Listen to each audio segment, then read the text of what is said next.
Good morning, all. We are ready to start the proceedings this Friday. Please make sure that your cell phones are off. We don't want disturbances. Thank you.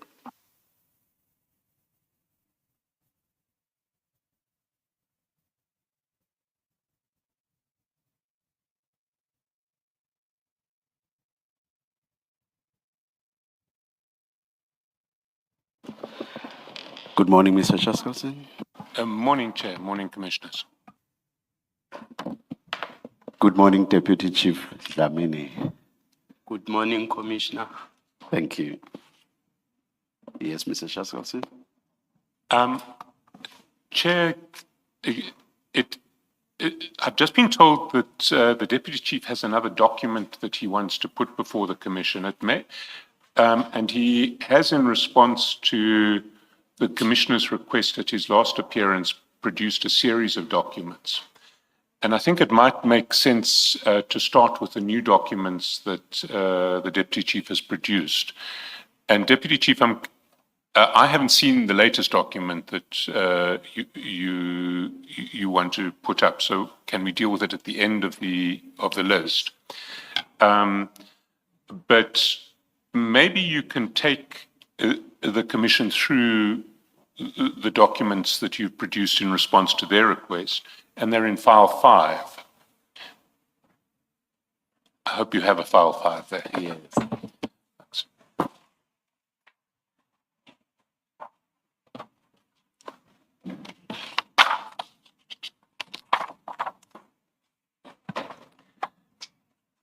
And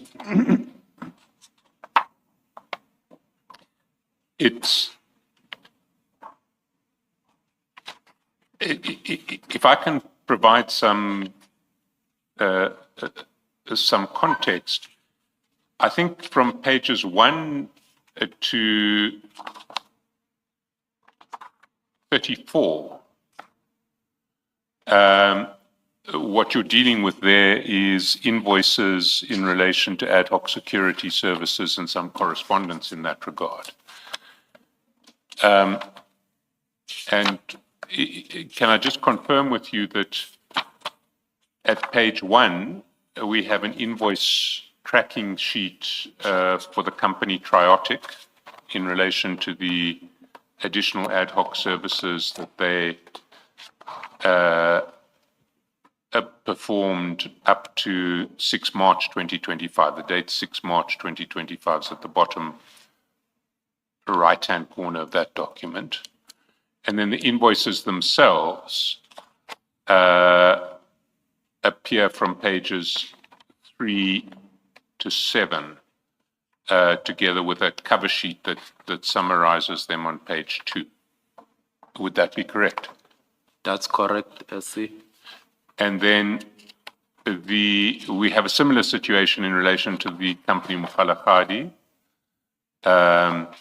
Again, an invoice tracking sheet on page 8 for invoices for ad hoc security services that were still outstanding on the 6th of March 2025. A summary sheet on page 9, and then the invoices themselves from 10 to 14. That's correct, SC. Then we get to Gubis, and on page 15, we have again that invoice tracking sheet as of 6 March 2025. The summary sheet on page 16. But when we get to page 16, I should just point out that what the summary sheet doesn't include is the Gubis invoice Royval 001, which was the one from the previous financial year. That's correct, SC. And then the invoices that are referred to on the summary sheet are dealt with from pages 17 through to, I think, 25, along with a statement, 23. I've got it wrong. 22, there is a consolidated statement at page 23.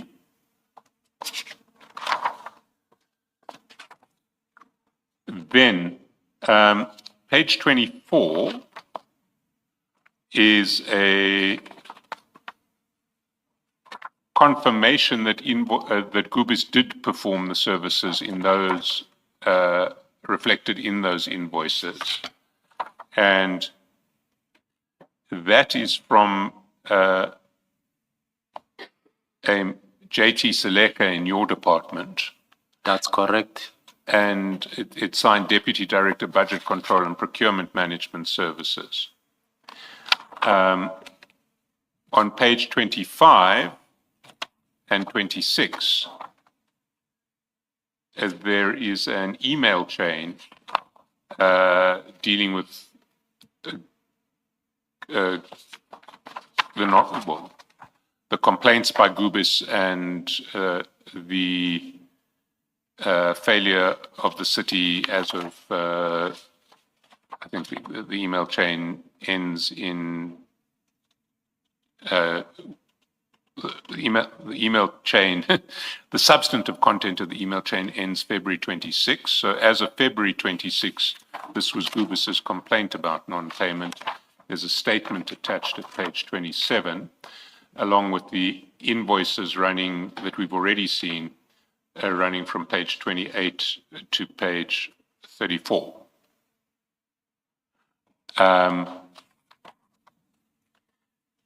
Then,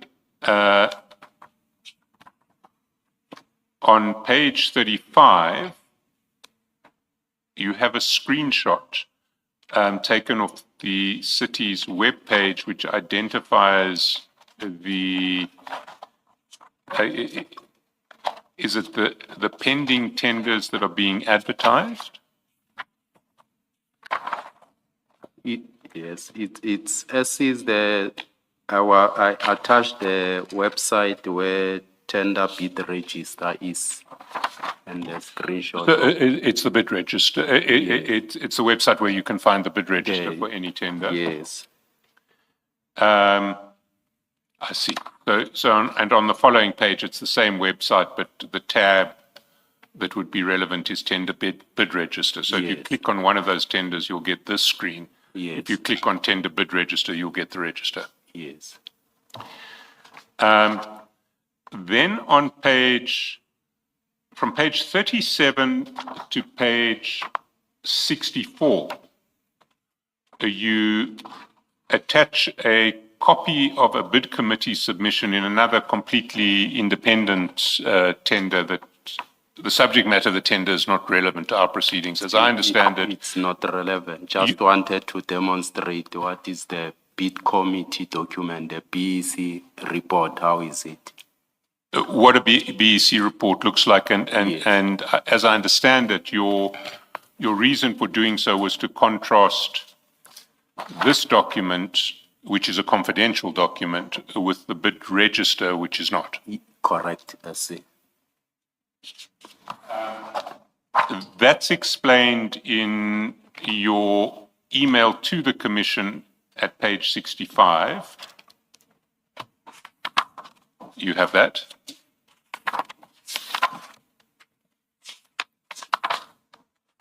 Yes, it's the link that I've attached. And then on page 67, you attach what is the bid register, a tender bid register for TMPD 3 of 24-25. That's correct, I see. Is there anything that you would like to highlight about these documents beyond what we've just gone through? No, I'll do so. I think during cross-examination, I can do so to indicate that these were not confidential documents as it was alleged, that they are confidential documents. We'll get to that in due course. Thanks. Now, I'm not sure, I haven't seen the latest document that you have submitted. If you just bear with me for 1 minute, I'm not sure if If you're an estate agent in Johannesburg and you're waiting on your commission, I know the feeling. What I do, what my business does is we specialize in getting you your money ahead of time so that you don't need to wait, so that you don't need to stress, so that you don't need to worry and get dragged along for 3 months while you wait on your commission. Our service is simple, it's affordable, and it gets you, more importantly, the money you need without waiting, because it is your money after all. Get in touch with us right away. If you enjoyed that video, go ahead and subscribe below because we're going to be putting out videos that you will love. On top of that, give this video a like and feel free to share. Thank you. I just needed to clarify a few issues arising out of your statement, which is in file 1. And file 1 is essentially has 2 paginated series of documents. The first set of pagination relates to the 2 statements that you've given, and then it goes back to 1 for the annexures. So if I'm going to refer you to an annexure, I'll say annexure page 1, but it will still be file 1. And what I wanted to clarify first of all is what your job entails in the Tshwane Municipal Police Department. It's an issue that you deal with on page 9 of file 1 in your statement, and then you refer also to an organogram at page 155 of the annexure bundle, also in file 1. So can I take you to I'll just read what you say in page 45, and then maybe if you can explain it in more detail with reference to the organogram. 45, you say, my subordinate sections in the support and administration division include Administration Bureau, Police Logistics Support, Internal Affairs, Management Administration Support, and Ceremonial and Employee Wellness. And then you refer to an annexure listed under paragraph 45 above, which is an organogram, and that appears from page 155 of the annexure bundle. So can we go to that organogram? And probably it's best to start at page 156, where there is a high-level description of the 4 departments that fall under you, the 4 sub-departments, directorates that fall under you.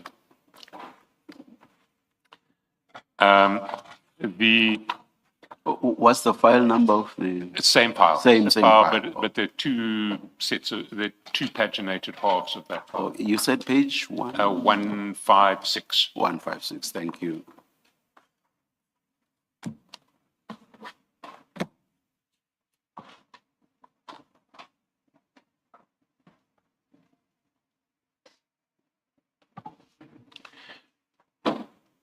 And there we see those 4 directorates: Management and Administrative Support, Police Logistics Support, Administration Bureau, and Internal Affairs.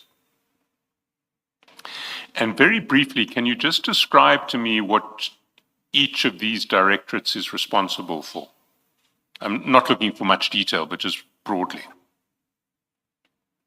Thanks, SC. I think I've done it previously when I was reading my statement to the commissioners on pertinent matters that affect this commission, but I'll do it again briefly for you. When we come to management and admin support, that's MAS, and that's where it deals, with issues of finance, issues of HR, issues of, OHS, issues, of performance management and so forth. In brief, that's where they deal with. Project management, as I indicated, they deal with issues of contract management, assisting divisions with bid specifications, with issues of ensuring that, tenders get advertised. As soon as they are awarded, then they draft, SLA, assisting various divisions to ensure that SLAs are in place in order to assist, accounts payable, that SLA should be in place, loaded on SAP, contracts are in place, loaded in SAP, so that when payments get done, they can be sure that there's a contract for such a payment and so forth. And also, at the beginning of the financial year, you could have picked it up that, if you are not in the city, you might not specifically, you might confuse the processes. Like when the CFO was here, he outlined the question of from receiving an invoice, creating, POs and so forth. He started it on the second step, which created an assumption that in the city of Tshwane, you work before a PO gets generated, while it's not the case, because each and every financial year, at the beginning of the financial year, the finance section, accounts payable, once the budget gets loaded, they create requisitions, they create POs. I think I've given an example. For instance, we have a uniform tender. They'll create POs at the beginning of the financial year. Give to company B to say we need 500 trousers or 1,000 trousers.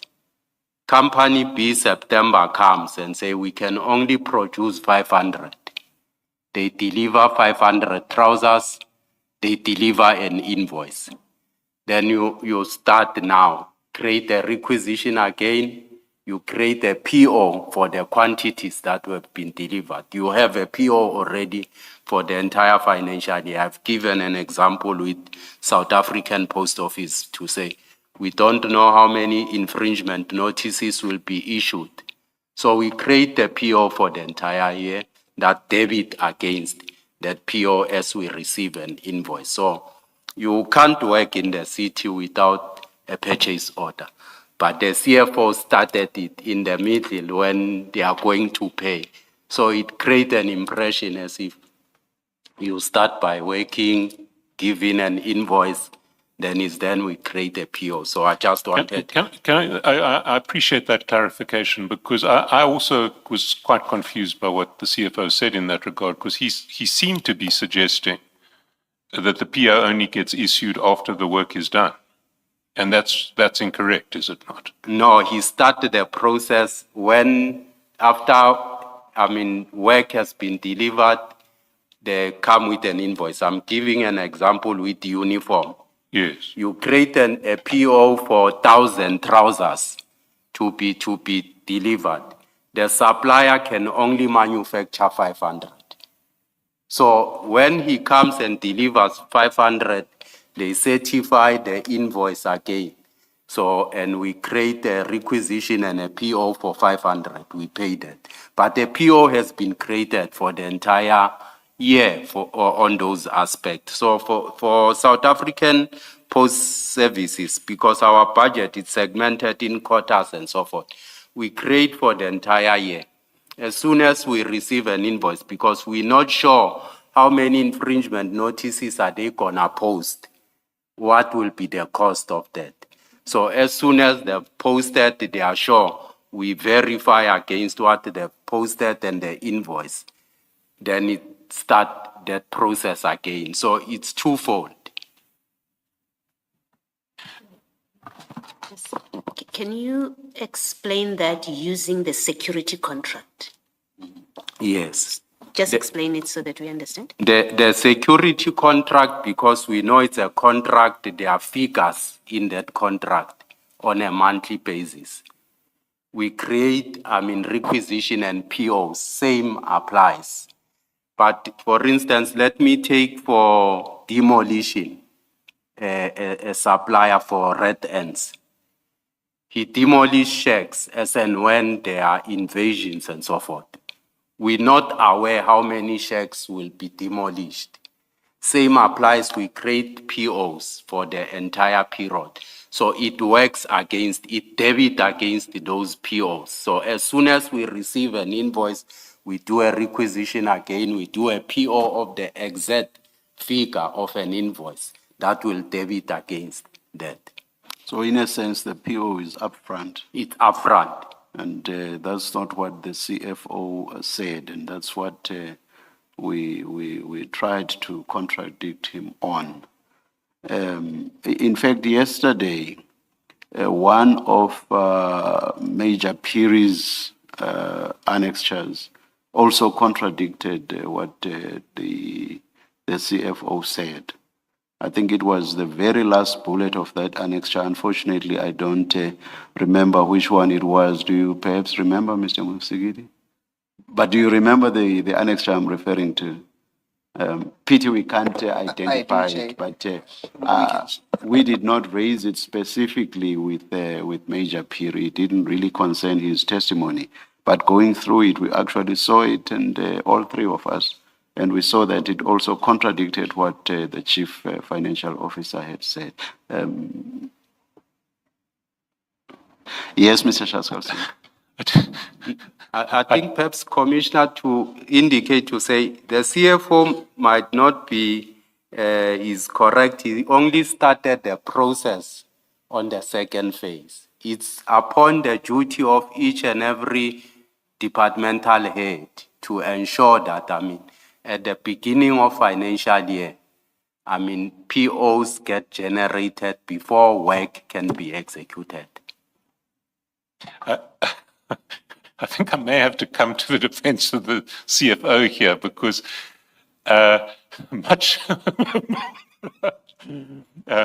it's not something I usually do. But I heard your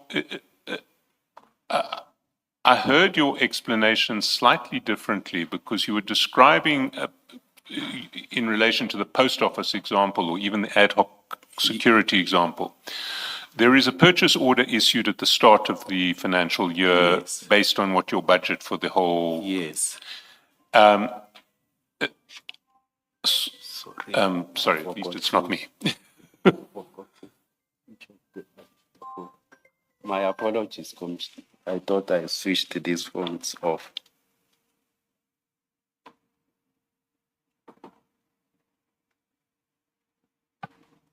Apologies. Yes. No problem, Deputy Chief. If it's any consolation, Deputy Chief, I've done that also. But so you, and let's take the ad hoc security services where there are a number of different service providers. Yes. You have a budget for the whole service.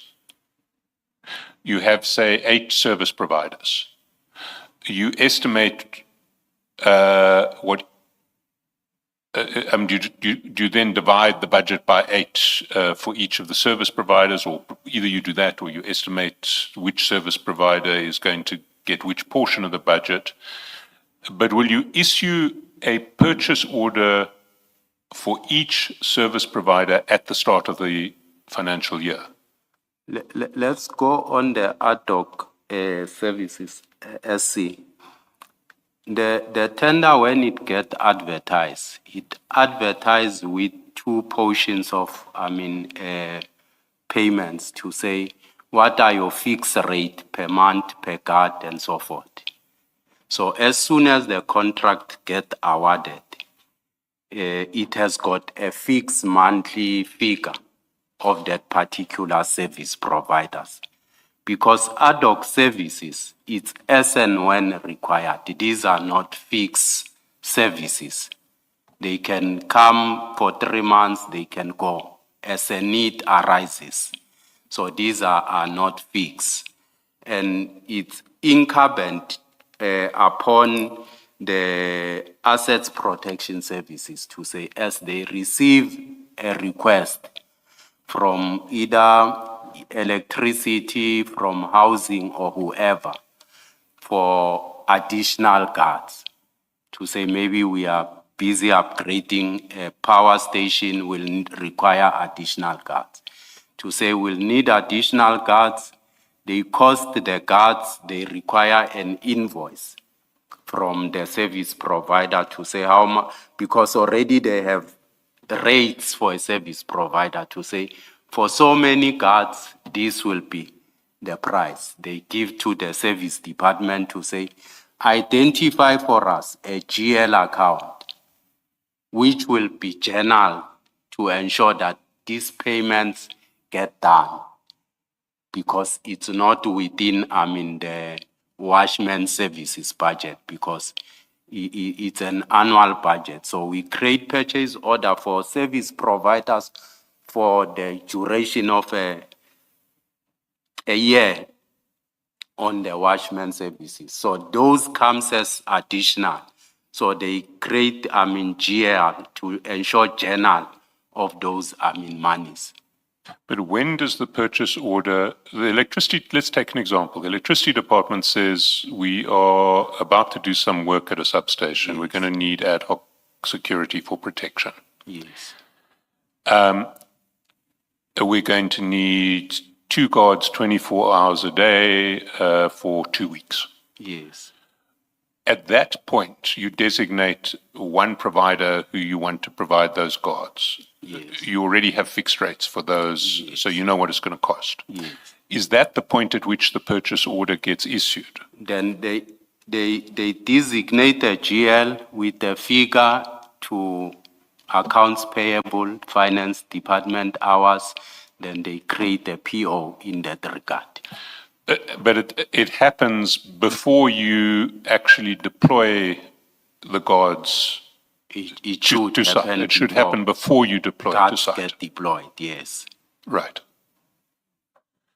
And then, so what needs to happen is you identify the GL,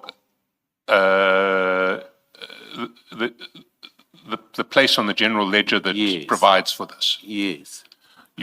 Once you're satisfied that there is provision for it in the general ledger, you issue a purchase order. Yes. You know what the numbers are going to be because you've already got a contract that says 24,000 rands per week or whatever.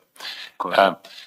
You issue the purchase order. They then provide the services on site pursuant to the purchase order and the deployment order. And once they've provided the services, they invoice you. Yes. But by the time the invoice comes in, there should be a purchase order that covers it. Correct, yes. Thank you.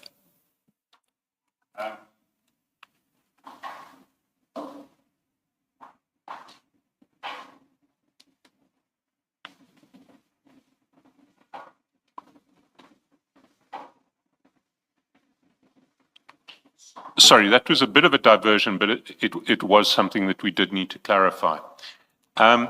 If we go back to your organogram, Yes.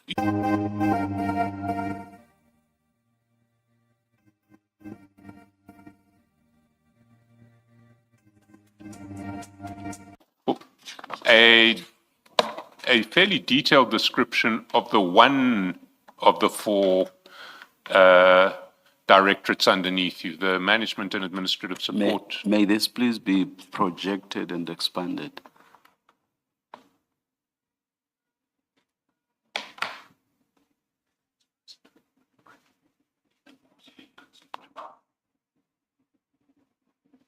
One, 157 or 156 for a few seconds.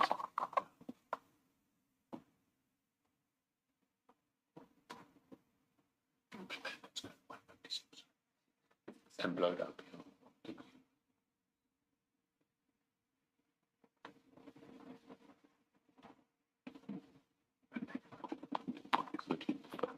Looking up next.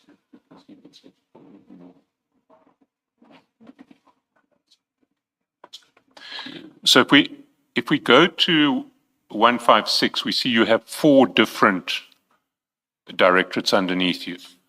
The one that we've been looking at is management and admin support. Yes. There are 3 others: policing, logistics support, administration bureau, and internal affairs. Correct, I see. You have described both in your statement and in the organogram on page 157 and also in the previous hearing, management and administrative support. Can you very briefly describe what policing, logistics support, administration bureau, and internal affairs deal with? Policing logistics deal with the fleet management of the department, and they also deal with issues of, it's logistics of the department, uniform, fleet, which is, vehicles, building maintenance, and all equipment, IT, and so forth. So they deal with those aspects, of assisting, the department in ensuring that their IT gets set and so forth. They also deal with issues, of, ensuring that assets management to ensure that, assets get managed accordingly.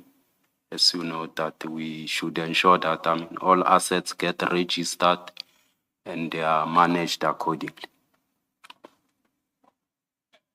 And Administration Bureau? Administration Bureau deals, with issue of, infringement, capturing of infringement notices. As the divisions go out to issue notices, it's upon this division to ensure that, they capture notices, they are posted on e-notice, they liaise, with, RTMC in ensuring that, all the infringement are posted. They liaise with SAPO in terms of receiving invoices and payment of such. Sorry, SAPO. South African Post Office, sorry. Sorry. Yeah, South African Post Office. So they deal with that also. They deal with issues of, ensuring that they follow up in issuing executions of warrants of arrest and so forth. So that's the section basically that deals with that. And Internal Affairs? Internal Affairs deals with issues of, investigation of, departmental loss. If members are involved in accident, they need to investigate if the member was at fault or what. Damage and loss control, they deal with issues of, issues liaise with legals on litigations, and also issues of conduct within the department.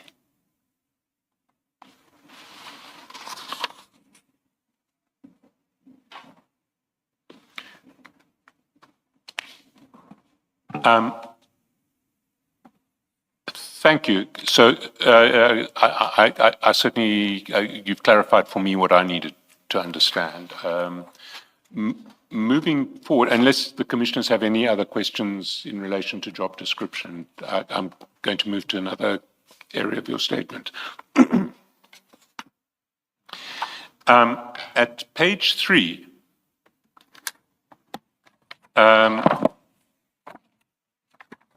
of your statement, you describe your relationship with Sergeant Nkosi. And you say you met him when he was still at primary school in Soshanguve, and you're both from the same neighborhood. And you say in 1996, I became actively involved in managing the family business, which was when I started having close interaction with Sergeant Nkosi. Sergeant Nkosi used to frequent the business, and he would volunteer to clean the vehicles, and he would sometimes receive a stipend for his efforts. So I'm assuming the family business was a taxi business. Correct. And do you still have that taxi business? Weekend Enkulu is here. Stand a chance to win 15,000 Rand. Enter online and rent a smartphone with PhoneYam and make your long weekend happen. 10 weekly winners. Apply online at phoneyam.co.za. Everything good becomes a-yam with PhoneYam. PhoneYam. No.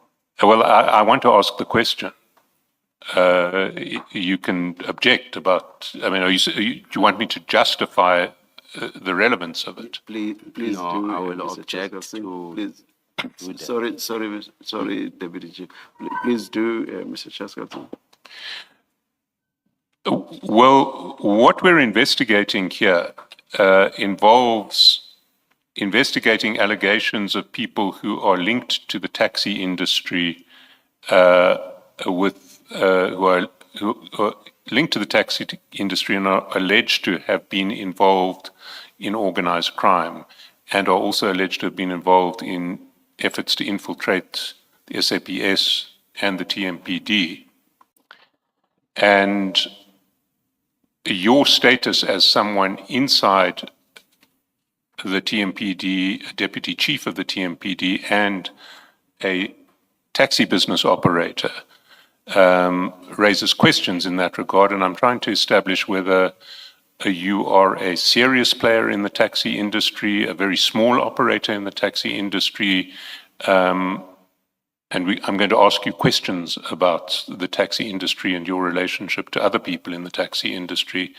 And in that context, it seems to me that the scale of your business is a matter which is relevant to our investigations. Please answer the question, Deputy Chief. No, I mean, Commissioner, much as I'm saying, as I indicated, it's a family business. I'm not running it. I'm not involved in it. It's run by my brothers, so don't think it will be proper for me to disclose their. You're talking about who runs it, who owns it. I'm not owning it. It's owned by the family, my brothers. And you receive no proceeds from this business? From this business, I receive no proceeds. Yes. Are you saying you receive no proceeds whatsoever from this family business? It depends on what, if I'm being assisted by my brothers or not. Don't know what are you referring to, but I don't get a salary out of this business. No. Do you receive any proceeds from this business? Does your brother make any payments to you from this business? Not on a salaried basis, but from time to time. Have you never received any money from this business? If I have something to do, work or something, brothers will assist. If I do a work for my son or a marriage or whatever, they will assist. So how much money from this business has been paid to you by way of that sort of assistance? Just an estimate. I can't tell how much or whatever. As brothers, if someone has got something, I will assist. If I have something, they will assist. Someone can do a tent, can do whatever, so. In total, are we talking about thousands of rands, tens of thousands of rands, hundreds of thousands of rands? It becomes, I mean, it depends what type of work are we doing. If we do lobola negotiations for my son, someone will say, I'll buy food, I'll buy drinks, I'll do whatever and so forth. In total, how much do you think over the years you've received from this business? More than 100,000 rands? More than 1 million rands? It can't be. It can't be. Not more than 1 million rands? Yeah. More than 100,000 rands? No, it can't be. More than 50,000 rands, do you think? Maybe at that. And how big is this business? How many taxis does your brother's business have?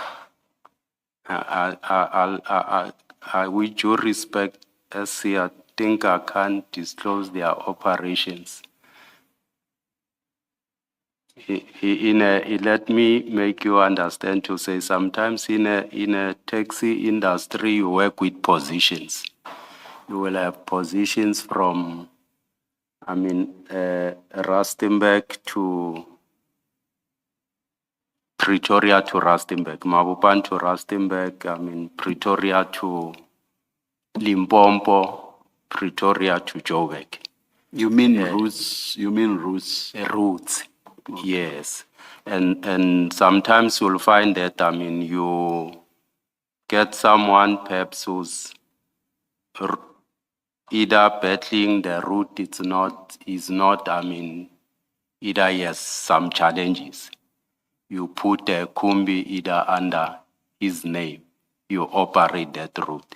So disclosing such things compromises even the other party. Sorry, compromises? The other person. Let's say I have an arrangement. You have a route from Mabupane to Joburg. So you're saying you don't, if I've come to your brother and say, I have this route, I can't service it, I need a taxi, will you help me out? Yes. You don't want to compromise me, Yes. but if you just tell me how many taxis are in your brother's business, that doesn't compromise me because nobody knows whether I'm using one of those taxis. That much as I'm saying, that is their business, and I think it's me sitting here. So exposing their things here, I don't think will be. Mr. Shaskelson, what about if we do what we have done a good few times and ask the deputy chief to write the number down for our consumption only, yours and ours? Would that, I would be happy with that arrangement where we don't say it publicly, but you just write the number on a piece of paper that the commissioners and I can see, and it won't be broadcast We publicly. will not divulge it. Can I speak with them first?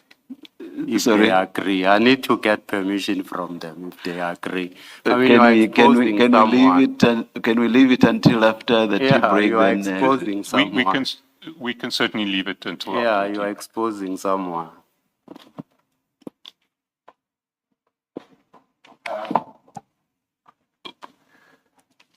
Is this family business affiliated to any particular taxi association?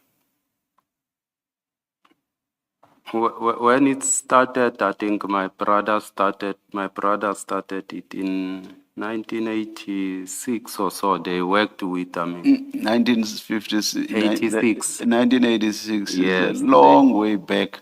I'm afraid the history may take us a bit of time. I think the question is about now. Yes, I'm saying I know that they formed Salta together. What's he with now? Is he affiliated? If so, with which? Salta changed, so I might not be sure now because it was South African Long Distance Taxiers Association. So I think it changed. It included long, local, and so forth. So it's Salbo, then it included buses and so forth. So I'm not following it, commissioners. I think that's yes.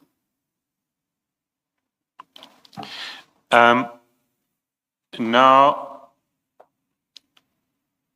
Sergeant Nkosi has testified to this commission about his relationship with the late Mr. Msibi. Yes. And he described that relationship like that of son and father. You describe your relationship with Sergeant Nkosi as a relationship like that of one between brothers in your statement. Did you have any relationship with the late Mr. Msibi? Mr. Msibi worked very closely with my brother, and actually we grew the same area. Mr. Msibi, when he goes home, he passes next to my father's house. So it's just the back street where I grew from. So I knew him, long time before, because he'll come sometimes at home to my brother, they'll sit together. And when they grew there, before each and everyone has his own yard, what we call disbaya. They used to operate from one yard where their taxis were sleeping together. So I know him as such,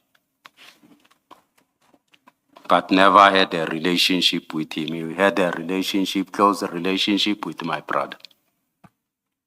And what is the name of this brother who has the taxi business and who had the relationship with Mr. Msibi? What's his first name? It's my brothers. It was Willie, it was Peter. Two brothers. It's Willie and Pete. Oh, does that mean the family business is run by two brothers? It was run by two. The It other was. two is remaining. Yes. And did Peter pass away? They passed away, both of them, Willie and Peter, but there's other two that are remaining running. Sorry, I just lost you there. The two brothers have passed away, the elder brothers. So I left with two other brothers who are running it now.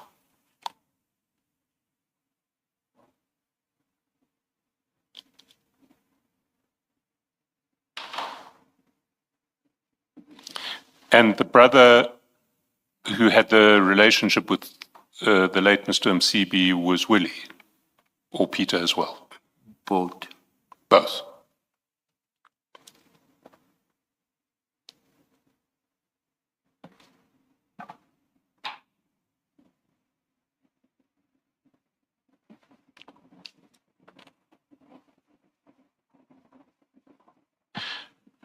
And now, are you aware of the man who Sergeant Nkosi described as the right-hand man of the late Mr. Msibi, Mr. Mampani? I've never met Mampane because the person that my brothers worked with was the father to Mampane. So I don't know the Mampane person. I've never met him. I don't know him. But his father worked with your brother? Yes, And do you know of him, even if you haven't met him personally? I mean, you know who he is, the son? I know the name to say because he takes it from the father was Mampane, so it's Mampane who's running. And are you aware that the father who worked with your brother introduced Mr. Joe Sibanyoni to the taxi industry? Are you aware of that? Yes, I'm aware of that. Mr. Sibanyoni was in the taxi industry, but he was operating from Mpumalanga. So only when they were forming these routes from Pretoria to Joburg and so forth, that's when he joined them. He was in the taxi industry, was operating from the Mpumalanga side. But he became part of the Pretoria taxi industry through Yes. Mr. Mampani's father? True.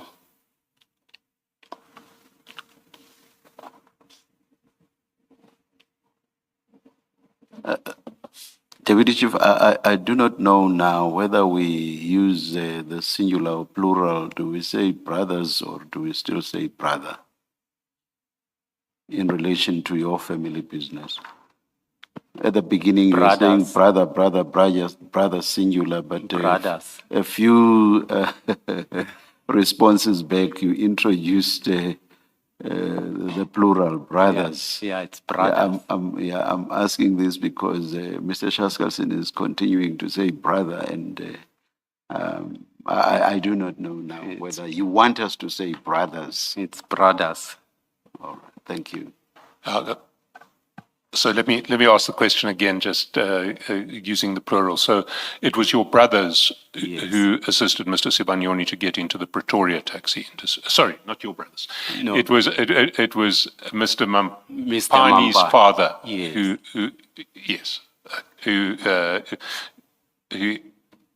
helped Mr. Sibanyoni get into the Pretoria taxi industry, and it was Mr. Mampani's father who worked with your brothers, plural. Yes.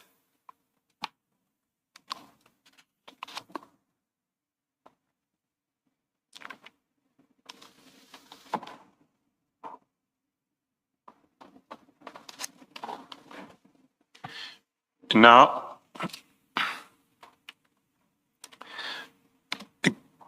given your family's connections to the taxi industry, do you not think that there is something of a potential conflict in relation to your job, which involves a whole range of matters relating to law enforcement with respect to the taxi industry? Not at all.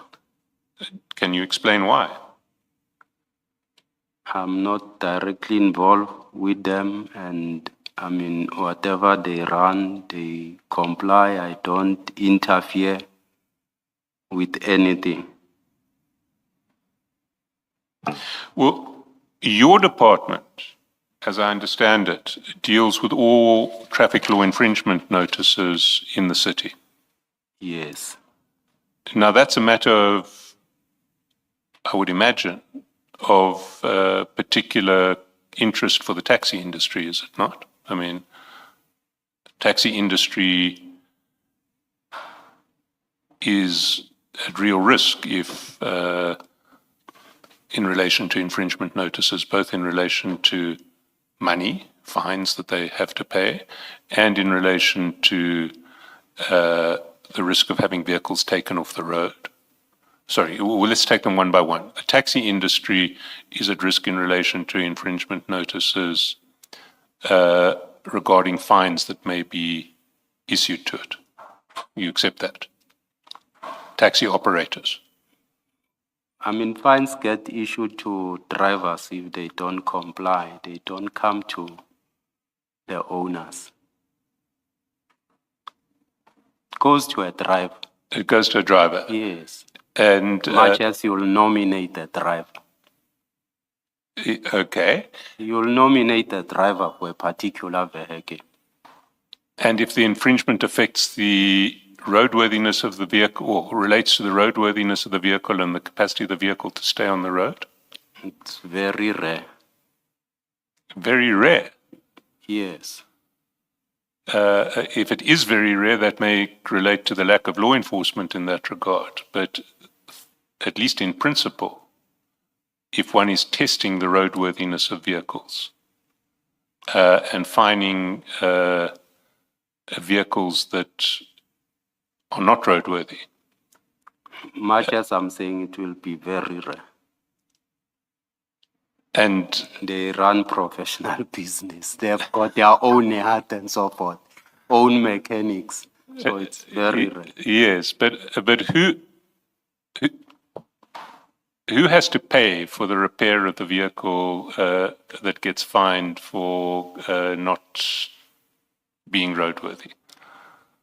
I'm saying it's very rare. It will be the owner, but it's very rare. And notice infringements relating to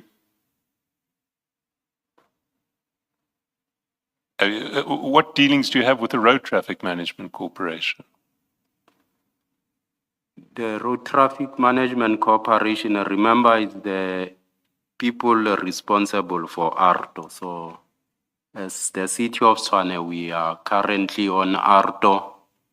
So they are responsible for ARTO. I mean, ensuring that, because through RTIA, Road Traffic Infringement Authority, those infringement notices get posted through them. So that's our relationship with them.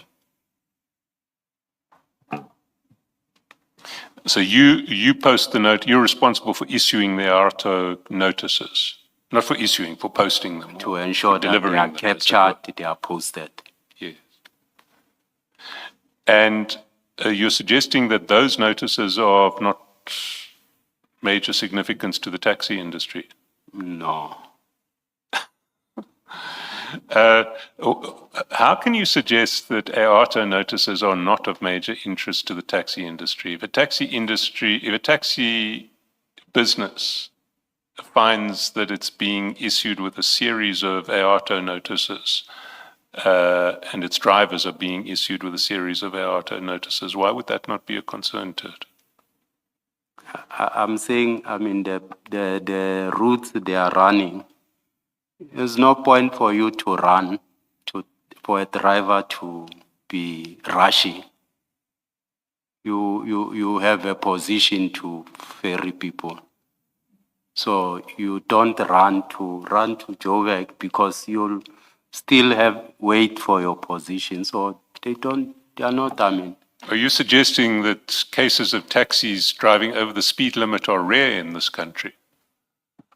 It depends. Which route are those people working on? It depends on a route. Circumstances differs.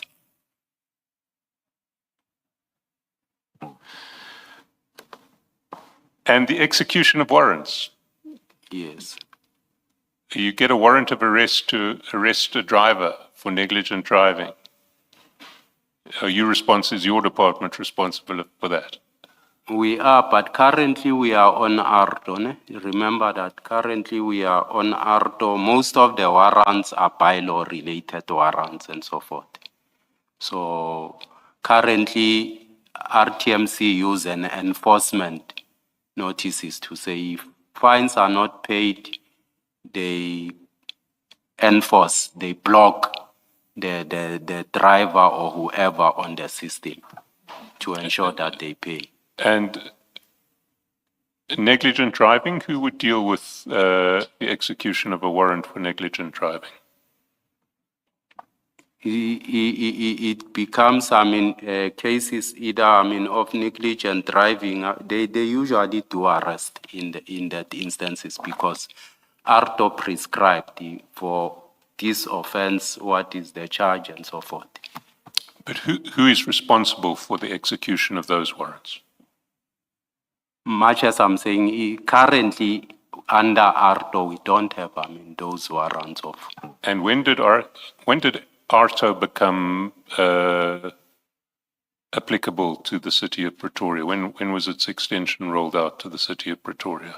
If I'm not mistaken, I'm not sure, either 2007 or 2009 we have been on ARTO as the city. So you Not haven't sure, been, but I can confirm that. you haven't been executing warrants for traffic offences since 2007, you're saying? Yes.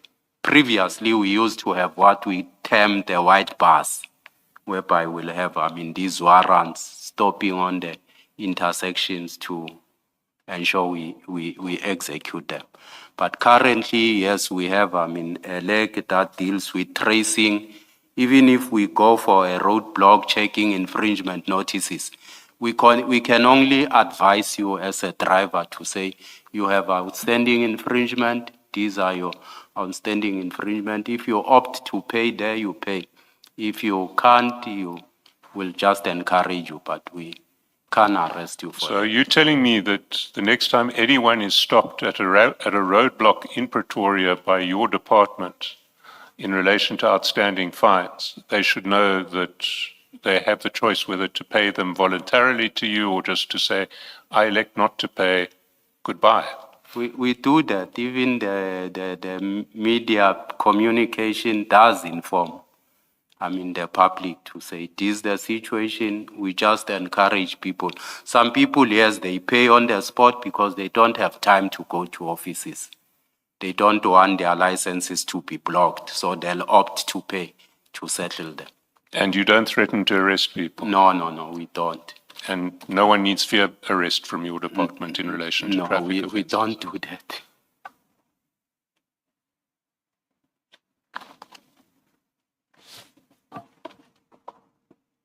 Let's move on.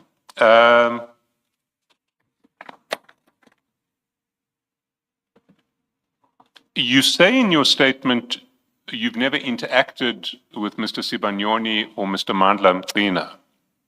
That's correct. Do you know? It's clear you know who Mr. Sibanyoni is. We've discussed that already. Yes. And we've discussed aspects. Do either of your brothers running the business interact with Mr. Sibanyoni? They do, but very rare. Remember, Mr. Sibanyoni is the big boss for, is it Santago now? Yeah, I think it's Santago now. The taxi industry, there are systems, there are queue marshals, there's rank managers and so forth to interact with. There's also an office if you have challenges to interact with. So it's a formal arrangement. Maybe we'll come back to this after we understand the scale of your and size of your brother's business. Mr. Mtlina, do you know who he is? Sergeant Nkosi told the commission that he was a nephew of Mr. Sibanyoni. Were you aware of that? I don't know him. You don't know him? Mm-hmm. I'm not suggesting that you know him personally, but I'm asking, do you know who he is? Do you know that he is the nephew of Mr. Sibanyoni? I don't know who he is. Now, your late brother Peter, was he the father of Kamogelo Hlatswayo? No. You're certain about that? Yes. Do you know Kamogelo Hlatswayo? Kamogelo Hlatshwayo. Yes. I think I might. Do I know him? Yes, I know him. How do you know him? As Sergeant Goss indicated, he's a friend to Peggy. And when have you met him? I don't meet with him. Don't know when did I see him. So, have you ever met with him? No. When did Sergeant Nkosi tell you that he was a friend of Becky? He told me when. You say When he did told you said Sergeant Nkosi said he was a friend of Becky? When did Sergeant Nkosi tell you he was a friend of Becky? when he was testifying here. When he was testifying here? Yes, No, he didn't. he did. What is bridging finance in under 30 seconds? So if you're a real estate agent or a seller and a property has been sold, you are only going to get paid out in 3 months' time. If you don't want to wait that amount of time and you want some of that money early, you can make use of a service that we specialize in called bridging finance. Bridging finance gets you your money ahead of time. And that's what we do at Empower Funding. We get you your money now.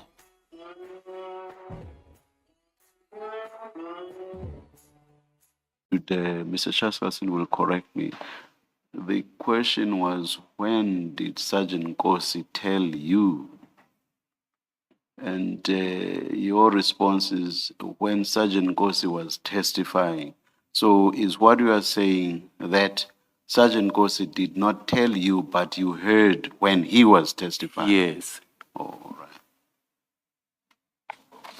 right. I'll check the transcript again. I don't recall raising this with Sergeant Nkosi at all. It's possible that, even though I didn't raise it, he mentioned it, but I will come back to that after the tea break. Sergeant Nkosi has Mr. Hlatswayo's name saved in his WhatsApps as Kamogelo Dlamini. I don't know who's that. He's not. You're adamant that he's not a relative, and in particular that he's not the son of your late brother Peter. No.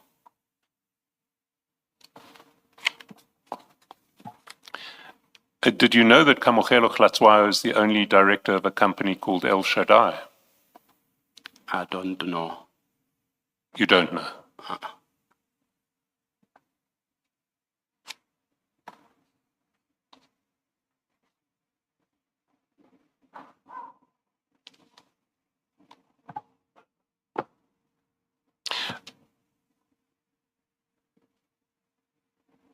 When you say you don't know that Kamogelo Hlatswayo is the son of your late brother Peter, are you denying that he is the son of your late brother Peter, or are you saying you just don't know? I don't know. He has never introduced me to him. Your late brother never introduced you? Yes. What relationship did you have with your late brother? A good relationship, or, I mean, would you know all of his sons? Very good relationship. So you would know all of his sons? I wouldn't say so. So you can't deny that Mr. Hlatswayo is the son of your late brother Peter? Much as I'm saying, I don't know. He You has just never don't know. told me.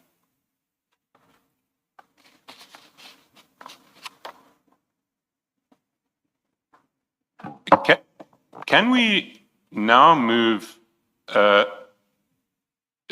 TMPD 1 of 2425, the tender, the demolition tender? And can I ask you to go to page 431 of, it will be file 4. We'll be dealing with file 3 and file 4 now.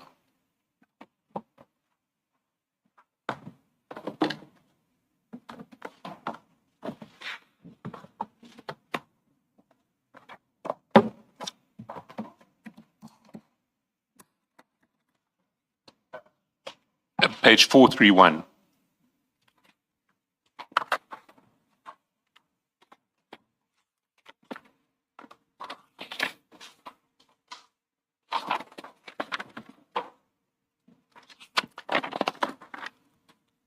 And the chats that I'll take you to in file 4 are 431.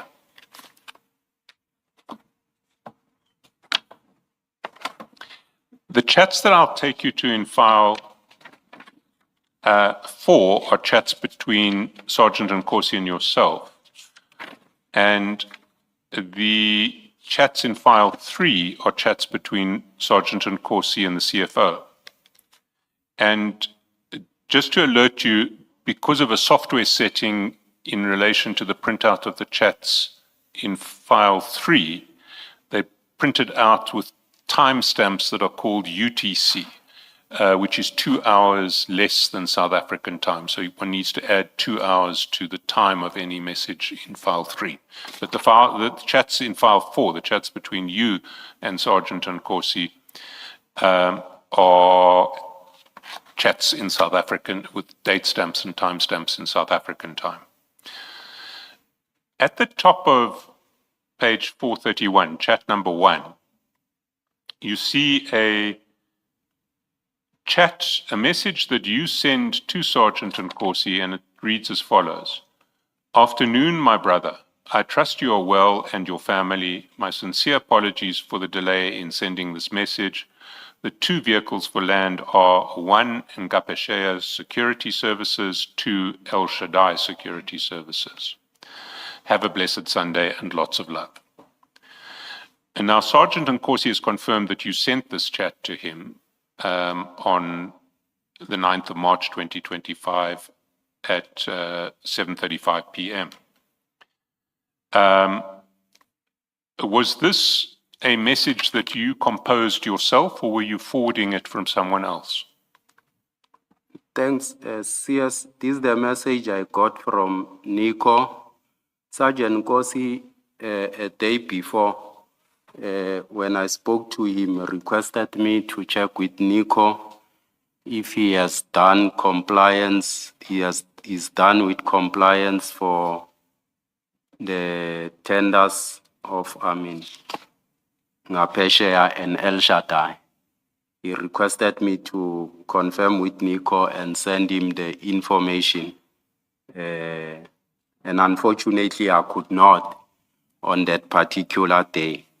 Much as I then on Sunday, as you could see, I'm apologizing for the delay in terms of reverting back to him. Then I then sent him this message.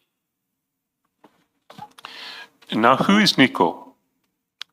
Nico is someone who does administrative work in terms of assisting people in tender compilations and so forth. Is his surname Matobela? Correct. And he assists bidders in getting their bids in order so that they will be compliant. Correct. And you're saying that Nico sent this Sergeant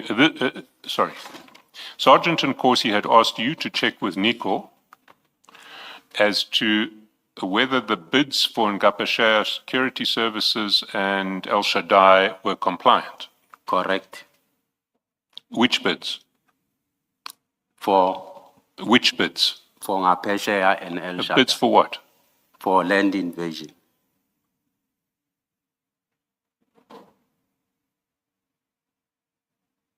And Nico reported to you that they were compliant. Nico sent a message to me, then I shared that message, edited it. Usually you will see my writing, everyone will tell you when I write, because most people send messages without greeting. I'll then share the message, I'll edit, and then greet and add whatever that I want to add and forward. Yes, Sorry, but when you say land invasion in Tshwane. Correct. Okay. And Nico said they were compliant. That's what Nico indicated.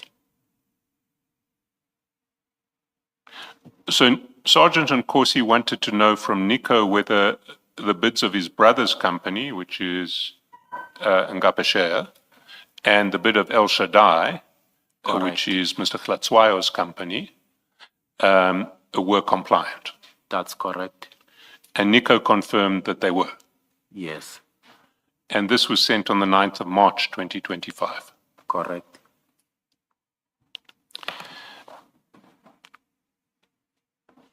Then 2 days later, you send a message to Sergeant Nkosi with a list of 7 other companies.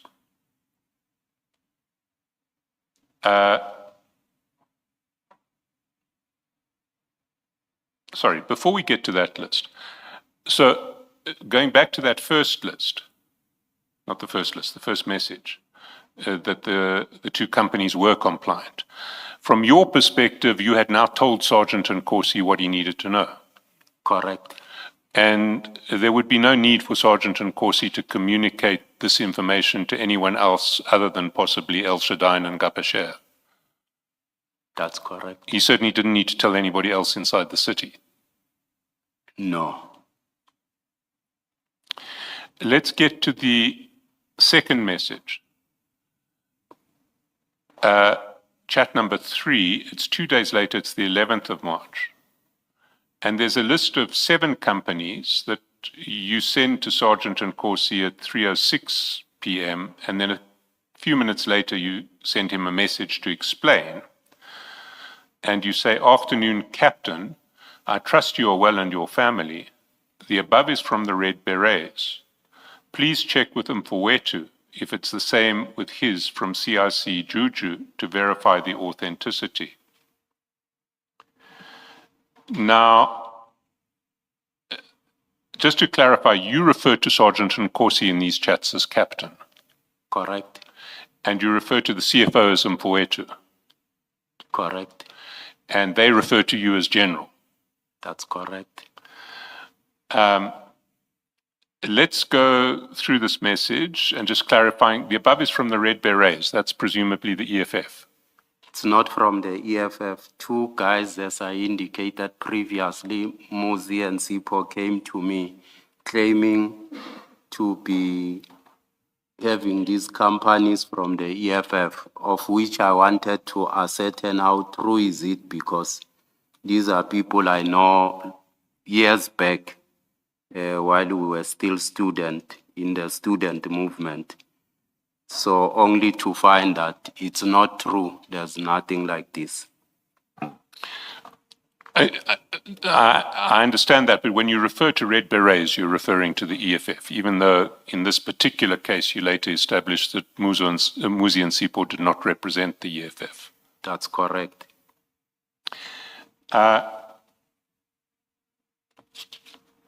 What did Muzi and Sipo want you to do with that list of companies? Sorry, beg your pardon. Muzi and Sipo, who pretended to represent the EFF, what did they want you to do with that list of companies? It's common knowledge, SC, that people sometimes take chances. They moonlight, and many people are name dropping people's name. For instance, they indicated they were with the CFO, which is not true. So people take chances. I mean, they do many things just to access, money from companies and so forth. But what were they wanting to do? I mean, we've established that they were taking chances, but what were they hoping they would achieve by giving you this list of companies?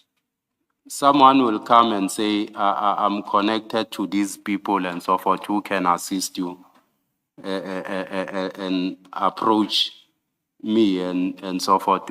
I grew up with them. They said, they were with the CFO, only to find it's not true. They've never been with the CFO. They said, if I have a way, remember I once worked Sorry, within... Deputy Chief, we get the name dropping, but Yes. what were they seeking to achieve?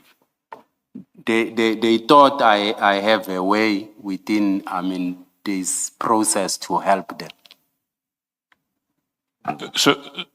So were these companies who were bidding for TMPD1, these 7 companies? These 7 companies, yes, correct. And they thought if they told you that these companies were the EFF's companies, you might be able to help them get the tender. I think so. That's how you understood their approach. Yes.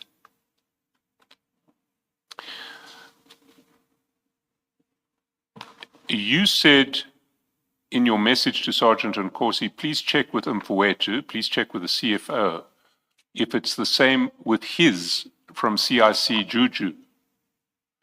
So you thought that the CFO would have a list of EFF companies from Mr. Malema? I never thought. They said they were from the CFO.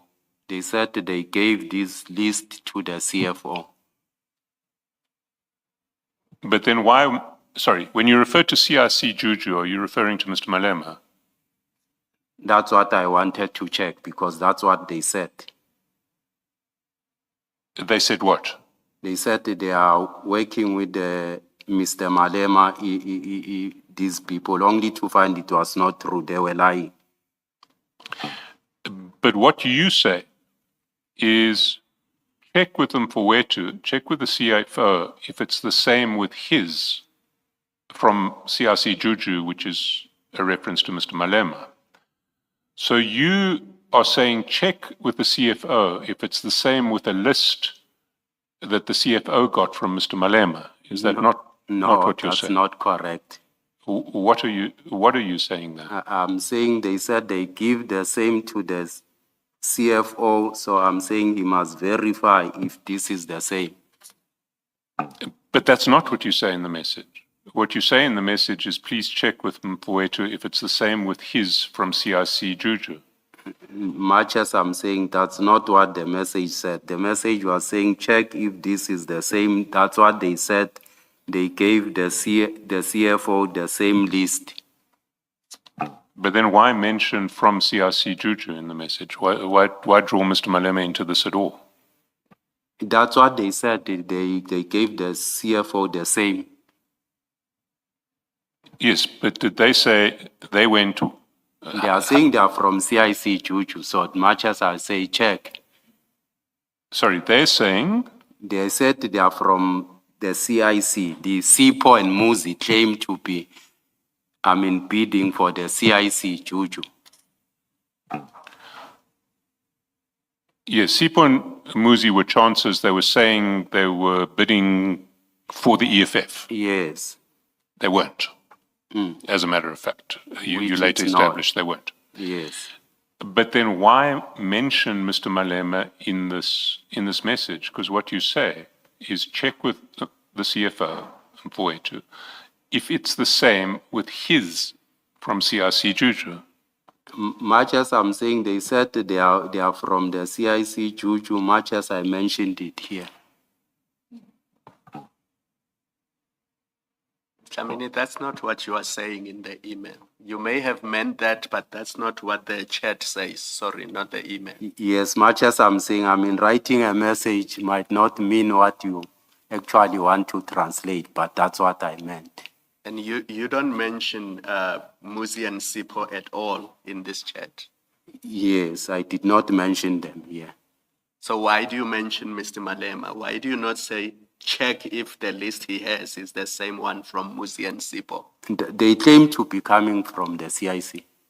But that's not what you are saying here. You're not saying they are claiming. I wanted to be clear so that when he verifies, he says, remember that we are not only speaking on messages only. I also called to say this is the situation. Explain in detail. The message will not capture everything, Commissioner. Deputy Commissioner, what the message does capture is that you know the CFO to have a list from the CIC. That's what your message conveys. Yes. You know him to have a list from the CIC. That's From Sipo and Muzi. No, that's not what your message says. That's not what is captured in your message. Your message captures that you know that the CFO has a list from the CIC, and you are asking Sergeant Nkosi that the CIC should look at that list, which he has from the CIC, and compare it with the list that you say came to you from Muzi and Sipo. That's what you're doing. There are two different lists. Commissioner Musi and Sipo, Oh, sorry, the CFO should, okay, let me start. I don't want to be misunderstood. Let me start. Your message conveys that in so many words, it's not a question of interpretation. Your words in this message conveys that you know that the CFO has a list that he got, and it's a list of the CIC, in brackets Juju. You know that the CFO has that list. And what you are doing with your message is saying to Sergeant Nkosi, the CFO should compare that list, which you know he has from the CIC, compare it with this list that you say was given to you by Muzi and Sipo. That's what your message is conveying. and no, Commissioner. Sipo and Musi came to me and said we have a list from the CIC that we have given to the CFO. I'm saying verify if this is the same. Yeah, but your message doesn't say the CFO must confirm that the list he got from Sipo and Muzi, he should compare them, that it is the same as the one that they gave you, the same people gave to you. That's not what you're conveying. You are clearly conveying that the CFO is sitting with a list that he got from the CIC. That's what your message says. That's what I learned from Sipo and Musi, Commissioner.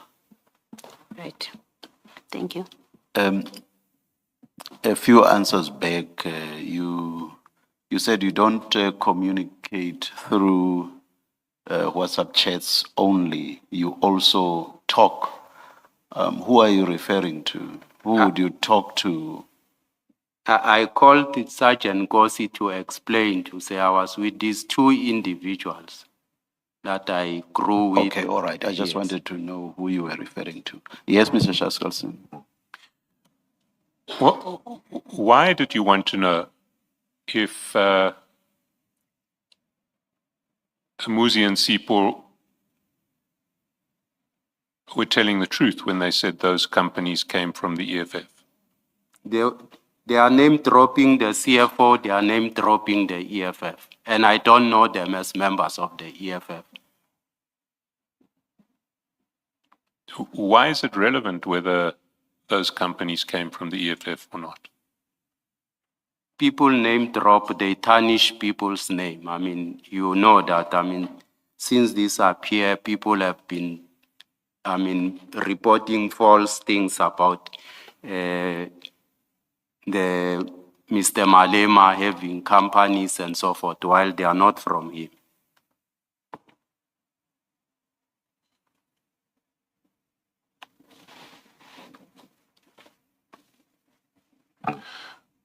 What would you have done if the CFO reported to you that, yes, these companies are from the EFF? I've been told these companies are from the EFF. I just wanted to establish the link of those people. I know them from Source Core, COSAS, and so forth, and to say where are they? I know them as members of the ANC, and if they've shift now to the EFF, what is happening? These are youngsters that I grew with. They are old now. They were youngsters I grew up with.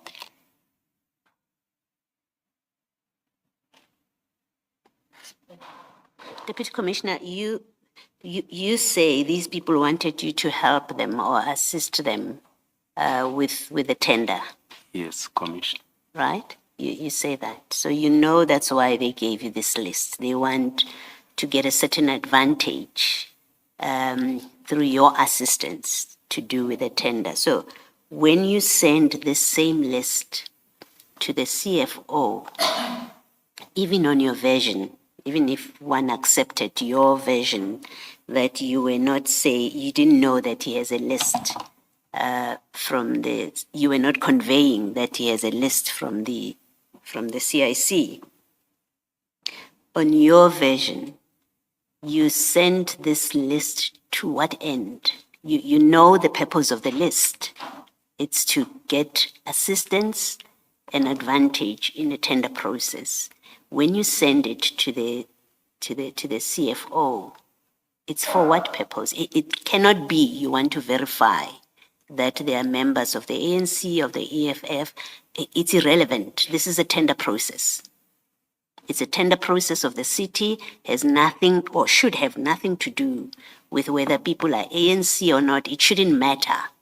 In fact, you should, if you were acting properly, you would have kicked them out of your office, right? And said, I want nothing to do with this. You don't do that. You forward it to the CFO. Commissioner, To what end are you giving him the list? Commissioner, they make name dropping. There's number of people who come to my office. There's ex-combatants who come sometimes with the hope that I might assist them. If they are honest, and I can see these people are honest, I do explain to them to say, I'm no longer working with these things, I'm not involved in these things, because they were honest. But people who come and name drop someone, you'll definitely want to verify the authenticity. So if this was authentic, what, you would have helped them with the tender? No. Then exactly my question. What is the point of you sharing this list with the CFO? Name dropping cannot be your explanation for it. We are talking about a tender process. They don't come to you to say, we know so-and-so. They're not. That's not the purpose. They didn't come to you to say, we know the CIC. They came to you on your version for help with the tender process. And that help is to help them get this tender. That's why, and that's what you understand. You forward the list with that understanding that these people have come to you not to name drop, but to get assistance with a tender. You forward it. And the question is, why do you forward it when you know that it's being given to you for an improper purpose? It doesn't matter whether they say the president, the mayor, deputy mayor, it doesn't matter. It shouldn't matter. What matters is they come to you to say, assist us to get this tender, and you know that's improper. When you give it to the CFO, it is for what purpose? If they come to me, Commissioner, and say, assist us, and not use people's name, I'll explain to them. But they are using people's name. If they could have came and be frank and honest, then I could have done that. But they are using people's name. All right, that's your answer. Thank you. Why did you ask Sergeant Nkosi to check with the CFO rather than just asking the CFO yourself directly?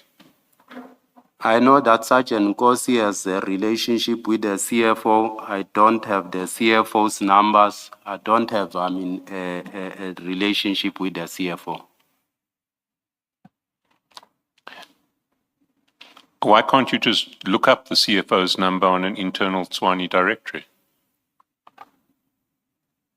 Because I knew that Sergeant Nkosi, I know him and he has a relationship with the CFO. It was gonna work better for me, for him to verify for me. But on the face of it, this is a matter concerning the business of Tswane, is it not? It's correct. Someone is coming to you with a list that they say is the EFF's list and suggesting that you might interfere with the tender process in Tswane tender TMPD 1 of 24-25 to privilege these companies. That's what the approach is about, is it not? It's correct, as I explained, SC, that if they could have came like other people who come and say, look, we are ex-combatant or we are military veterans, can you assist? I'll explain to them to say, I don't have that authority to be able to do so. I have done so in many people, but they were name dropping people's name, which becomes dangerous in this instance.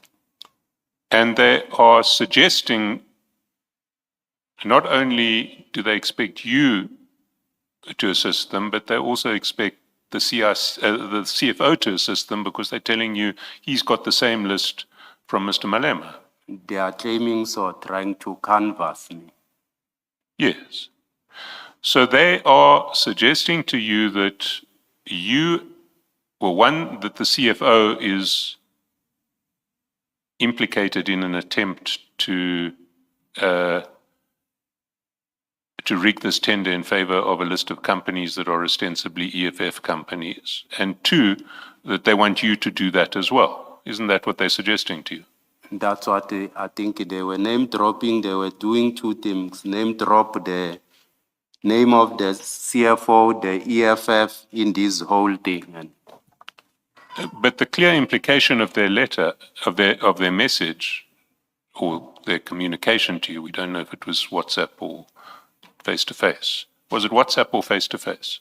they came to me. So it was face-to-face. It was a conversation they had. Yes. Did they come to you in your office or at your house? They came to my office. So they come to your office and they essentially communicate to you that Mr. Malema has given a list of EFF companies to the CFO. That's correct. They are saying they were with the CFO. They've given him a list from the CIC Juju and they are giving me the list. The answer to that, Deputy Chief, should have been a simple yes. Am I wrong? No, as he says, Mr. Malema gave a list to the CFO, which is not correct, Commissioner.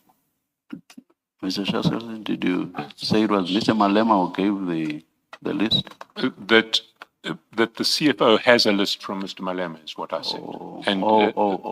Apologies, Deputy Chief, apologies. So they didn't convey to you that Mr. Malema had given a list to the CFO. No. No, they didn't. They just said that they had given a list to the CFO. Correct. Let's see. Why then, in your message, did you refer to a list that Mfowethu had from CIC Juju? Much as I'm saying it's a message, but that's what they said. My typing maybe might have appeared to be sounding otherwise. Well, it's not your typing, it's your message. You say, check with Mfowethu if it's the same with his from CIC Juju. So your message presupposes that there is a list from Mr. Malema that has been given to the CFO. From them. The list came with them. Yes, but you're now telling us that what they told you is that there was a list that they gave to the CFO and that they didn't mention Mr. Malema. No. But you were then the first person to mention Mr. Malema. To say they are doing that on behalf of the EFF.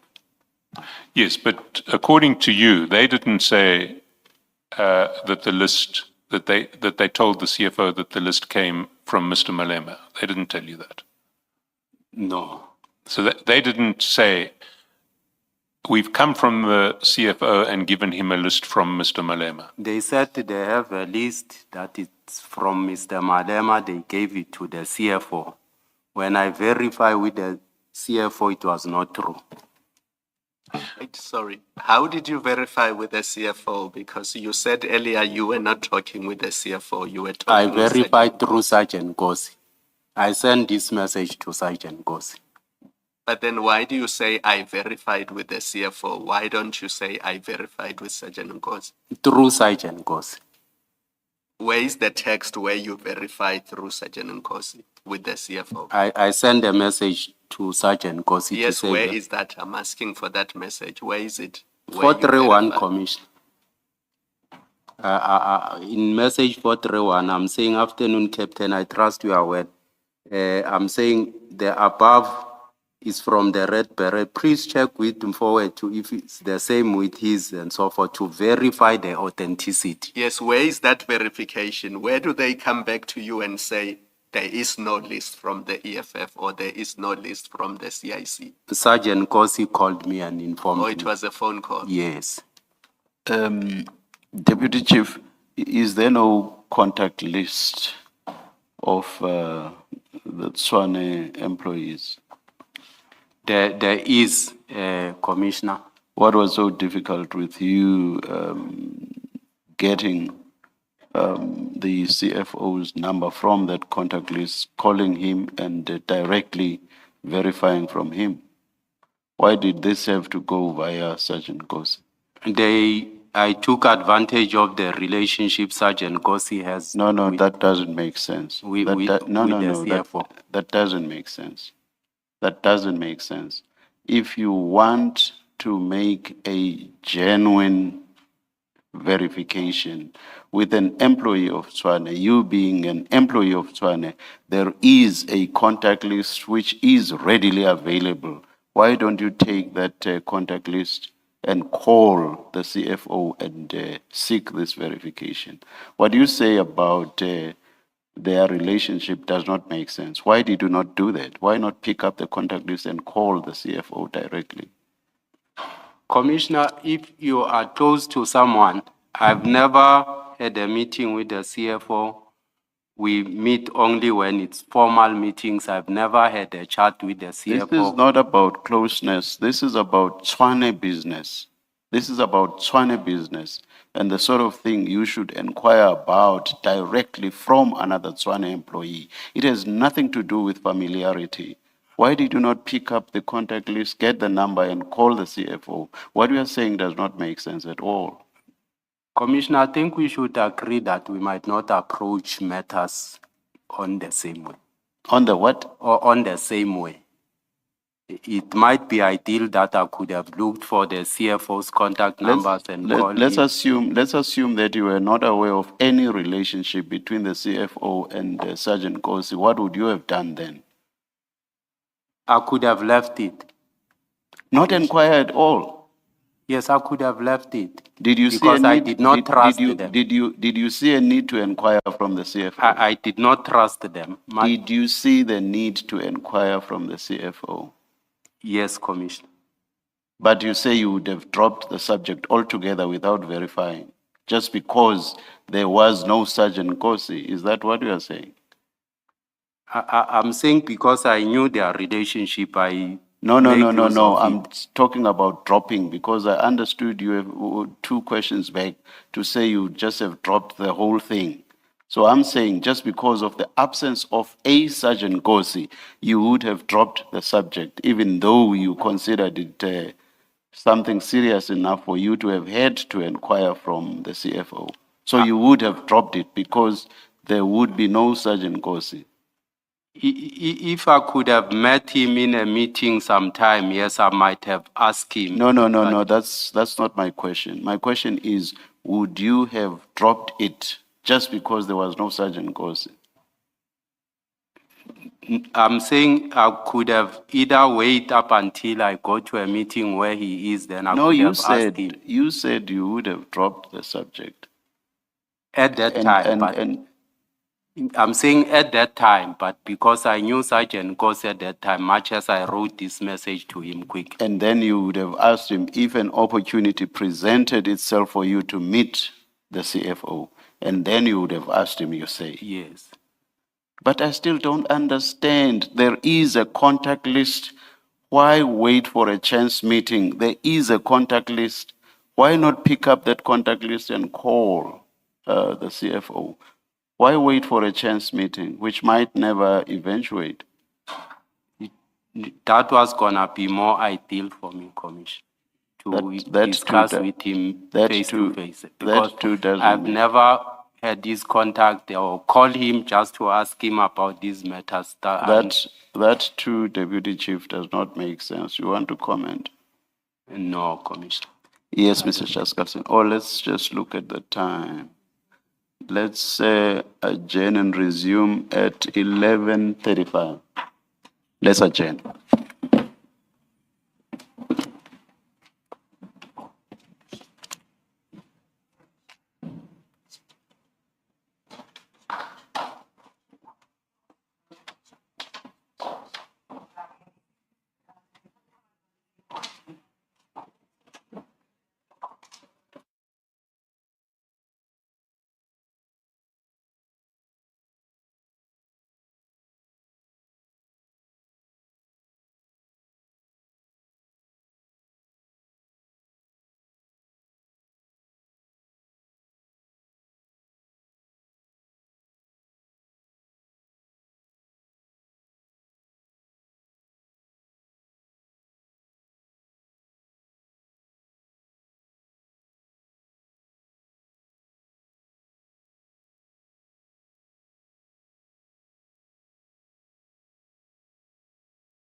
Good morning again. We're ready to resume. Please switch off your devices. Thank you.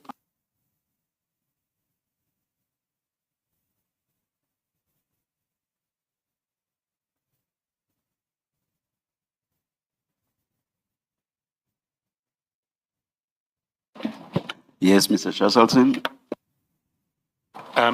Chair, before we start, there were two issues that we had to address from the morning session. The one was a further document that Deputy Chief Dlamini had obtained for the Commission. And I understand that copies of that document are about to be handed up to you.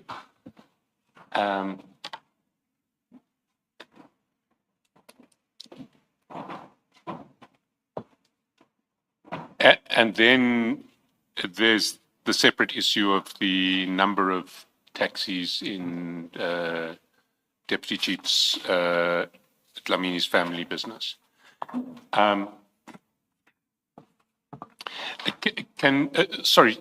Deputy Chief, do you have the document, the latest document? Can you just explain to the Commission what it is and what you want the Commission to make of it? Thanks. I think, SC, I thought maybe we'll read it when we come to issues of recruitment because it relates to recruitment, my involvement around. If that's the convenient way of doing it, I'm happy with that. Then it was suggested that this morning by the chair that you could just write down the number of taxis in your brother's family business, but you wanted to speak to someone before you did that. Yes. Can you report on that conversation? I was advised by my family that I should not expose them, put them to exposure. There won't be any exposure because it won't be made public. It will just be it will just be shown to myself and the commissioners.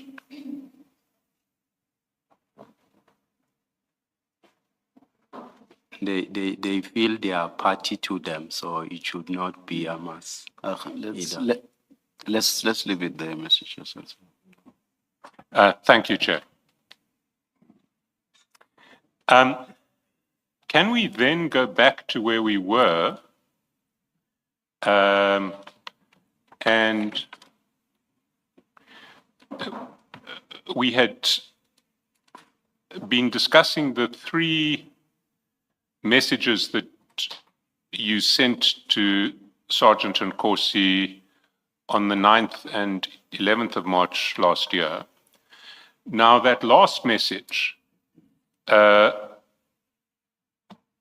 afternoon, Captain, I trust you well and your family. Above is from the Red Berets. Please check with Mfowethu if it's the same with his from CRC Juju to verify the authenticity. You wanted Sergeant Nkosi to show that to the CFO, to get the CFO's response. You're nodding, that's a yes. Yes. Yes.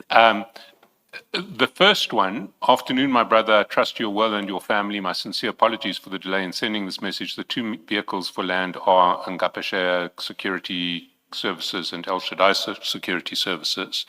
Did you want him to send that to the CFO as well? No, he requested me to get information from Nico. Then Nico sent me a message to say the two vehicles for land are the following. Then I shared that message. I only edited that message and added certain information on it, then send it to Sergeant Nkosi. Now, if we go Sorry, Mr. Chaskowson. And you say this message about the two vehicles, when it was for what purpose? He said it was for land invasion. He said I must check with Nico Matovela, which companies did he prepare compliance for, the one of Peggy and the other one, to forward it to him. I see. Thank you. Can I just ask a question? How would you and Nico Matabela know whether the whether the El Shaddai and Ngapeshe bids were compliant? He was helping them with compliance, as I indicated earlier on that I referred Sergeant Kosi to Nico Matovela to assist him in that. So he had essentially been engaged, or they'd engaged him to help put a compliant bid together. Sergeant Kosi approached him then to assist Peggy. I said, I can't assist. I refused to help. I said, I referred him to Nico Matovela to be able to help him with that. So he asked you to assist Becky. You said, I can't do it, I'm in the city, but I can refer you to Nico. That's correct. Let's see. And then Becky and Nico presumably had some sort of meeting where they worked on putting the bid together so that it would be compliant. That's correct, SC. But why then did Sergeant Nkosi need you in March 25 to find out from Nico whether the bid was compliant? I think he prefers speaking to me to ascertain certain factors. But presumably Nico and Becky had worked together, and by the time the bid was submitted, Nico had done what needed to be done to make the bid compliant. I mean, that was Nico's function, was it not? That's correct. And Nico would have told Becky, okay, we've got everything in order, you can submit now. That's correct.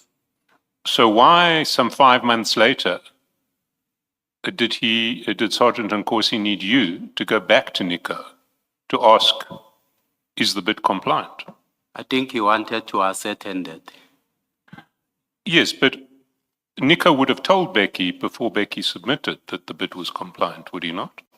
Maybe it's That was his job. It's a level of trust maybe that he has in me. It's a young boy that I grew up, I've groomed, so perhaps the level of trust he has within me. Sorry, who is the young boy, Nico or Sergeant Nkosi? Sergeant Nkosi.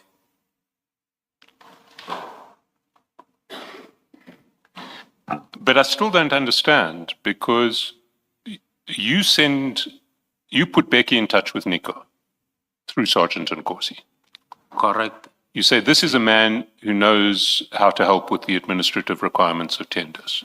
He will help you, I can't. That's correct. Yes. Then Nico See. Then Nico and Becky together work on the Ngapeshe bid so that they can submit a bid that is compliant. You're nodding again, yes. Now, That's correct. See. presumably, before that bid goes in, Nico has said to Becky, we've now ticked all the boxes, our bid is compliant, we can now submit it, it's now a question of price and BE. That was Nico's job, was it not? That's correct. And Nico would have told Becky, we've done what we can, this bid is compliant, we can submit it. It's correct, SC. And that would have happened before the bid was submitted. That's correct, SC. And the closing date for bids was, I think, 2 October of the previous year. Correct. So 5 months previously, Nico and Becky would have had one or more meetings where they finalized the bid. Nico would have told Becky, this bid we're good to go now, submit. That's correct. So why would Sergeant Nkosi now, 5 months later, need you to ask Nico, was the bid compliant?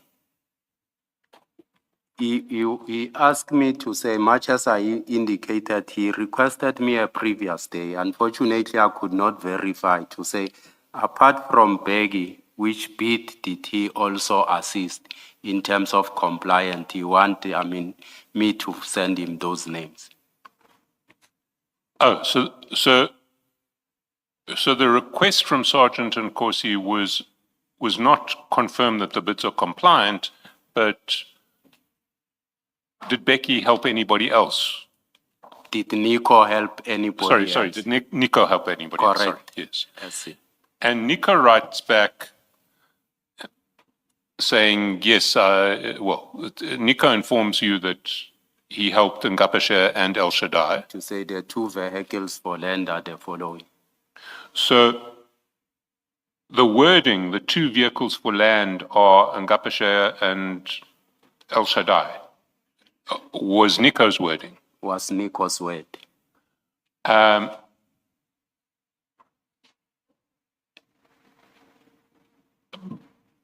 But when I asked you at the beginning whether this was a message that you composed or one that you forwarded, you said you composed it. I said I edited the message and sent it to Fana. Okay. So, afternoon, my brother, is what you put in. Yes. I trust you are well and your family. My sincere apologies for the delay in sending this message. That's all you. Yes. And then you've cut and pasted from The message from I Nico. got from Nico. I see. Just to make sure that I understand, so please read what came from Nico. The 2 vehicles for land are, he sent that message. So all the way to the end, up to love. No.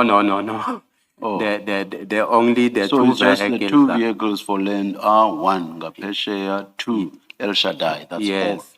all. All right.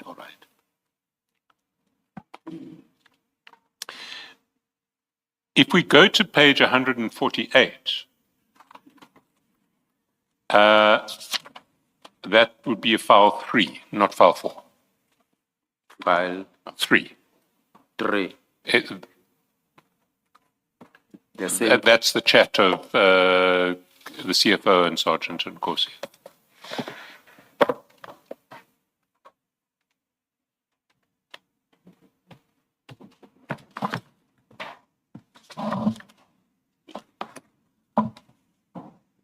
Maybe if, I wonder if before we go there, I can perhaps take you through some matters to clarify perhaps also this, or maybe I'll do that later on.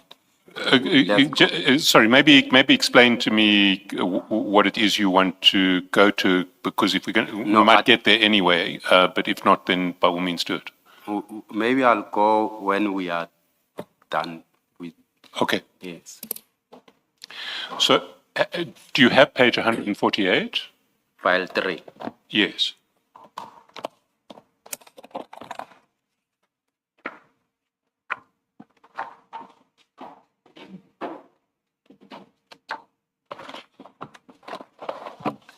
And there you'll see that on the, and remember, these are the chats between Sergeant Nkosi and the CFO, so you've got to add 2 hours to every time that you see on these chats. You'll see that on the 11th of March, at 3:21, it says 1:21, but we add 2 hours, so it's 3:21. Sergeant Nkosi forwards to the CFO all 3 of the messages we've been discussing. The messages that you sent him. The first one saying, afternoon, my brother, I trust you're well and your family. My sincere apologies for the delay in sending this message. The 2 vehicles for land are Ngapashe Security Services and El Shaddai. Have a blessed Sunday and lots of love. That's the first, and then immediately underneath the list of the 7 companies, and then below, afternoon, Captain, I trust you well and your family. The above's from the Red Berets. Please check with Mfowethu if it's the same with his from CIC to verify the authenticity. And you'll see that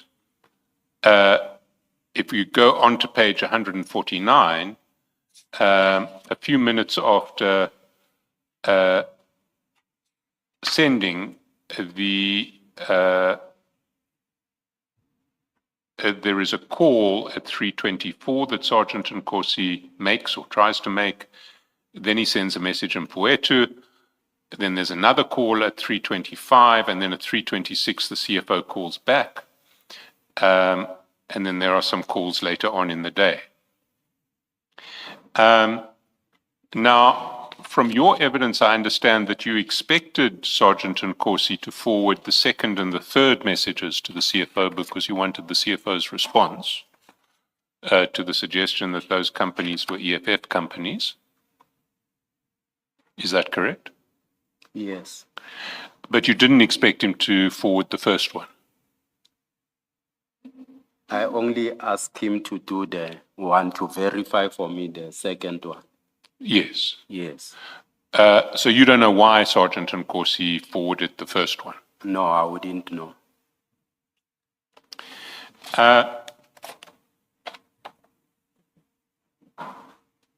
Now, you've said to us that you asked Sergeant Nkosi to check with the CFO whether your list from Muzi and Sipo was authentic, and that he reported to you on the phone that it was not. Correct? Did you take any follow-up action in relation to that? I mean, I did not take any follow-up action, much as it was within my feeling that Muzi is not truthful to me. let's then move to the second exchange. And for that, I need you to go to page 432.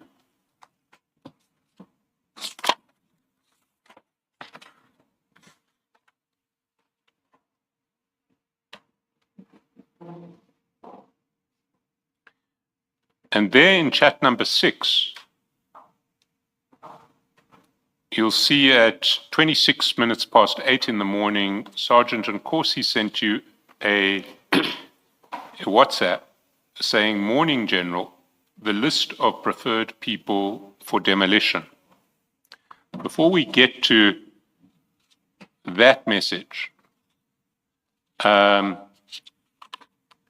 I want to take you to page 152. Just remember that's 826. On the 18th of March. 152. 152. Same file. Oh, sorry. I apologize. It's file 3. It's file 3.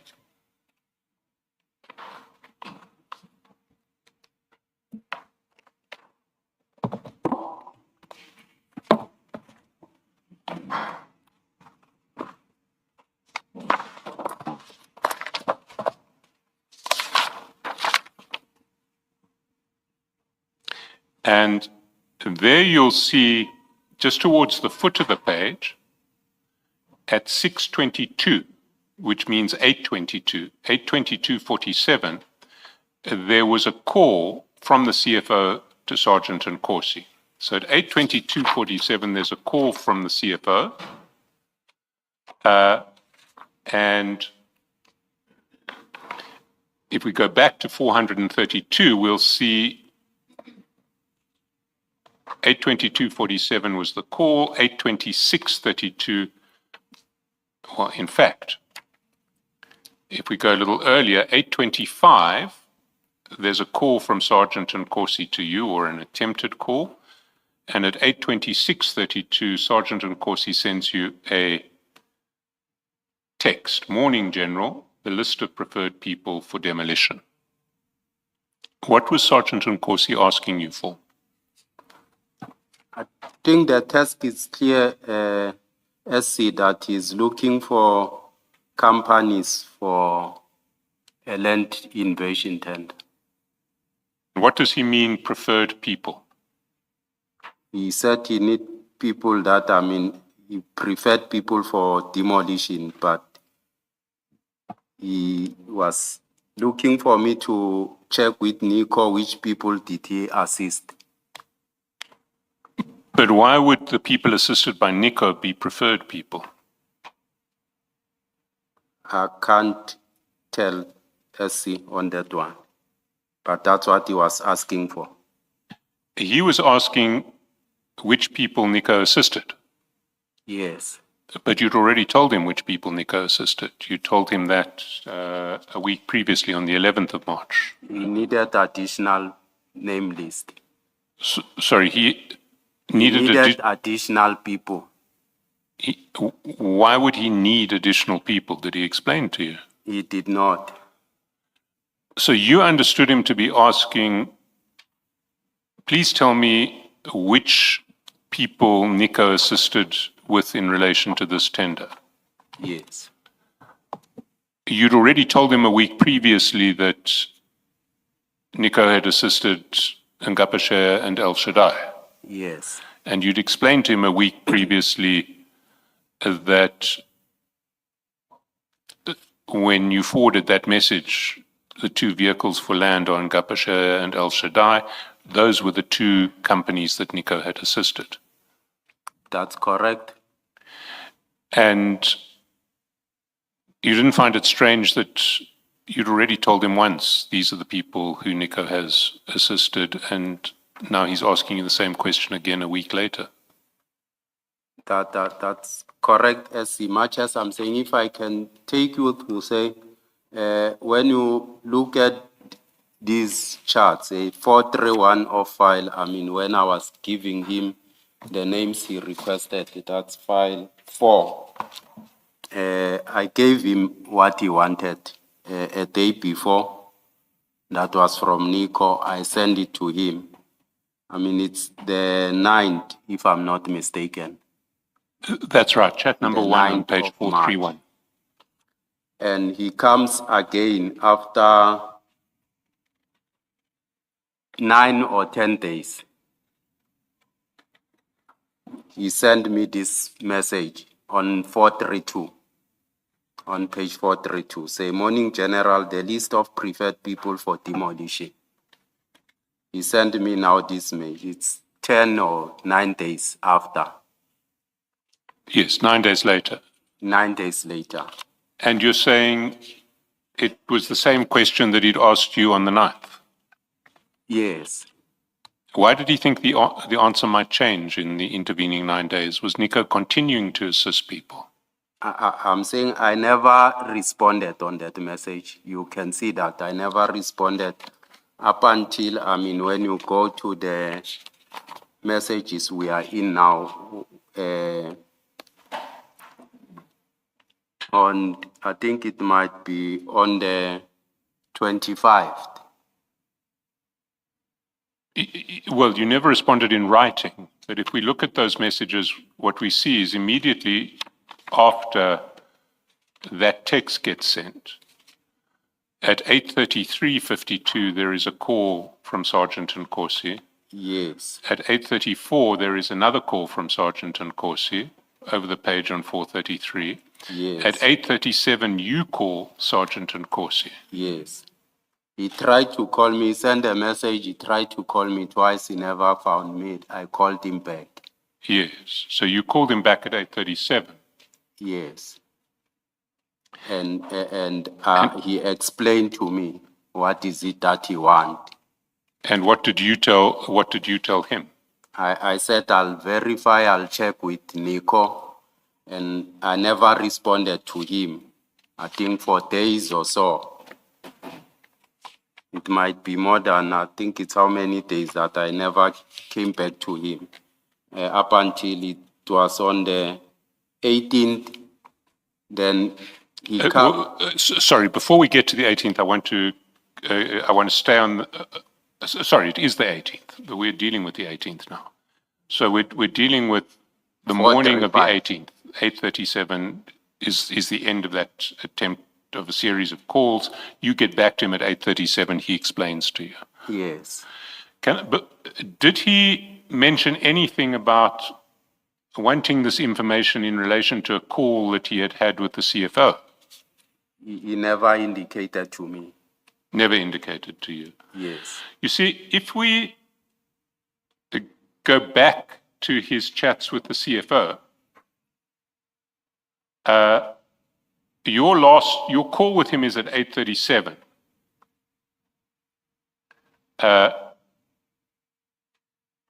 So the sequence is he gets a call from the CFO we've seen already early in the morning at 8:22. At 8:25 he calls you. At 8:26 he sends you this message. Morning, General, the list of preferred people for demolition. Then he tries to get you, you come back to him at 8:37. And you explain to him that the only two people that Nico had helped were Ngapashe and El Shaddai.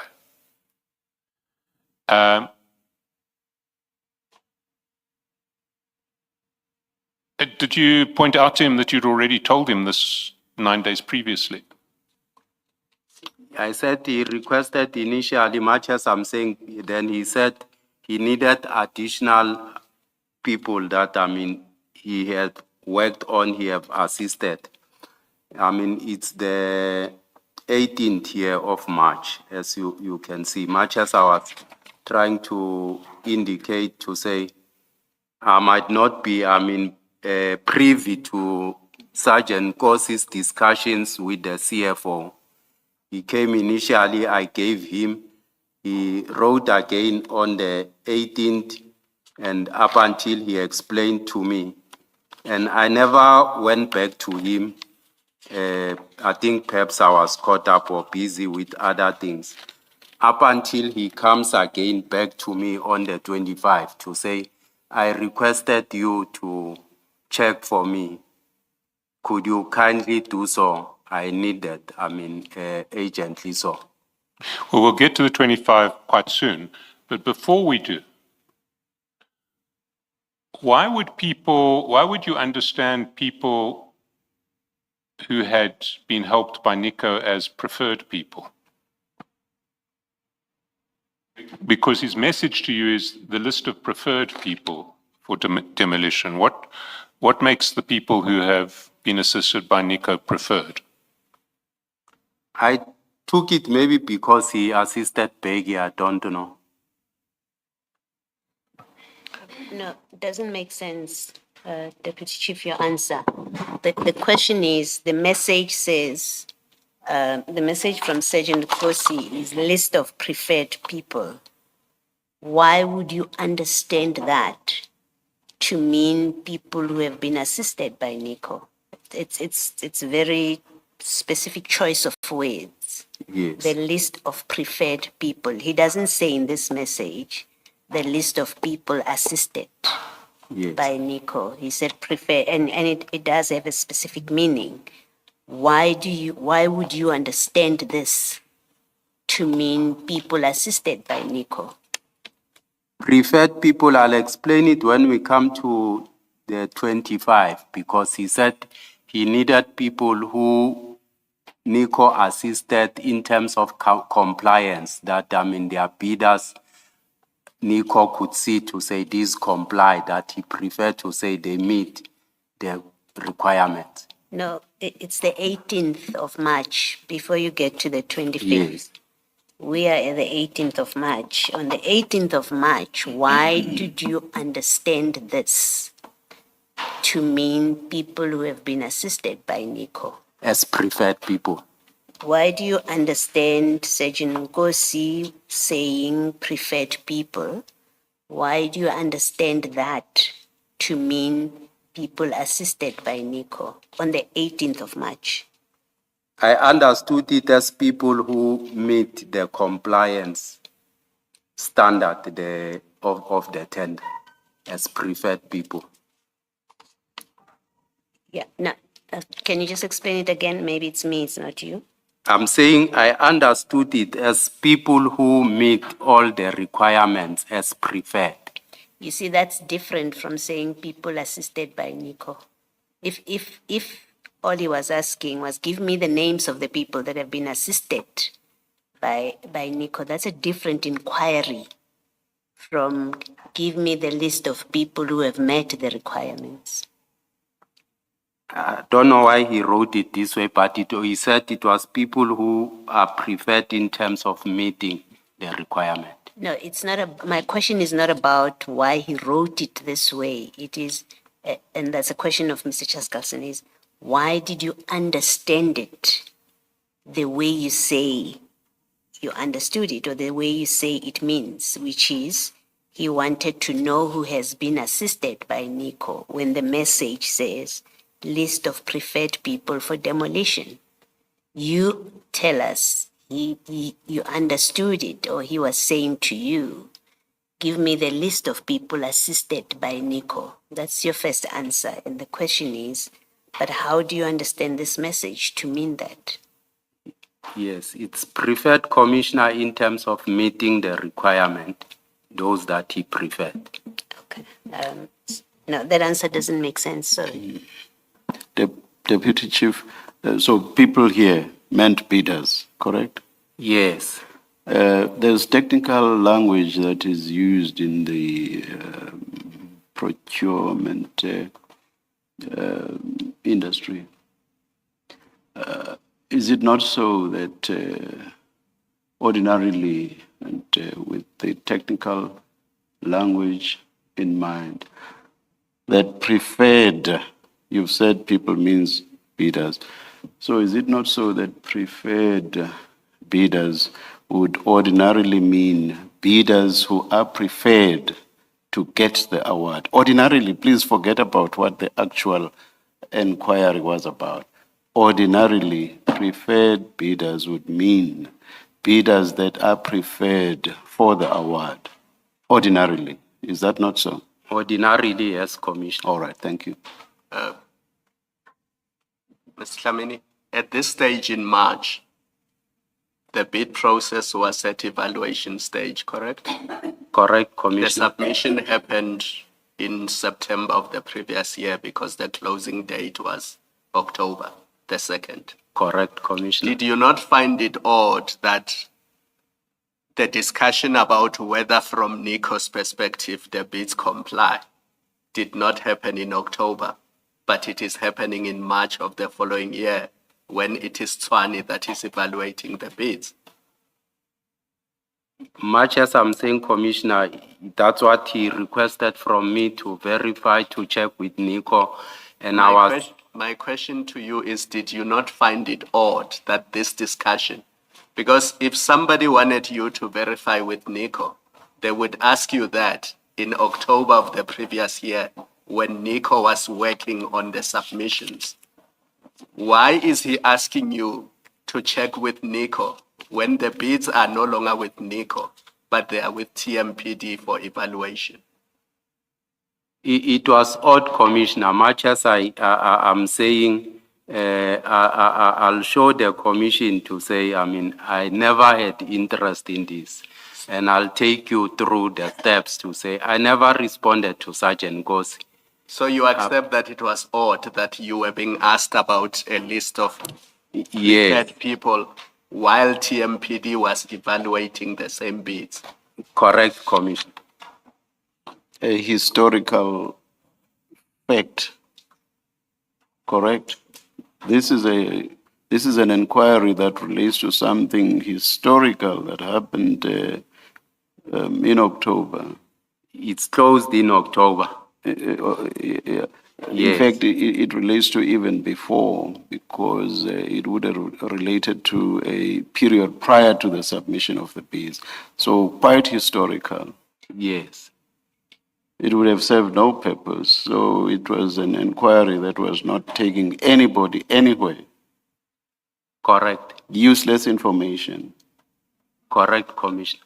that did not. Much as Commissioner, you'll take into account that when he came back again on the 25th to me, I sent him a first message because I'm saying he's looking for something that, he came for the first time. I gave him those names. He comes again, then I send him the first message that I explained to say, these things I thought, they are put to rest. This is what Nico told me. And you did not ask him, but to what end? This, as I say, is historical. This, as I say, is useless information.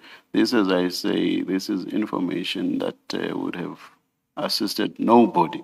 And you don't ask him, but this inquiry, to what end? You don't ask him that. I did not go to that an extent. Why not? Why not? I sent him a Why not? Why not? Please don't tell me what you sent him. Why not? I felt I don't have any business to do, Commissioner, with this. I don't have any interest. Yes, Mr. Shaskelson. So all you did is you told him again, Nico only helped Ngapashaya and El Shaddai. Initially, he demanded, those two. He came back again to say he needs additional names, SC. Much as I'm saying, if I can take you, through the sequence of No, wait. Before you go forward, you say he demanded those two names. Who demanded those two names? Captain Sergeant Gossi. So he demanded what in relation to those two names? To say I must confirm if Nico he can give him the two names for land invasion. And I forwarded those names to him. So are we talking about the 11th of March or the 9th of March or the 18th We're of March? talking about the 9th of March. So he demanded the two names for land invasion. How did you understand that demand? Much as I'm saying, he said I must check with Nico to give him two names that he have assisted in terms of the land invasion. So he has. So the first question that he gets is, give me two names from Nico of companies he has assisted for land invasion. Yes. Now he knows that Ngapashaya has been assisted by Nico because you have told him, yes, use Nico to help your brother because I can't help your brother. Yes. So it's not much use to him to be told by you that Nico has helped Ngapashaya. He already knows that. Yes. So when you say he wanted the names of two companies that have been assisted by Nico, why would he be interested in Ngapashaya in that context? He knows that Nico's helped Ngapashaya. Yes.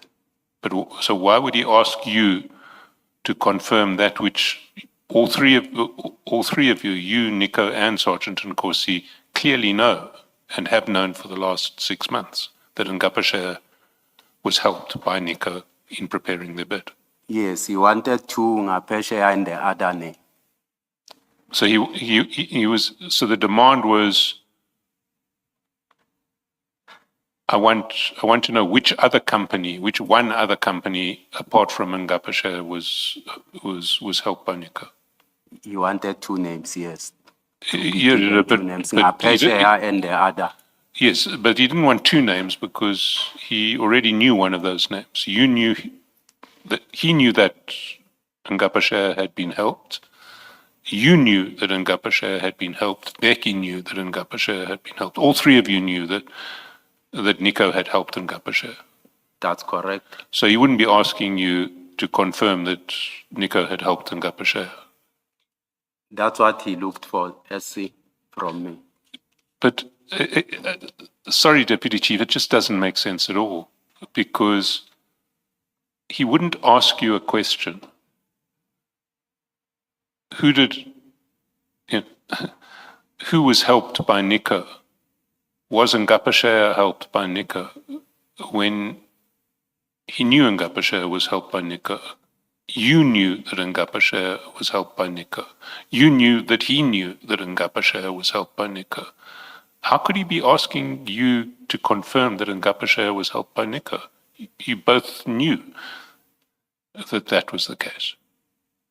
That's what he requested, SC, and much as I forwarded him those two names. That's not the question, Deputy Chief. Why would he ask this when he knew that all the role players knew that Ngapesha had been assisted by Nico? Why? The question is why. Can you please answer the question now? I indicate, Commissioner, to say, he asked me to say, give me two names, being Ngapesha and the other name that Nico assisted. That's still not answering the why. Please, Deputy Chief. I'm not sure, Commissioner. That's not about what he asked for. It's about why he would have asked about Ngapesha having been assisted by Nico when all the role players, including you, knew that he had been assisted, including Sergeant Kosi, including you. He knew, Commissioner. Yes, I confirm he knew about the question is Ngapesha. why. The question is why. Why would the inquiry still have been made? Please. He wanted the second name, Commissioner. Mr. Shasilson? So you're now saying that what he was asking for was essentially who is the second company that that Nico helped? Correct. We all know he helped Ngapesha. Who's the second company? Correct, SC. And when he asks you on the 18th, the list of preferred people for demolition, what is he asking then? SC, much as I indicate to you to say, I send him this, he comes again on the 18th to say the list of preferred people for demolition. And what did you tell him? Because you explained, well, first, what did you understand by that request? What was he asking? To say he needed a list of preferred bidders for land invasion who have tendered. So now he wanted a list of preferred bidders. Yes. In other words, the bidders who have made it through a stage of evaluation to the point at which they designated preferred bidders. Yes, bidders who have tendered and so forth. Yes, but preferred bidders are different from general bidders. You know, you get a list of bidders on the tender register. Preferred bidders are bidders who have been considered by the BEC and the BAC, and they are the ones who are essentially shortlisted for award. In this instance, preferred bidders for him were those that were assisted by Nico.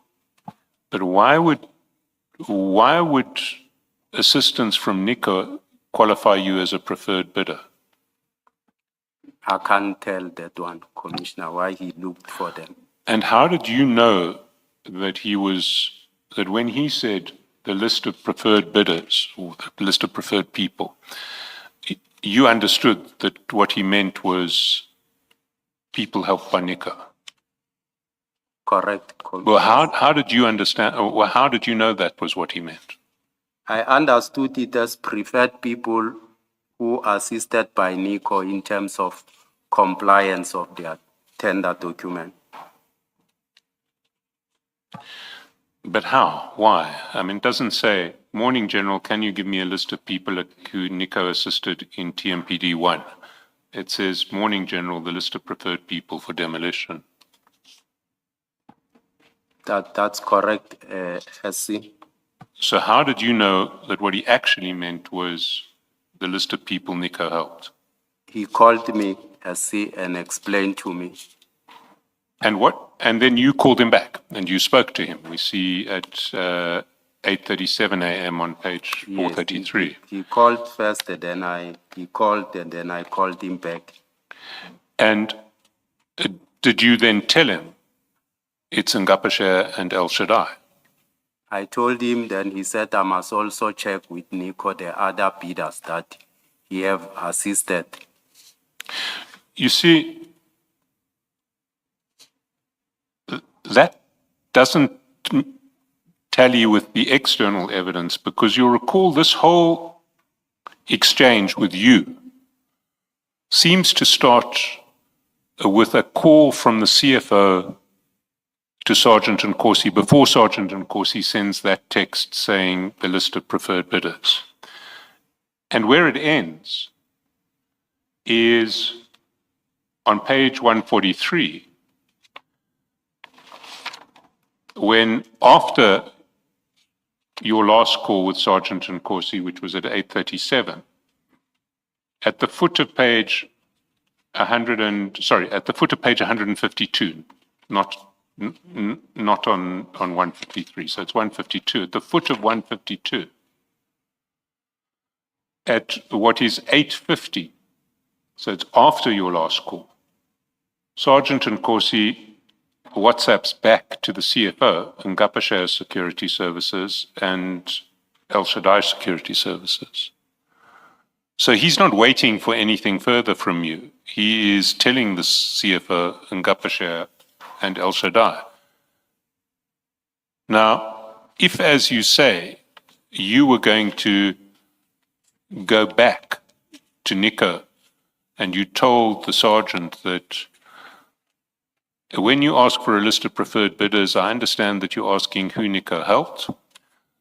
I've already told you it's Ngapashare and El Shaddai. You now say I must check if there's anybody else. I have to go back to Nico. I will come back to you. If you had said that to Sergeant Nkosi, why would he then,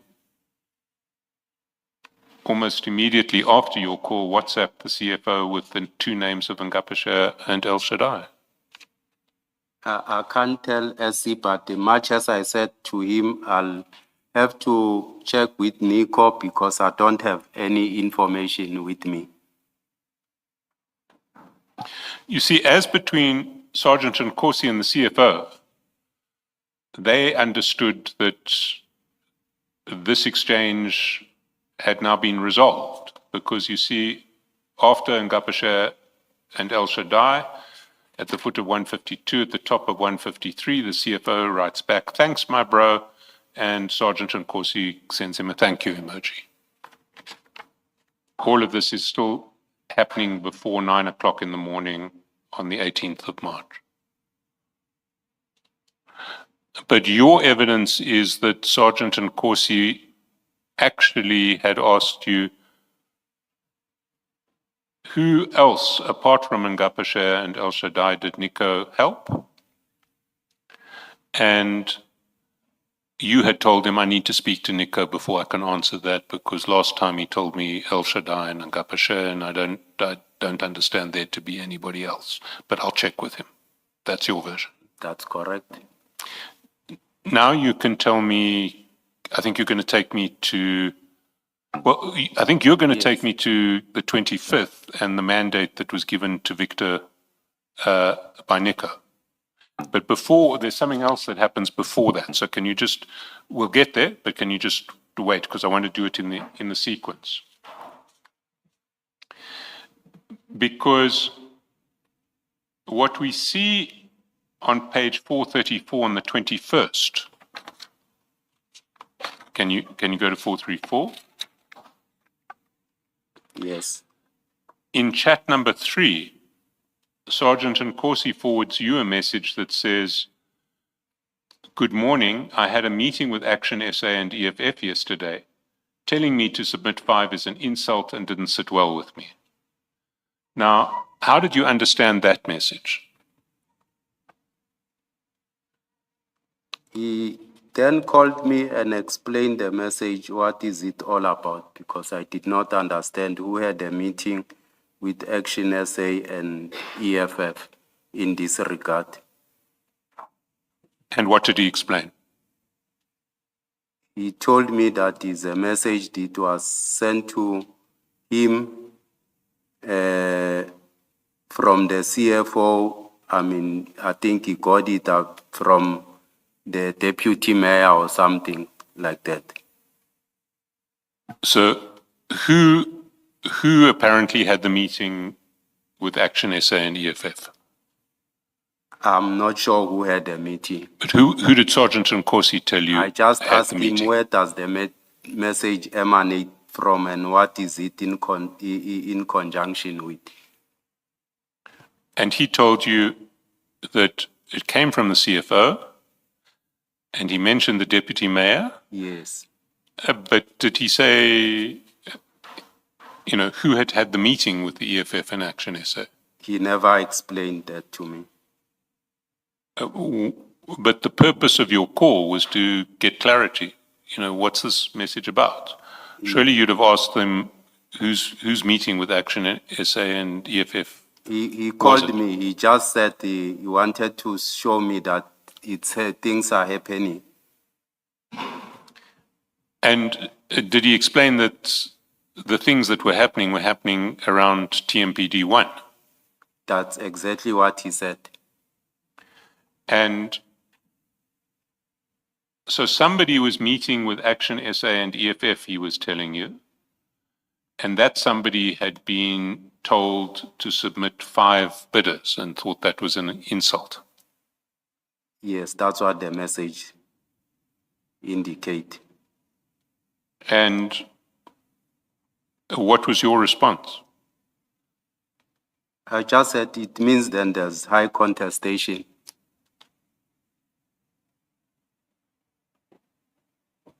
Sorry? I said it seems there's high contestation. High conversation? High contestation, perhaps in the political sphere or something. Have you encountered, political sphere interference in tenders before in your time at Tshwane? I haven't. I took a decision long ago not to engage with politicians for personal reasons. I don't talk to politicians. But have you been aware of political sphere interference in tenders previously, even if you haven't been involved in it? No, never. So this was the first time in your experience that you'd encountered what seemed to be an attempt at political interference in the award of a tender? The message that he showed me, I said there's high contestation. The thing is that I avoid politicians for personal reasons, as I indicated. I have a history in politics, so I avoid them. The high contestation that you referred to, you mean for the tender? Yes. To do with the tender? Yes. Okay. And that's contestation by political parties who want to influence the award of the tender? I took it like that.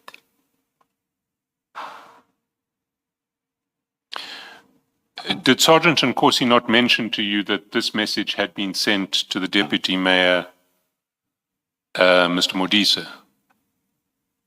He never explained that to me.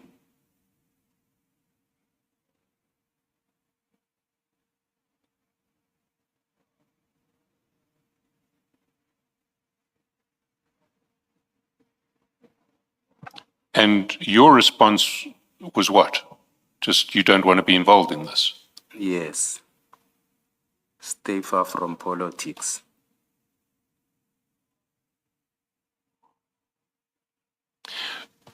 You see, if we look at the series of phone calls around this message, it starts on page 154, file 3.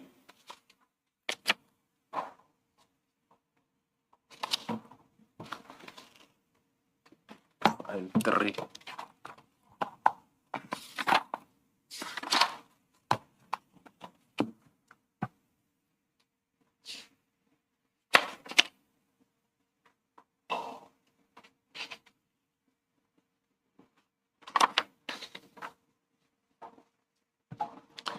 And you'll see at the top of page 154 is the message that we've just been looking at. It gets forwarded by the CFO to Sergeant Nkosi. Then, and that's at 11:07 in the morning, you've got to add 2 hours.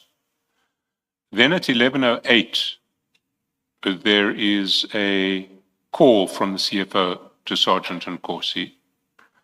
And we've checked that that call lasted 9 minutes. So that takes us to 11:17, which is exactly the time that Sergeant Nkosi WhatsApps you the call, WhatsApps you the message at page 434.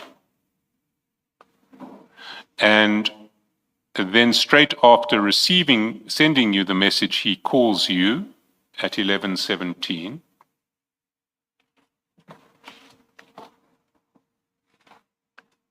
Then if we go back to page 154, we see that he sent you the call at 11:17. He's made you a call at 11:17. At 11:18:26, the CFO calls him. At 11:19:51, he calls back. At 11:20, he calls back. At 11:20, he calls back again. At 11:21, the CFO calls him. That's at 11:21. We go back to your exchanges at page 434. And we see at 11:22, in chat number 5, there's another call between you and Sergeant Nkosi. So what we see is around this particular chat, a series of calls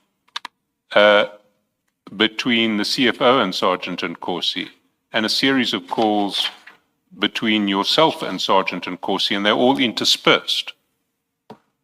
But you're saying you just made clear to Sergeant Nkosi that you wanted nothing to do with political interference. That's correct, SC. And in those later calls, what was going on? I indicated that we speak frequently. I might not recall what is it that he might have been calling me for. I mean, sometimes he'll call me with regard to issues regarding either my son or whatever the case it might be. So we speak frequently. It might be either a coincidence, but when I speak to him, it's on many aspects that we speak about.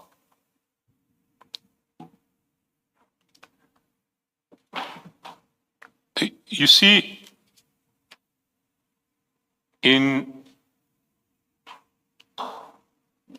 let's go to the third exchange, which is, I think, the one you wanted to take me to, which is the 25th of March, page 439.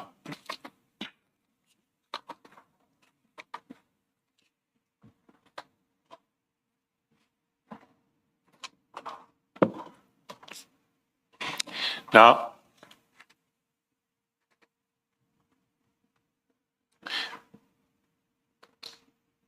maybe before we get to 439, we should get to 436.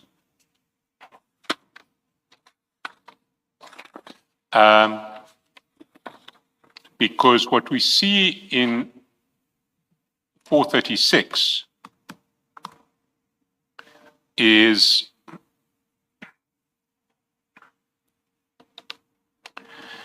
that on the 20,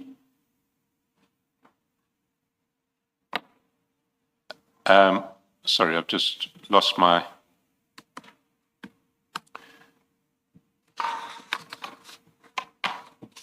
if you look at chat number 2 on file 4 at 111,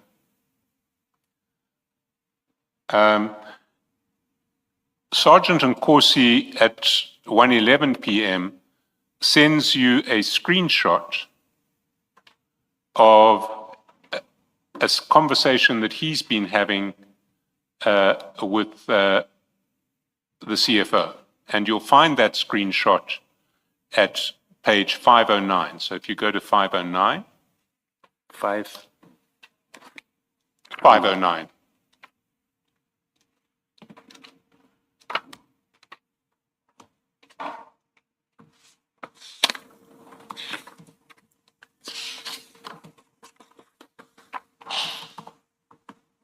And you'll see there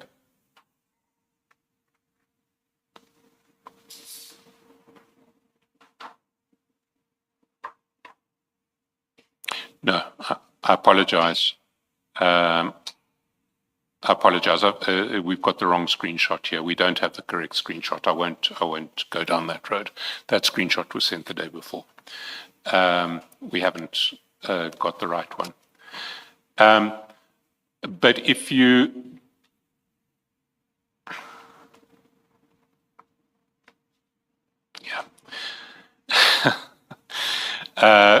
we don't have the right document available, but what I want to ask you is that the evidence of the CFO and Sergeant and Corsi was that on 25 March, the CFO had asked for a meeting with you and the CFO and Sergeant and Corsi were due to meet. CFO says it was due to discuss, it was about discussing issues relating to the invoicing of Gubis. Do you recall having a face-to-face meeting with the CFO and Sergeant and Corsi in relation to the invoicing of Gubis? I never turned up for the meeting because I was going for a training run, so I could not honor the meeting. So you recall the meeting request, as it were, but you couldn't honor it?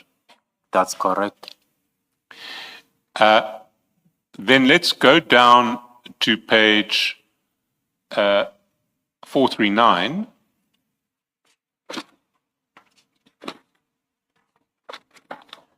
And there you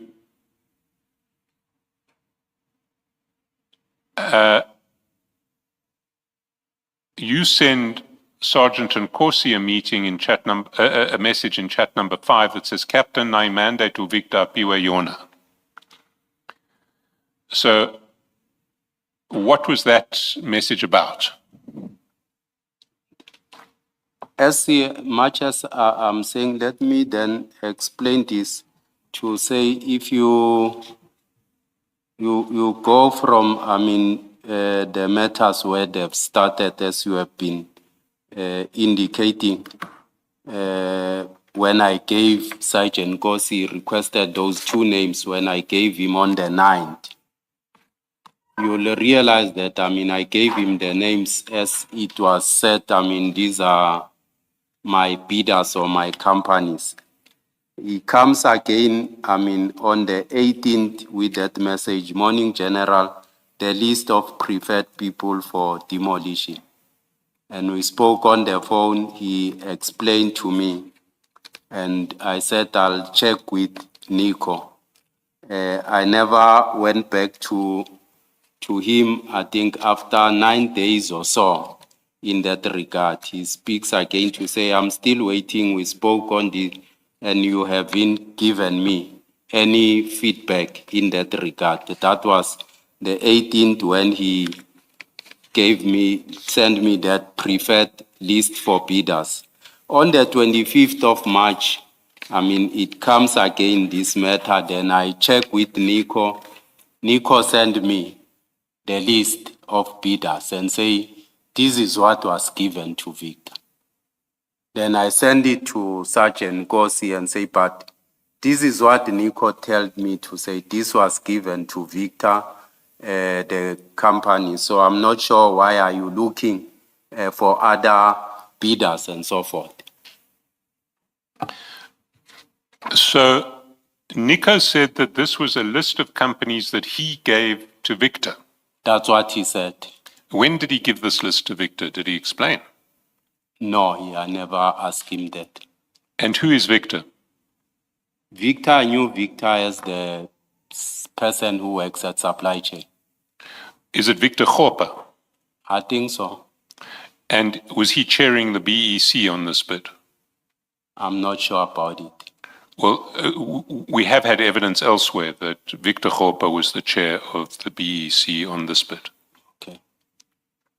So this was a list that Nico said he gave to Victor, who we know to be the chair of the BEC. That's correct. And it was in relation to TMPD1. Correct.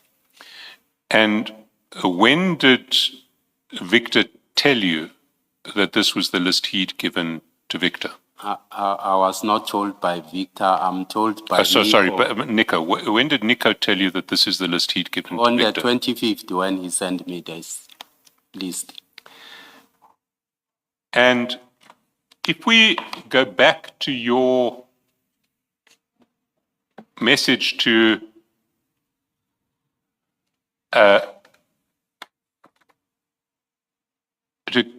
Sergeant Nkosi on page 439, we see that when you send that list of companies, your covering message says Captain Nai mandate u Victor Apiwe Yona.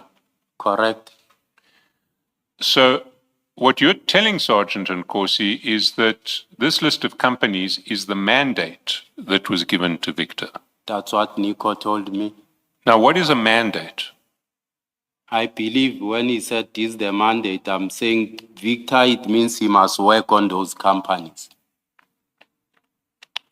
So Victor must work on those companies. Correct. So Victor must give preference to those companies in the procurement process. That's correct. So when we're talking about preferred bidders, we're now talking about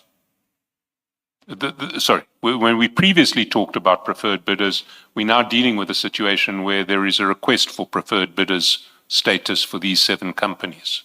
That's correct. And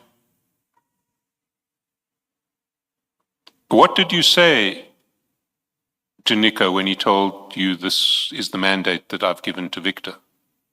As much as I send it to Sergeant Nkosi to say he's looking for something while I'm being told to say already Victor was given a list of preferred bidders. So you've got some evidence Sorry. Please repeat that. I don't understand you. I'm saying Nico sends me this list and say these are the preferred bidders that were given to Victor on TMPD 01. So I'm sending it to Sergeant Nkosi to say you are looking for something else. This is what I'm being told.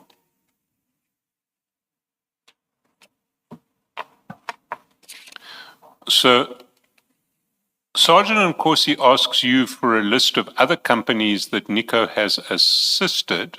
Yes. You give him back a list that Nico tells you he has given to Victor as the mandate for TMPD1. Yes. Then he tells me to say, no, check with Nico. I need to send the other names to the CFO. If you can ensure that Nico gives you other bidders that he has prepared in terms of compliance that I need to send to the CFO. So sorry, when did he say that? On the 25th when we spoke. And when did you speak on the 25th? I spoke to Nico again, then he sent me a message that I sent to Sergeant Nkosi. Sorry, I'm just getting the sequence a bit confused. So you're saying that back on the, well, correct me if I'm misunderstanding you, because I don't want to put words in your mouth that are wrong.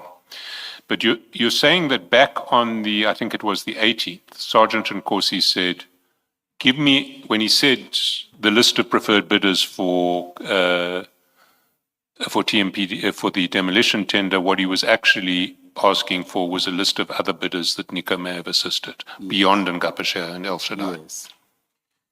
And then you speak to Nico on the 25th, and he says, this is the mandate that I gave to Victor. Correct. And you understood that to mean that Nico had been communicating with Victor and had told Victor that these 7 companies and we see them on page 525, are the companies that should get the tender. That's correct. And so you go back to Sergeant and Corsi Correct. and you say to him, you asked me for the other companies that Nico had been assisting. This is the mandate that Nico gave to Victor of companies who should be given preferred bidder status. That's correct. So you knew that Nico was now talking to the chair of the BEC or to Victor, who you knew to be involved in procurement, and was giving Victor a list of companies who he wanted to be appointed in this case. I don't know that. I did not know that. And I'm not sure if that's correct or it's false or it's true, but that's what he told me. Well, Nico had said that he had talked to Victor and he had given Victor a list of 7 companies that should be given preferred bidder status. That's what he said to me. And what did you do with that information? I gave it to Sergeant Gosi to say, but you are still looking, but this is what was given already. Now, Victor is a member of your department, is he not? No. Victor Hope is not a member of the TMPD. No. He's not a member of the TMPD. Is he from Central Procurement? I understood him to say earlier that he is in supply chain management. Sorry. Yes, just a matter of detail, Mr. Shaskelson. If you've touched on this already, please forgive me. But where did Nico get this list from? Do you know? I don't know. Or you may continue, Mr. Shaskelson. But at any rate, you'd now been told that Nico, who's someone who you deal with. I dealt with when I'm dealing with issues of, I indicated that I worked with him 97 when I left the army to manage the taxi business and so forth. I worked with him in terms of, ensuring that the permits for vehicles and all those other things. Well, let me take a step back. Nico, who is the person who you refer bidders to when they want to put in place compliant bids. Nico is the man you refer them to if they ask you to help them assemble compliant bids. You say, I can't do it, but I know someone who can. Nico is that man. I don't refer bidders to Nico. I only referred Sergeant Gosi to say, let him help Peggy. I don't refer bidders. Okay, Nico is the person you refer Sergeant and Corsi to. Correct. Yes. Nico is now telling you that he has gone to the chair of the BEC and given him a mandate to appoint 7 companies for this bid. That's what he said. Then he sent me the list. Yes. I gave it to Sergeant Gosi. But Nico is essentially admitting to an attempt to corrupt this procurement process, is he not? I don't know whether this was true or not. People might claim sometimes. No, but Nico was saying he gave that list to Victor. That's what he said. Now, so he has been party to an attempt on his own version to corrupt the procurement process. I can't confirm that. Well, why can't you confirm that? He says, I gave this list to Victor as the mandate for TMPD1. I've seen a lot of people who lure people to say they have either connections within the city, they can help them and so forth, just to benefit, of which it's not true. Yes, but even if it's not true, he is claiming to have been party to an attempt to corrupt the procurement process here. A claim might not be a reality. People will let people and say, I know this judge, let's go to him. I've spoken to him, we can either arrange your bail and so forth, sit here, I've arranged, while it's not true, the same thing that other people do, especially with supply chain processes. There's a lot of bogus people who claim sometimes to be having connections, speaking to people while it's not true. So I can't confirm that. Deputy Chief, assuming that it was true, that is the list or the mandate had indeed been given, would that have amounted to an attempt to corrupt the tender process, assuming it was true? Assuming it was true, yes, it amounts to that, Commissioner. Deputy Chief, you must have assumed it is true. Why else would you have forwarded it to Sergeant Nkosi? Because you cannot forward something that you know to be false to Sergeant Nkosi.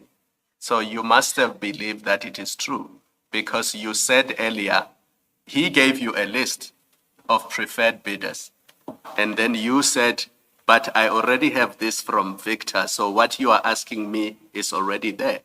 So which means you must have believed that you are being told the truth, because you used this very list to respond to what he had asked you earlier. Commissioner, I asked me to check with Nico. Nico gave me that. Exactly. And say, this is what I've given Exactly. to Victor. So I assume Sergeant Nkosi must be knowing these things. Why does he keep on looking either for additional people and so forth? But I'm saying then you must have assumed, I'm not saying you knew, you must have assumed that it is correct what you are being told, that Victor has been given this money. I assumed as such, Yes. Commissioner. And, sorry, Chair, go ahead. You said Sergeant Nkosi's inquiry was again about who had been assisted by Nico, correct? Correct. Even at this late stage. Correct. Now you are given a list in relation to a mandate of preferred bidders now, that is, people who should be preferred for the award of the tender, correct? Correct, Commissioner. And then you give that to Sergeant Nkosi, correct? Correct. And do you give it to Sergeant Nkosi on the understanding that it was a response to his inquiry? Correct, to say it will put the matter to rest. How could that be? How could that be a response to Sergeant Nkosi? Because now this is about preferred bidders. Sergeant Nkosi had made an inquiry about other people who had been assisted by Nico. But you are not giving him that. What you are giving him is a list of preferred bidders. How could that be a response to Sergeant Nkosi's latest inquiry? The two just do not correspond. I thought it will put his request to rest that because Nico has done that, No, he how might could not continue. How could it put the inquiry to rest? Because it's not answering the question. The question is, who else was assisted by Nico? And what you get is not a response to that, but rather a mandate in relation to preferred bidders. So it cannot put the inquiry to rest because it's not answering that inquiry. So why did you give him something that did not relate to the inquiry, and yet you purported to be doing exactly that? The two do not correspond, as I say. Commissioner, there are names there, and I take once he see those names, then he'll be satisfied. Satisfied by something that does not, on your own understanding, answer his inquiry. How could he be satisfied? He'll take the same name list that Nico provide me to say I've given this to But Victor. that list is not about assistance, it's about preferred bidders. So how could he be satisfied? Commissioner, I took it that he'll be satisfied with that list. Even though it wasn't answering the inquiry? Much as he made the follow-up again with me.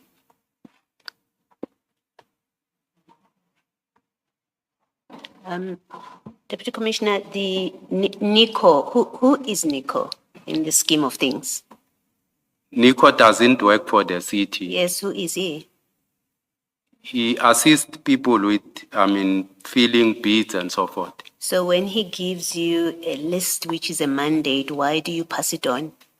If he's just a random person, why do you take that list and pass it on?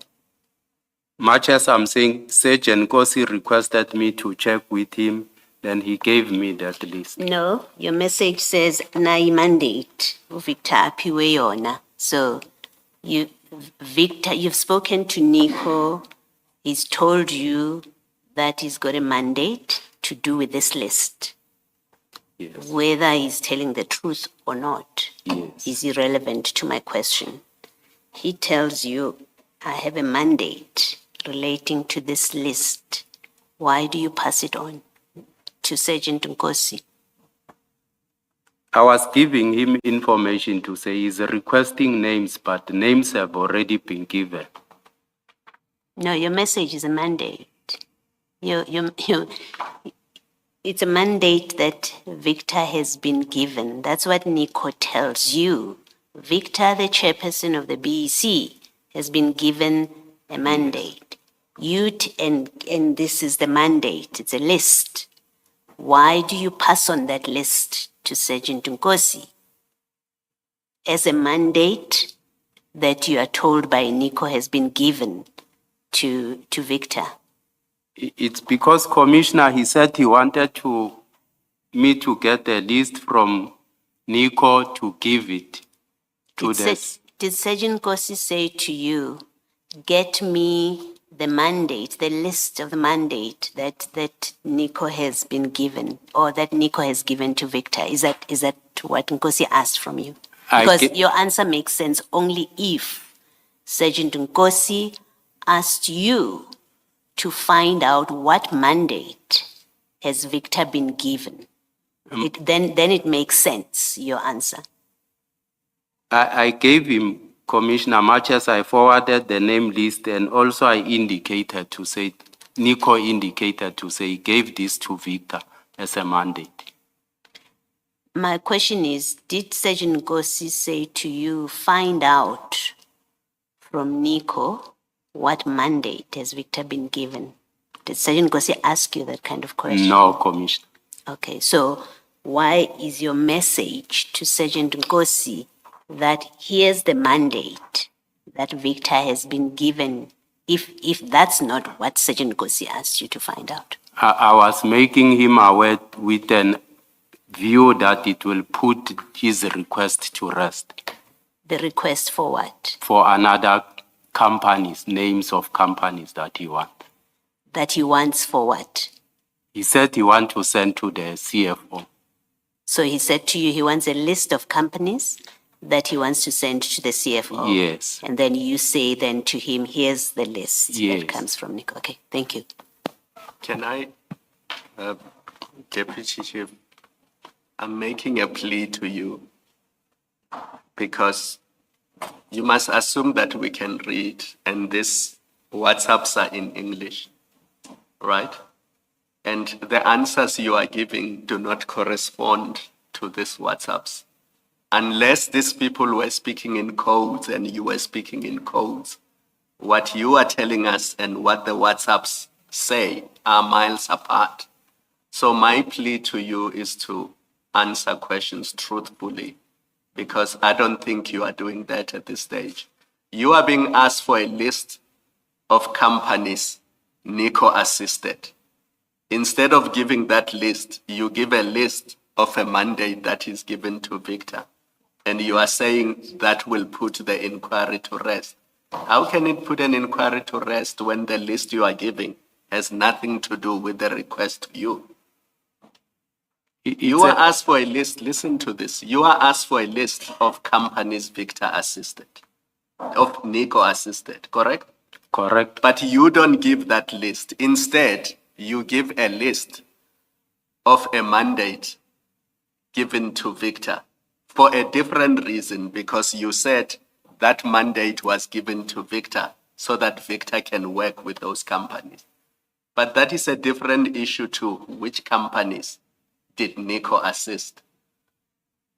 Commissioner Kumalo, I'm saying I'm requested a list. There's the list is attached there. I further indicate to say, but this was given to Victor as per NICO, as a mandate. There are name list of companies there. So I want you to reflect on my plea during the lunch break. And when you come back from lunch, I'm going to ask you to please answer truthfully, because the impression I get sitting here, we can read. You must assume we can read. And what we are reading and what you are telling us are miles apart. I'm answering truthfully, Commissioner, much as I'm saying. The request was for you to reflect over the lunch adjournment, and perhaps this is an opportune moment for us to take the lunch adjournment. Let's resume at 2 p.m.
in that regard. So if a complainant comes to you and says, this tender official has taken a bribe on this bid, it's your responsibility to investigate.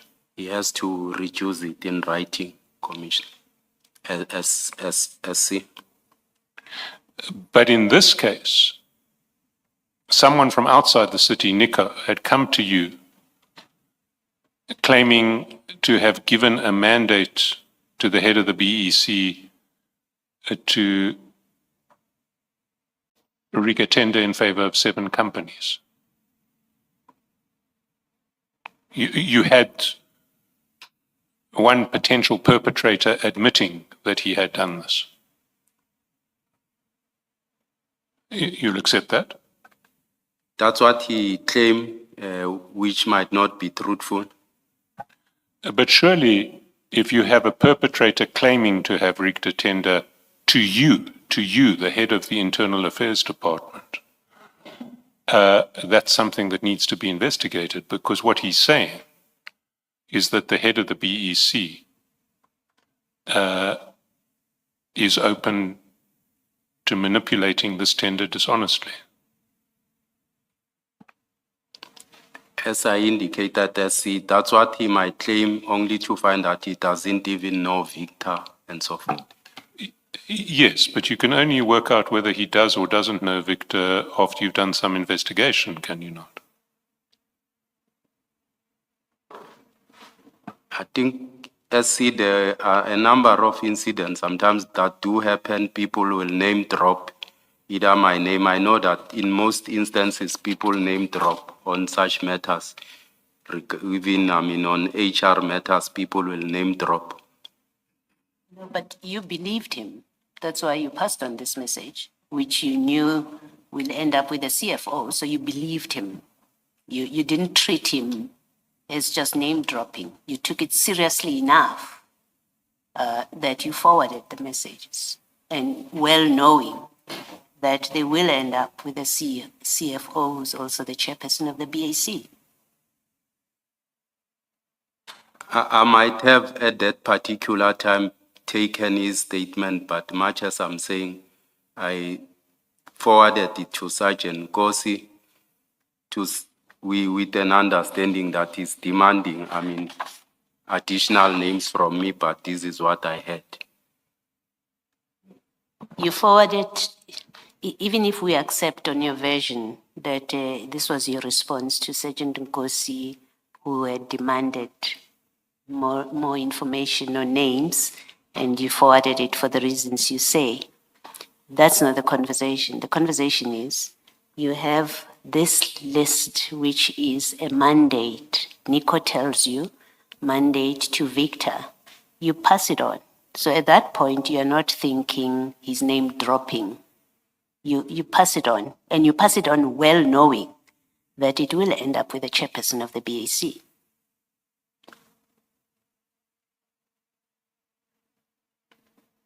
He might have shared it with him, yes. No, you knew it was going there. Your dealings, all your dealings with Sergeant Kosi about this tender are that he is the middleman between you and the CFO. You know that.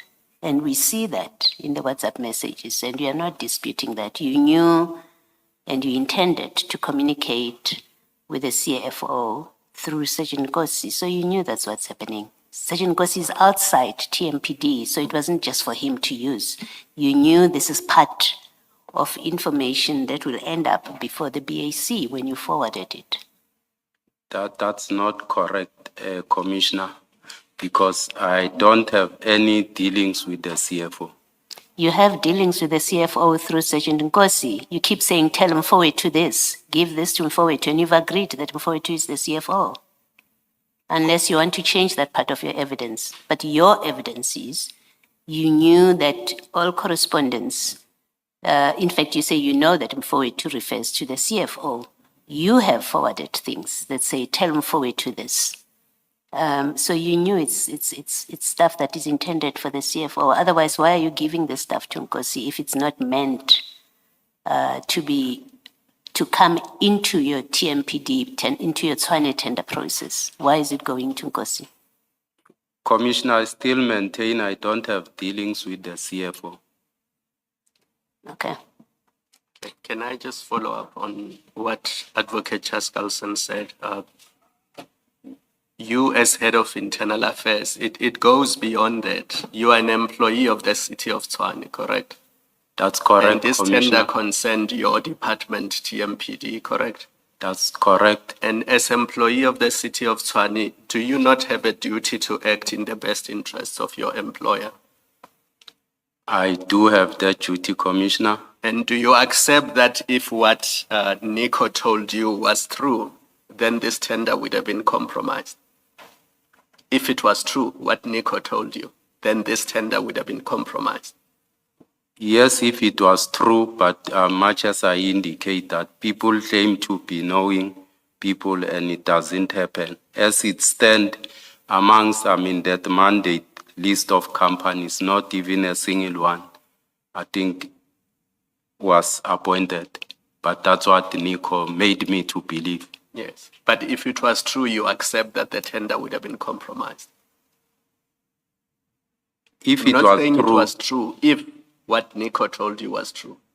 yes, if it was true. So Commissioner. why did you not see a need to report it to the city of Tshwane and TMPD that the chairperson of the BEC may have been compromised or may have been given a mandate to compromise the bid? I took it that he might be name dropping the name of Victor. But you- once people pick up to say who's the chair of the bid evaluation, they run with it. They go out to service providers and say, we have spoken to this chairperson and so forth. So to you, it was name dropping. And you established that as a fact, that it was name dropping. It emerged as a name dropping. Did you establish that as a fact, or you were only suspecting that it is name dropping? I suspected so. You had not established it, No. and you saw no need to investigate, as Advocate Chaskalson asked you. I don't think I saw a need, Commissioner, to investigate it. All right, let me leave it there.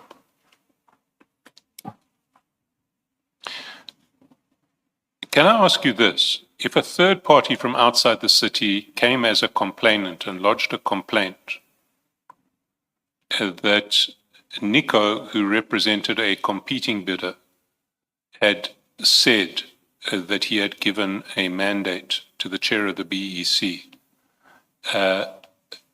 to manipulate the bid in favor of 7 companies, would you investigate that? Correct, SC. So if a third party comes and makes the complaint, you will investigate it. But if the facts that the third party complaint, that the notional third party complaint is based on, come to your attention directly, you don't see a need to investigate them. The third party, I believe we could have reduced it into a statement, Commissioner, SC. But you could reduce it into a statement. You could be the complainant yourself, as is often the case in police matters. You could say, Nico came to me and said that he had given a mandate to the chair of the BEC to manipulate the tender in favor of these 7 bidders. This is the A1 statement in the docket to investigate the chair of the BEC. I did not see it in that way, SC. You may not have seen it in that way now that it is being raised with you. Nico, an outsider, comes to you, says the chairperson of the BEC has been given a mandate to prefer these companies. Now we put to you that now, even with the benefit of hindsight, if you like, you could have been the one that lays a complaint that would then be investigated. You complete a statement and submit whether to your, I think you call it your integrity unit, the right body in the city or to the police, where you say a civilian, a member of the public, has told me that the chairperson of the BEC has been given a mandate. You could have done that. You Now didn't that do is- it. We know you didn't do it. You're telling us you didn't see it. Strangely, you say you didn't see it that way, but you could have done that. Yes, Commissioner. Thank you.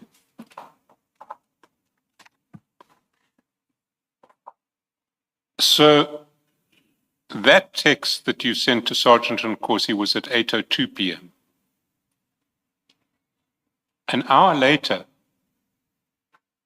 you sent him a different message. That's at the top of page 440. Chat number 1. 9:03 p.m. Captain, find below our vehicles for land to be given Kuumpuetu in order of priority. And then what follows is the name of, in fact, 6 companies, because number 4, there are 2 number 4s, so it should be 456 as opposed to 445. There's 6 companies, and the first 2 are El Shaddai and Ngapesher.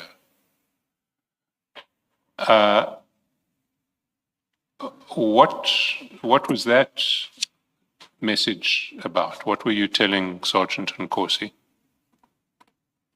As indicated, SC, that Sergeant Nkosi insisted that I need to get Nico to give him additional 5 companies to be 7, that he wants to give it to the CFO to ensure that, he's able to check for him if they comply accordingly, and I must indicate that Nico must put it in order of priority in terms of the requirements that, the first that meets, the requirements in terms of how he evaluated in terms of that priority himself when he prepared them.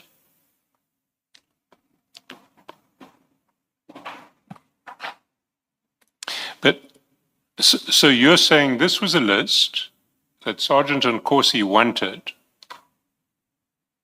of 7 companies now Correct?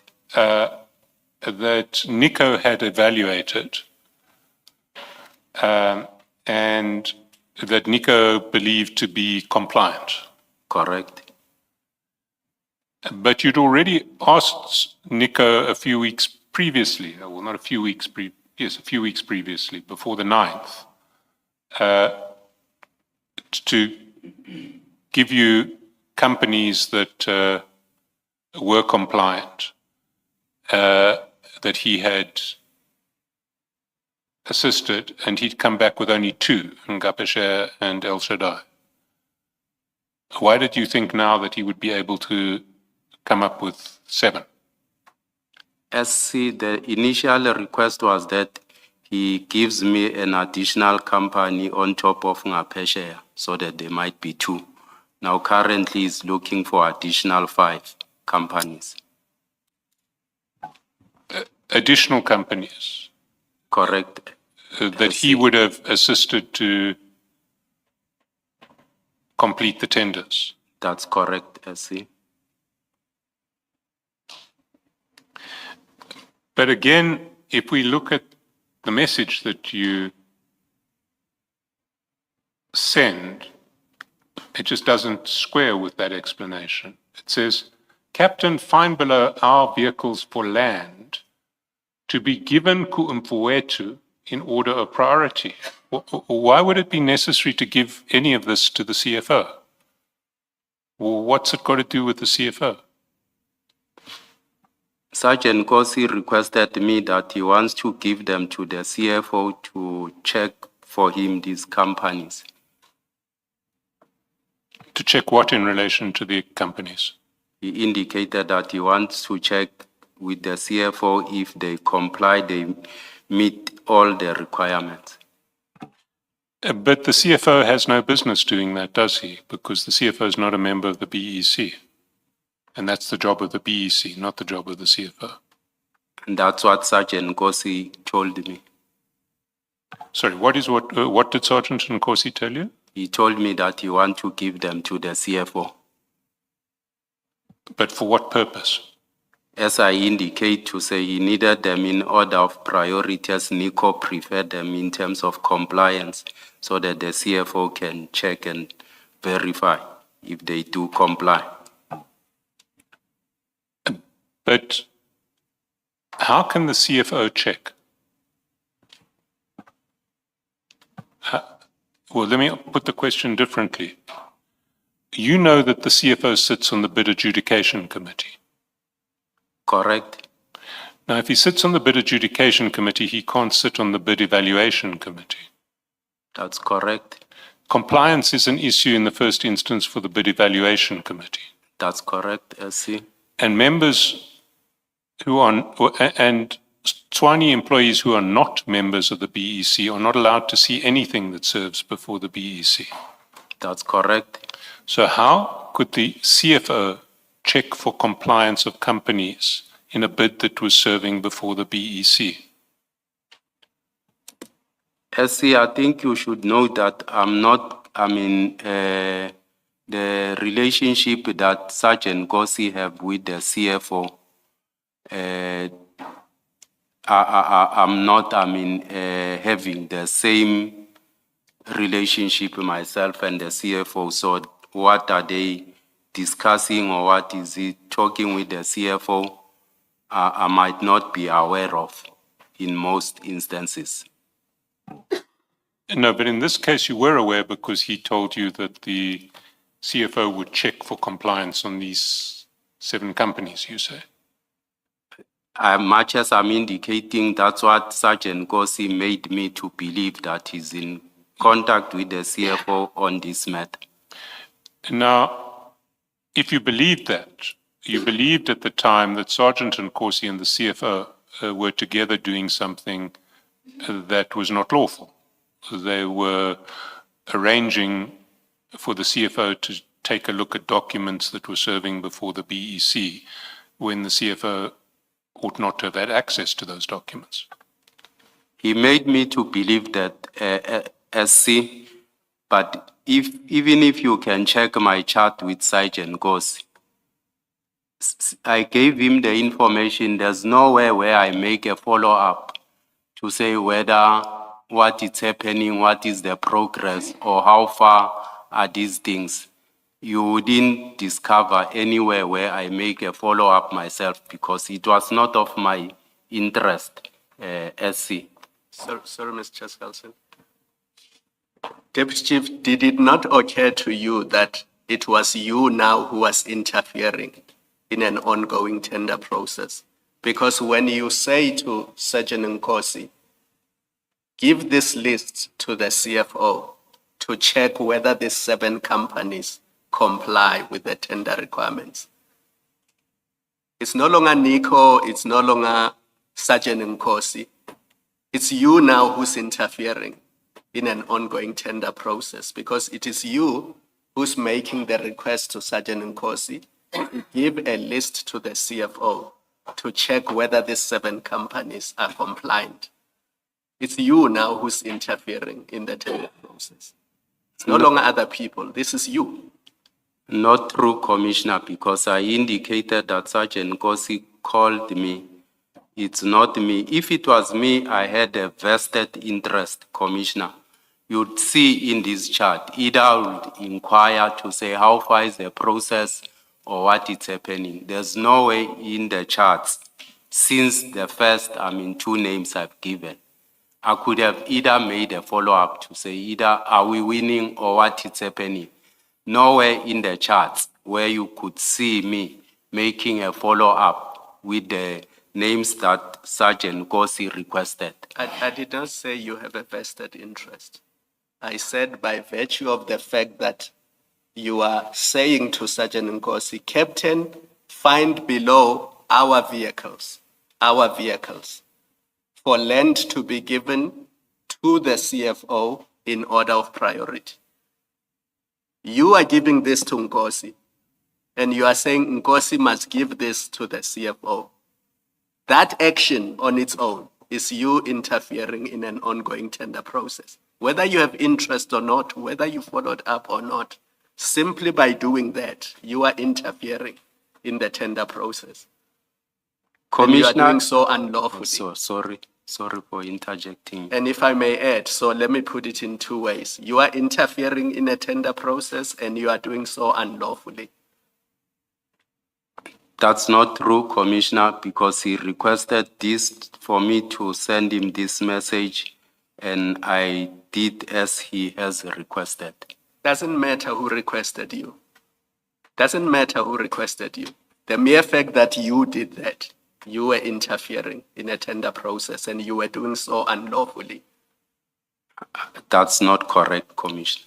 Thank you, Mr. Chaskell. Well, what you're saying is that that message in chat number 1 was really responding to a request made by Sergeant Nkosi as opposed to making a request to Sergeant Nkosi. Is that what you're saying? That you were responding to his request, you weren't making any request to him? I see. That's not how he seems to have seen it, because his response is not thank you for responding to my request, it is done. In other words, I have done what you have requested me to do. We see that in chat 2 at 9:04. That's correct. So how does that square with your explanation that he had just made a request to you to give you a list of companies assisted by NICO who could then be checked for compliance, and you just complied with his request. You weren't making any request to him. He has requested me, SC, because I think when he was responding here, he already told me that he wants to send a list to the CFO for the CFO, to assist him to check for compliance. So he was merely either indicating to me that he has done that already. It was not my list or my making this list, SC. There's then another call between the two of you at 9:04, and then you... Sorry, just before you move on. At this stage, bids had been submitted a long time ago, and as Mr. Shaskelson is saying, they were now ready for evaluation. Correct? Correct, Commissioner. And I'm sure you would agree that it is not proper to change the content of non-compliant bids to make them compliant. Correct? Correct, Commissioner. I'm asking this to understand this idea that what was sought from the CFO was for him to confirm whether or not these bids were compliant. That's what Sergeant Nkosi informed me, Commissioner. Now, if bids had long closed and you accept that at that stage, you cannot change a non-compliant bid and make it compliant, what purpose would the request to the CFO have served? I'm not assuming, for example, that the answer from the CFO was these bids are non-compliant. So what purpose would the inquiry to him or from him have made, or rather, what purpose would that have served? I'm not abreast, Commissioner, with the discussions between Sergeant Nkosi and the CFO. No, I'm not asking about them, I'm asking you now. I'm asking you. Would it have served, would the inquiry have served any purpose at all? That's what the Sergeant Nkosi requested. No. Please answer my question. I'm asking it a third time now. Would it have served any purpose for the CFO to pronounce on the compliance or otherwise of these bids? I'm asking you. I'm not asking about their interaction. I don't think it might have served any purpose, Commissioner. Thank you. I will tell you that it would not have served any purpose. You basically agreed in the last answer.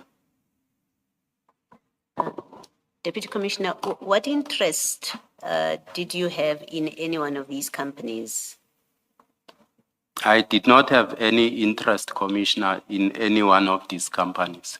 Okay, that's my first question. What interest did you have in any one of them being appointed or being successful in the bid? I did not have any interest in any one of them to be appointed because I was not going to benefit or I'm not benefiting anything. Then explain why in your message you speak about our vehicles. Why do you refer to these companies as your vehicles, you being part of the people who own these vehicles or who are putting forward these vehicles? As I indicated, Commissioner, to say when I receive a message, I'll usually edit it and put a name.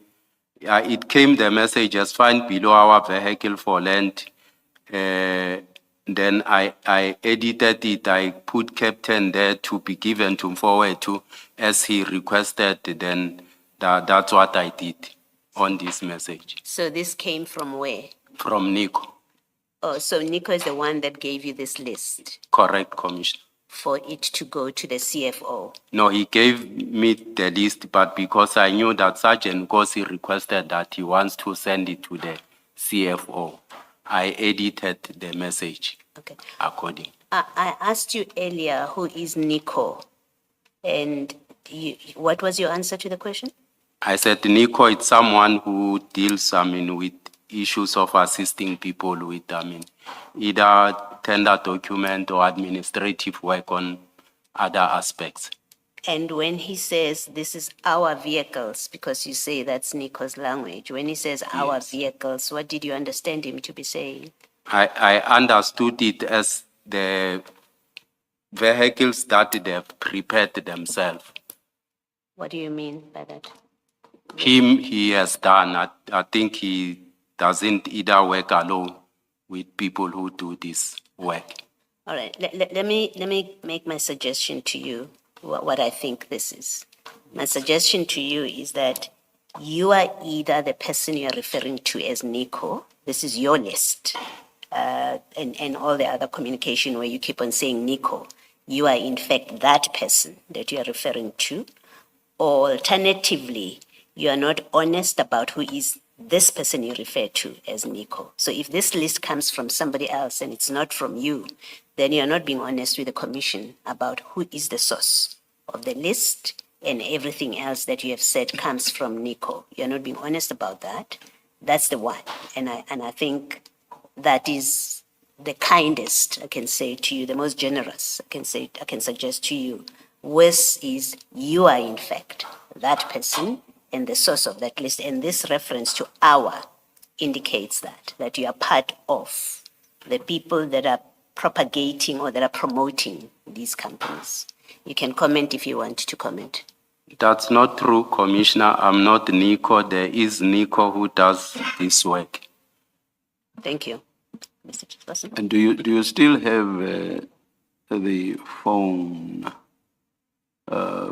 you used when communicating with Nico? Yes, I do have my phone. And do you have these chats on it between you and Nico? I am not sure if the chats are still there, but we can What check. could possibly have happened to them for you to say you are not sure? There's a timer, 24-hour timer too. Okay.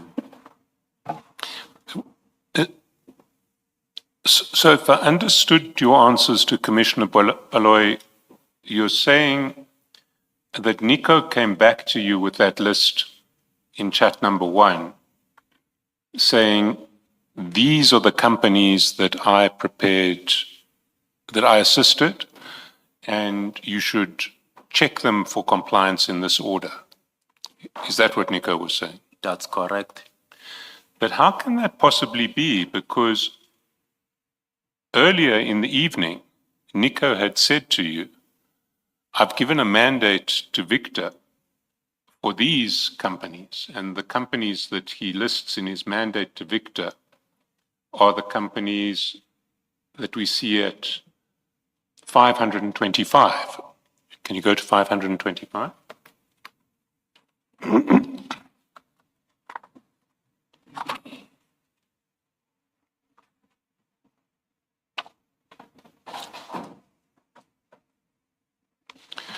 So on 525, we see a list of 7 companies, but it's 7 different companies from the 7 companies that are our vehicles for land to be given Kumpuetu in order of priority. So if Nico is mandating Victor to rig the tender in favor of 7 companies, why would he choose 7 companies that he had nothing, who he had not assisted in the bid? I'm not sure if he has also assisted these ones. I'm not sure.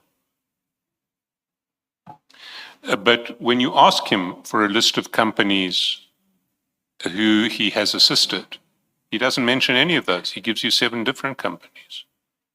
It's because Sergeant Gossi said he must give him the different names from this one.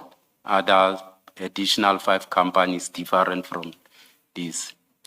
So Sergeant Nkosi said, Nico must come back with 7 companies that are different from the ones that he mandated Victor to rig the bid in favor. Correct. But why didn't you mention that earlier? This is the first time we've heard this. Beg your pardon? You haven't mentioned that earlier. Up till now, whenever we discuss what Sergeant Nkosi asks for and what Nico returns in respect of companies called our vehicles for land, you haven't mentioned that Sergeant Nkosi has said, don't include the 7 that you mandated Victor. We want other ones. You just asked me now, SC, that question. Well, I didn't just ask you that question. I asked you how would it be that Victor would mandate, that Nico would mandate Victor to appoint 7 companies that weren't companies that he himself had assisted? That was my question. Much as I'm saying, I'm not sure if he has assisted also these ones that he claimed to have given to Victor or not.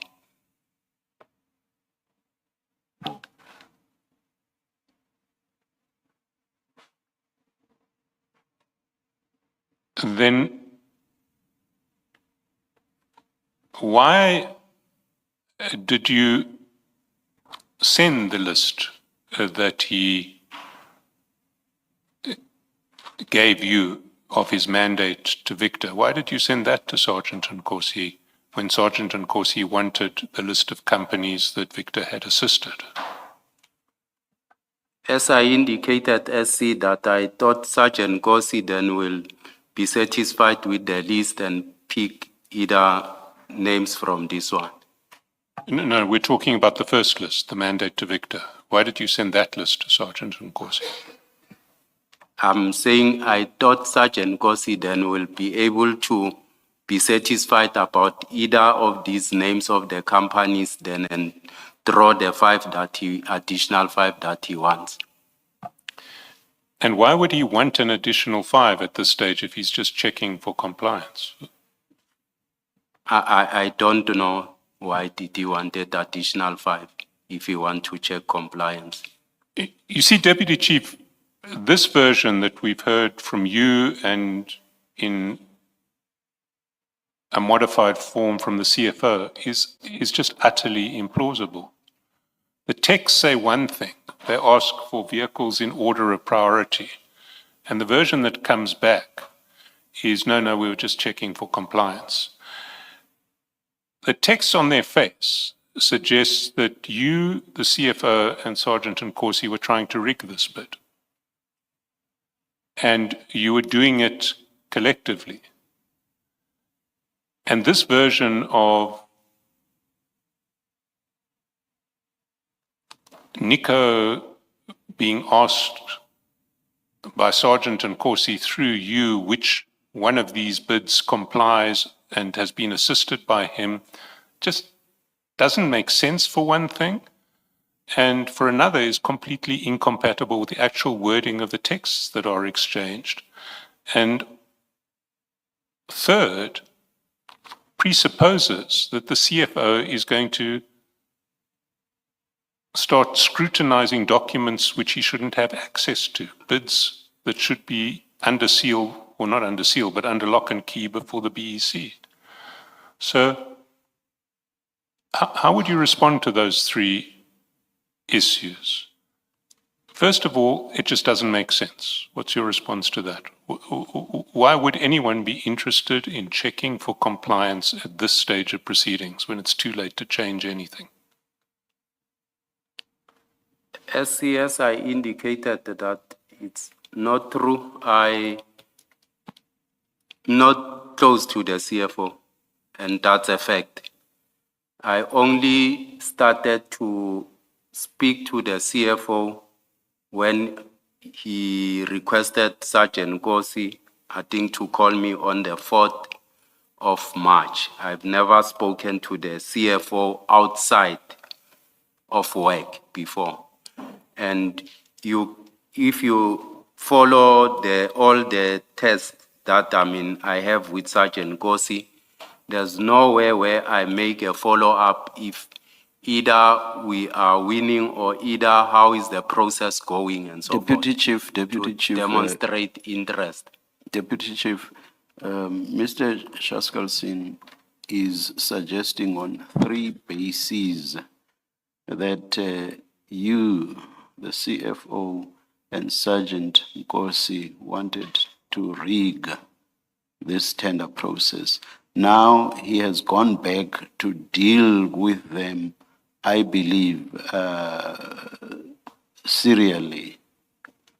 Now he has gone back to the first one and is suggesting to you that, one, this does not make sense. So the lengthy explanation that you are giving does not address that. Do you agree that this does not make sense? As one of the bases which, when you put them together, show that the 3 of you wanted to rig the bid. So one, does this make sense? Commissioner, I'm trying to show you, to say my discussion with the CFO, if you can look at everything, was between, the 5th and the 6th of March only. And with regard to payments, the only discussion now is on the 25th of March. And you can't associate the two as if we have been throughout speaking with myself, I'm speaking with the CFO. I'm honest about it. That you are speaking through Sergeant Gosi, so you are speaking all the time. So that means nothing. You are speaking through Sergeant Gosi. And I think right at the beginning you agreed when Mr. Shaskalson started probing you. You agreed that you were basically talking to each other, but via Sergeant Gosi. So you are talking throughout. The fact that you may perhaps have spoken directly at a much, much later stage means nothing. It's not like we are speaking, Commissioner, about this process nor anything. I'm not speaking with the CFO. So the short answer is what you disagree that Yes. this does not make sense. Yes, Mr. Shaskalson? Let's look at your version, that this is all an attempt to establish which companies Nico's been helping and which of those companies are compliant. Now, my first proposition is that makes no sense. And why it makes no sense is that the bids closed on 2 October. And after 2 October, no one could lawfully change any of the bid documents. And if a bid document was compliant, it would go through the BAC. If it was not compliant, it would not go through the BAC. There's nothing that can be done 5 months later to change that outcome. So no one has any real interest in knowing that the bids are or are not compliant in March, when the bid closing date was the previous October. What's your answer to that? You are correct, SC, much as I'm saying, but that's the information that Sergeant Gossi gave me. So you see no logical purpose that Sergeant Nkosi, or no logical lawful purpose that Sergeant Nkosi could have in checking for compliance at this stage. You can't see any legitimate purpose. I agree with you, much as I never even ask him what is happening or what's happening with these things. So this whole process, from your perspective, is one that can have no logical, legitimate purpose. For me, yes, SC. So that's why I say it makes no sense. For me too, I see no logical, legitimate purpose of this process. But let's look at the second complaint that I have in relation to this version. Apart from the fact that it can have, that if it were true, this whole exercise would have no purpose. The version that you put forward is just not consistent with the texts. Nowhere in the texts does anyone say anything about checking for compliance.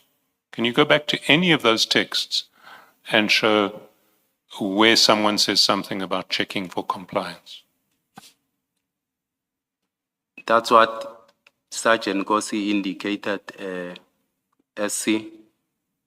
Yes, but the texts don't say that. The texts say something different. They talk about our vehicles for land to be given ku'umfuetu in order of priority. And the earlier texts similarly convey a meaning of companies to be chosen for the land tender, not companies to be checked for compliance in relation to the bid requirements for the land tenure. I indicated earlier on that I edited the meeting, just included, because that's what he told me, he wants to send it to the CFO. Yes, but the wording you choose is wording that does not convey check these for compliance. It's wording that says these are companies to be given ku'umfuetu. Sorry, these are companies for land to be given ku'umfuetu in order of priority. So you're saying these are the companies that you must give to the CFO, and in this order of priority, the CFO must know that our priority is this sequence. SC, when the message came to me from Nico, it said, find below our vehicle for land in order of priority.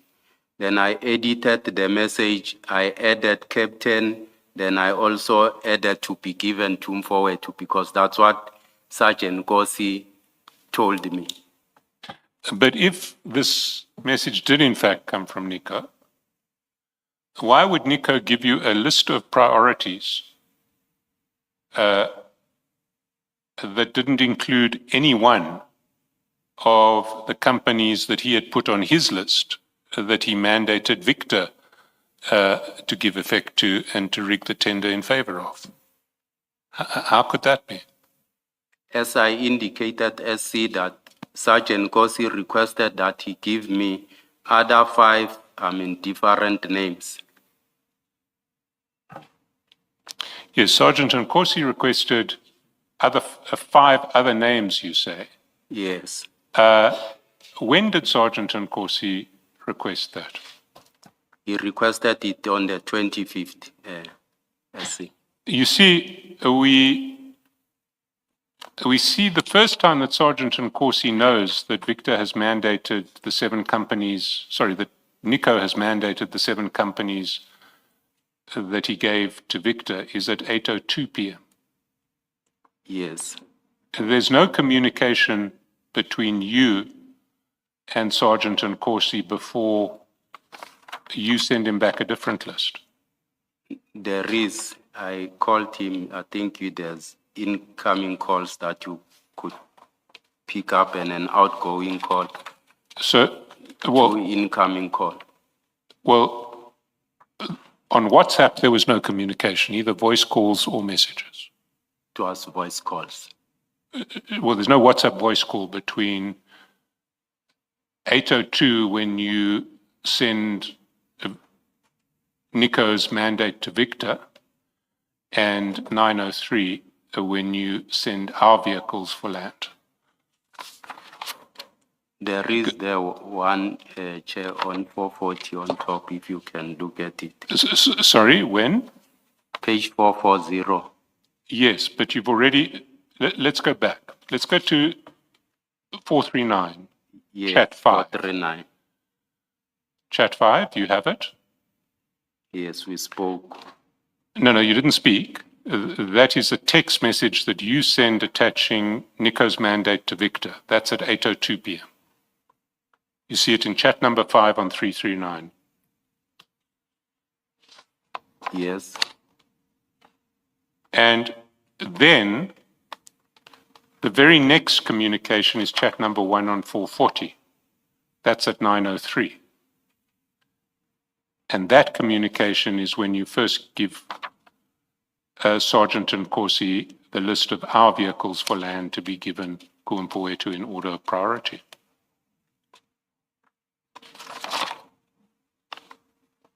Yes. So there's no voice call or text message in between those 2 messages. So how did Sergeant Nkosi convey to you that he wanted another 7 companies? We spoke, it might have been in a straight call, but we spoke.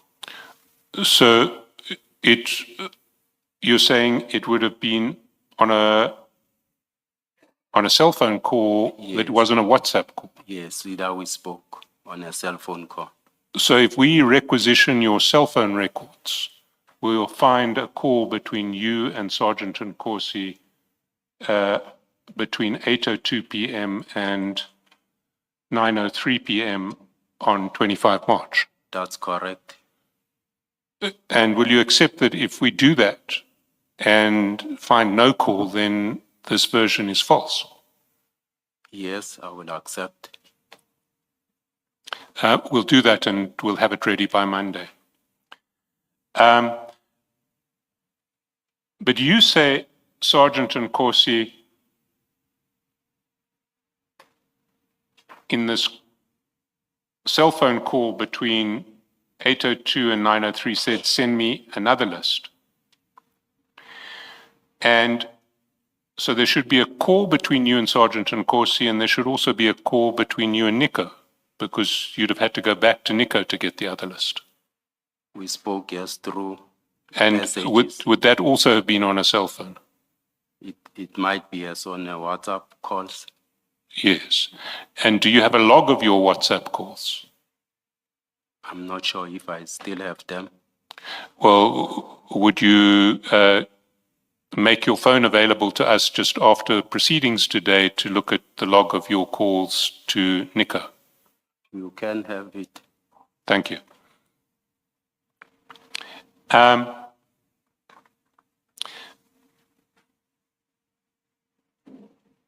We were dealing with my second concern in relation to your version, which is that the version just doesn't match with the text. And what I want to put to you in this regard is nowhere in any of the texts, 2 propositions. First is, nowhere in any of the texts is there any suggestion that what you're looking for is questions of compliance. Do you accept that nowhere in any of the texts is there any suggestion that what you're looking for is issues of compliance? It's not me, SC, who was looking for that. It's Sergeant Goss. Well, nowhere in any of the texts, whether is there any suggestion that what Sergeant Nkosi was looking for was issues of compliance, and what you were reporting to him in relation to his requests concerned issues of compliance? From my side, he requested Nico to give him additional companies that have in priority how he prepared them in terms of compliance. No, I understand what your version is, but there is nothing in the texts that supports that version. Either this was said in voice calls that we can't see, or it, well, we certainly don't see it in the texts. You That's accept correct. that? What we do see in the texts are messages that are consistent with an attempt to rig the tender in favor of certain bidders, though. Because the texts are consistent with an interpretation that this was an exercise of rigging a tender in favor of particular bidders. They refer to our vehicles for land to be given Kuumpuetu in order of priority. Our vehicles for land, order of priority. So the texts are consistent with an attempt to rig the bid, but not consistent with an attempt to investigate issues of compliance. What's your answer to that? Confining it just to the texts. As I indicated, this was the choice of words from Mr. Matobela. I just edited on his messages and added what was I wanted to add. I see. But whoever the originator of these messages was, the wording of the messages is consistent with an attempt to rig a tender, but not consistent with an attempt to investigate questions of compliance. Will you accept that? Whether it was you or Nico who wrote the wording is consistent with an attempt to rig a tender.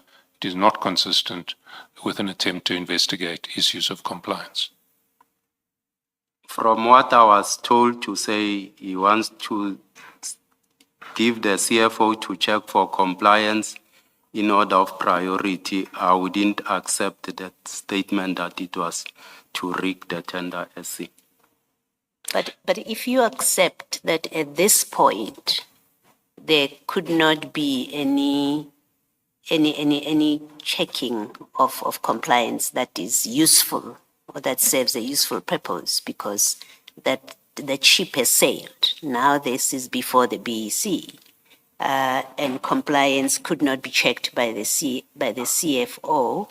If you accept that is so, which I thought you did accept earlier, then the purpose could not have been. It's reasonable to say the purpose of distributing this list could not have been to check for compliance, unless you say the CFO could. You believed that the CFO could check for compliance. If you don't say that, then you must accept, firstly, that there was no purpose to this list being distributed for compliance, and therefore it must have been distributed for something else, other purpose. And Mr. Chaskalson is suggesting what I think is the only possible explanation.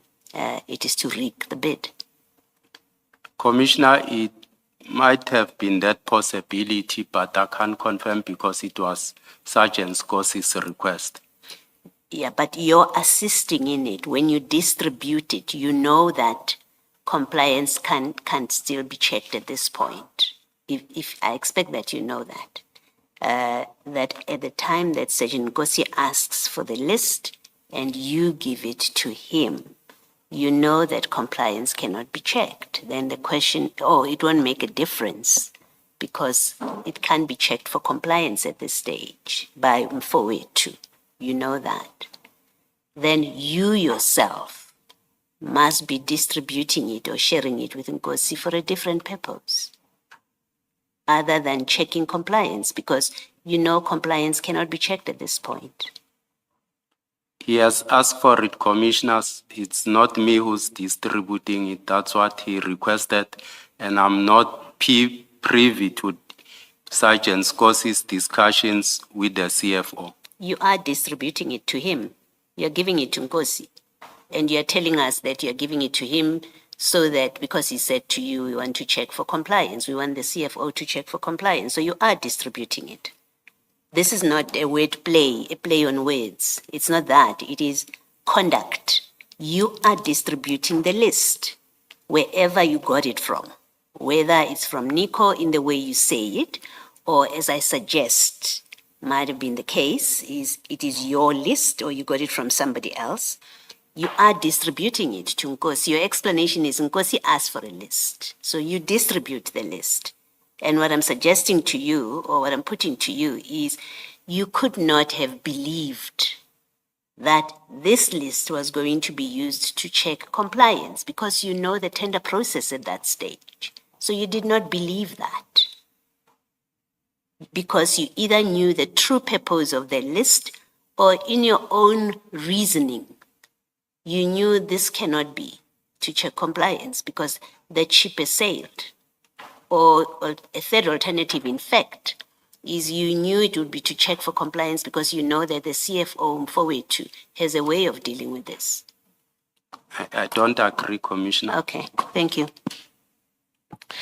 Well, Commissioner Baloy has essentially touched on my third reason why this is this version of yourself and the CFO and Sergeant Nkosi is utterly implausible, which is that the CFO has no lawful access to the documents at this stage. He has no lawful access to the documents until the BEC has finished its business and made a recommendation. You know that, because he's not a member of the BEC. I know that. So, first, questions of compliance are in fact at this stage essentially irrelevant to anything that can be changed. The bid closed on the 2nd of October. It's not possible to cure non-compliance at this stage. You accept that? I accept that, SC. So there can be no legitimate reason for wanting to know whether something is or isn't compliant. You can't fix it. It's too late. That's correct, SC. We've dealt with what the words of the text say, but the third issue is, if the suggestion is that this was all about asking the CFO to check for compliance, he couldn't lawfully check for compliance. He had no access to these documents that was lawful. Do you accept that? I accept it. So how in the face of those three problems do you expect this commission to believe that what was going on here was a bona fide attempt by you and Sergeant Nkosi to check whether certain companies who had been assisted by Nico were compliant? It's not me checking, it was Sergeant Nkosi, SC.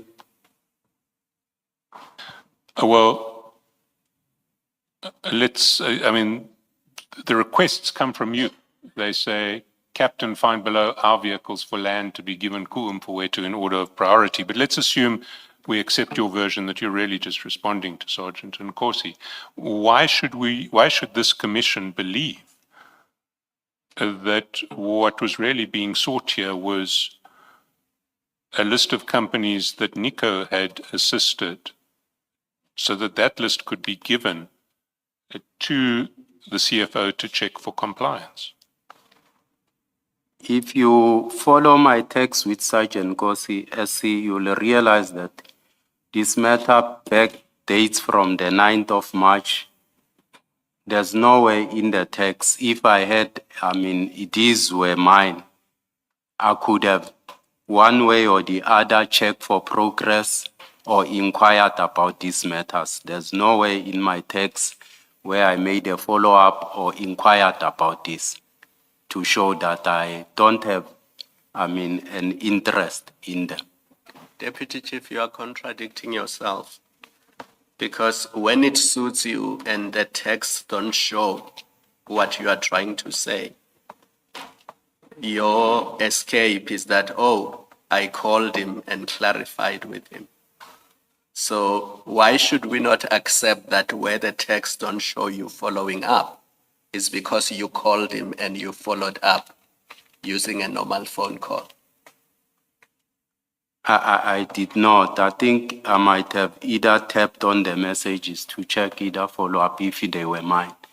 I did not call him nor make follow-up through a phone or something, Commissioner. But earlier you said Ngozi and I talk all the time and we talk about a lot of things. So the fact that in the text you don't follow up does not mean you did not follow up in other ways. I did not follow up, Commissioner. That's true.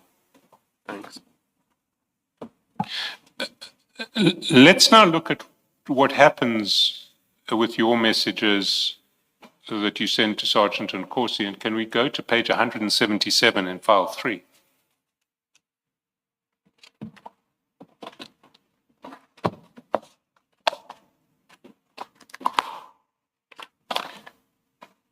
And there you'll see that when you come back to Sergeant Nkosi with your list of 7 companies, 7 vehicles for land to be given Kuumpuetu in order of priority. 177, file 3. File 3.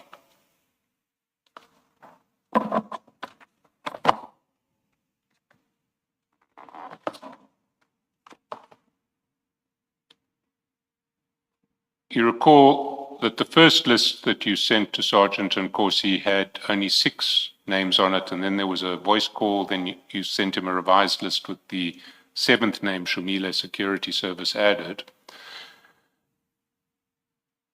And then at 9:08 p.m., he forwards your message, Captain, find below our vehicles for land to be given Kuumpuetu in order of priority. He forwards that message to the CFO. You see that? Yes. And the CFO's response is, thanks, Mpuetu, I'm on top of this. You see that? Yes. Now, your evidence is that what he wanted the CFO to do was to check whether these 7 companies were compliant. That's correct. And the CFO says, I'm on top of this. You see that? Thanks, Mpuetu, I'm on top of this. I see that. Now, that suggests that the CFO is going to check whether these 7 companies are compliant. I might not be aware about it that he's gonna check. I was informed by Sergeant Kosi. That's what Sergeant Kosi told me. But when you read, thanks, Mpuetu, I'm on top of this, what does it suggest to you? What does it suggest to you? What do you think the CFO is saying there? As I indicated, I'm not privy to their discussion. Don't want to make assumptions as seen. If you were to read this, if you were to have read it, what would you think the CFO was saying? How do you understand, thanks, Mpuetu, I'm on top of this? I don't want to comment on that. No, Deputy Chief. You can think. All the question requires of you is your understanding of its response. Even assuming that you did not think of it at any other stage, or maybe even if you were to say, no, I had never had sight of this before. But as you read it now, what do you think it means? Surely you can think And I don't mean this as an insult, but it's just that I don't understand your response, Deputy Chief. What do you think this means as you're looking at it now? Much as I indicated, Commissioner, he says I'm on top of this, but I don't want to make assumptions for the CFO. I'm not asking for assumptions. I'm asking for you to think and tell us, as you read this, what do you think it means?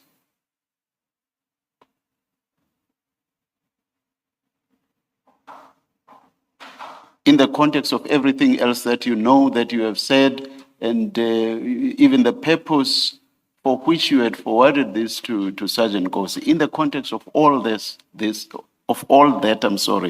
when you look at this now, what do you think it means in that context? In the context of what we spoke about, I'm thinking that he's assisting Sergeant Kosi with his request. Thank you. It was not so difficult after all. Please do not be evasive, Deputy Chief. Yes, Mr. Shaselson. And that request is to check whether those bidders are compliant, as you've been saying. That's what Sergeant Kosi indicated to me.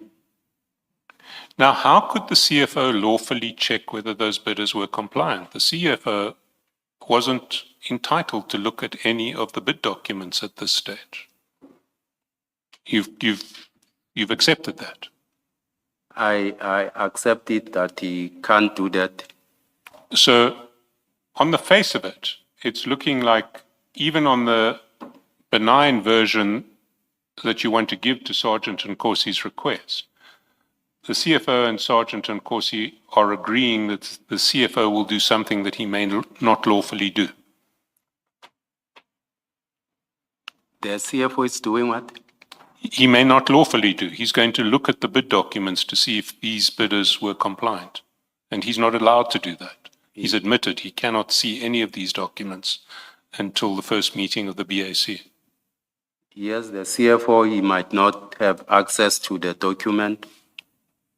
So how is he going to give effect to his statement that he's on top of this in a lawful fashion?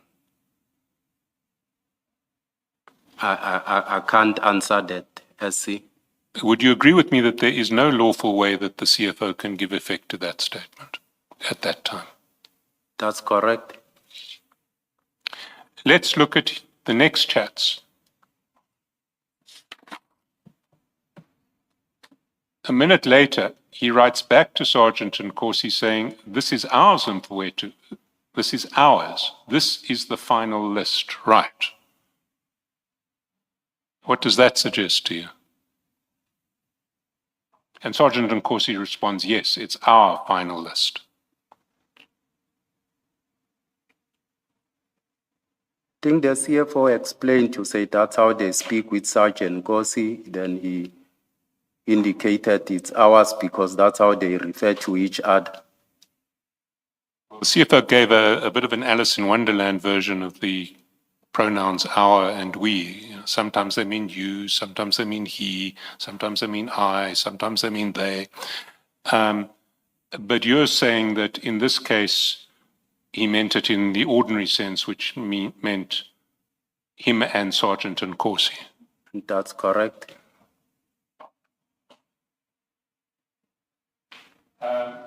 So he was saying, he was asking Sergeant Nkosi, is this the list of you and me? And Sergeant Nkosi is saying, yes, it is the list of you and me.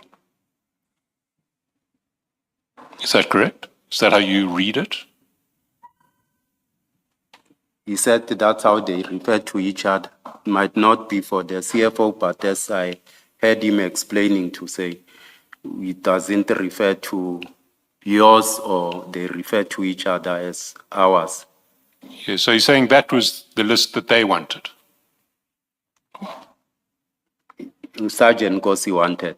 Can't No, say the CFO. Sergeant Nkosi and the CFO. It's in the plural, ours. To put it differently, but meaning the same thing. So the CFO is saying here, Sergeant Nkosi, this is your and my list. Do you agree? He means, Sergeant Nkosi, this is your and my list. Do you agree? I don't agree, Commissioner. Yes, Mr. Chairperson. So are we back in the world of CFO pronouns, and that when he says this is ours in Mfowethu, he means this is yours in Mfowethu? This is, You see, he asks Sergeant Nkosi, this is ours in Mfowethu, question mark. Are you saying that he's asking there, is this your list, Sergeant Nkosi, as opposed to, will you confirm that this is the list of you and of me? it might be that he's confirming for him to say he has received it. It's ours as they refer to each other. I mean, as brothers, they are one. So it might be a list of Sergeant Nkosi, but even if he says ours, he might not be referring to him being included on it. Well,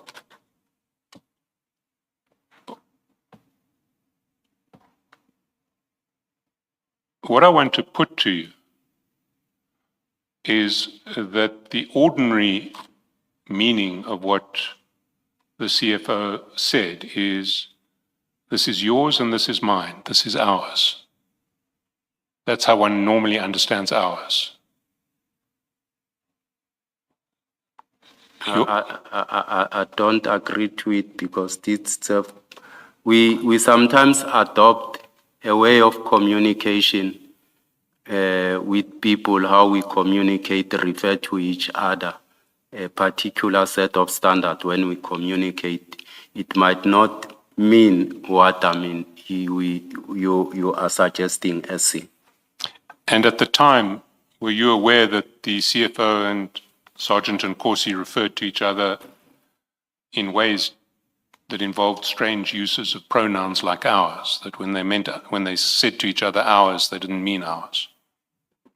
That's how they refer to each other, as I know, to say they are one. You see, if you go back to page 440, you'll see that after this exchange, in chat number 6, Sergeant Nkosi WhatsApped you a screenshot of that exchange. And you'll see that screenshot, which was WhatsApped to you in chat number 6 at 9:46 p.m.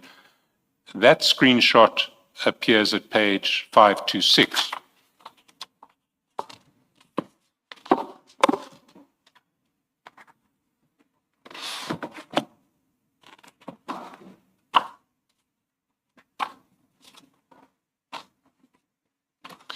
And there, you'll see that at the bottom, Sergeant Nkosi, sorry, can we get 526 up? And can you just zoom in at the bottom text that we can read it? Go scroll up a little bit. You'll see, Captain, find below our vehicles for land to be given ku Mfowethu in order priority El Shaddai Security Services, and the response from the CFO is, this is ours, Mfowethu, this is the final list, right? And Sergeant Nkosi responds, yes, it's ours, the final list. So at the time, you had seen the screenshot. You accept that? This was sent to you at 9:46 that evening. If we go back to page 440. Yes. So what did you understand to be taking place here? He was just showing me that he's indeed is in communication with the CFO. And that the CFO is going to do what? He's gonna assist him that we checking these companies. For compliance. That's what he indicated to me. If you go to the top of 441, you'll see that after he sends you that WhatsApp, at 10:30 that night, there's a voice call. And we've checked, that voice call lasted over 2 minutes between you and Sergeant Nkosi. At the top of page 441, chat 1. Yes. At 10:30 that night. And you will see there, well, so after he has shown you his exchange with the CFO, he calls you and you speak for over 2 minutes, 2 minutes and 22 seconds. What would you have been speaking about? I can't recall, SC. But you've seen now that the CFO is going to do what Sergeant Nkosi wants him to do in relation to this tender from the screenshot. Yes, And you know that on your benign version, what that is that the CFO is going to check for compliance with in relation to that list of 7 companies, the vehicles for land to be given in order of priority.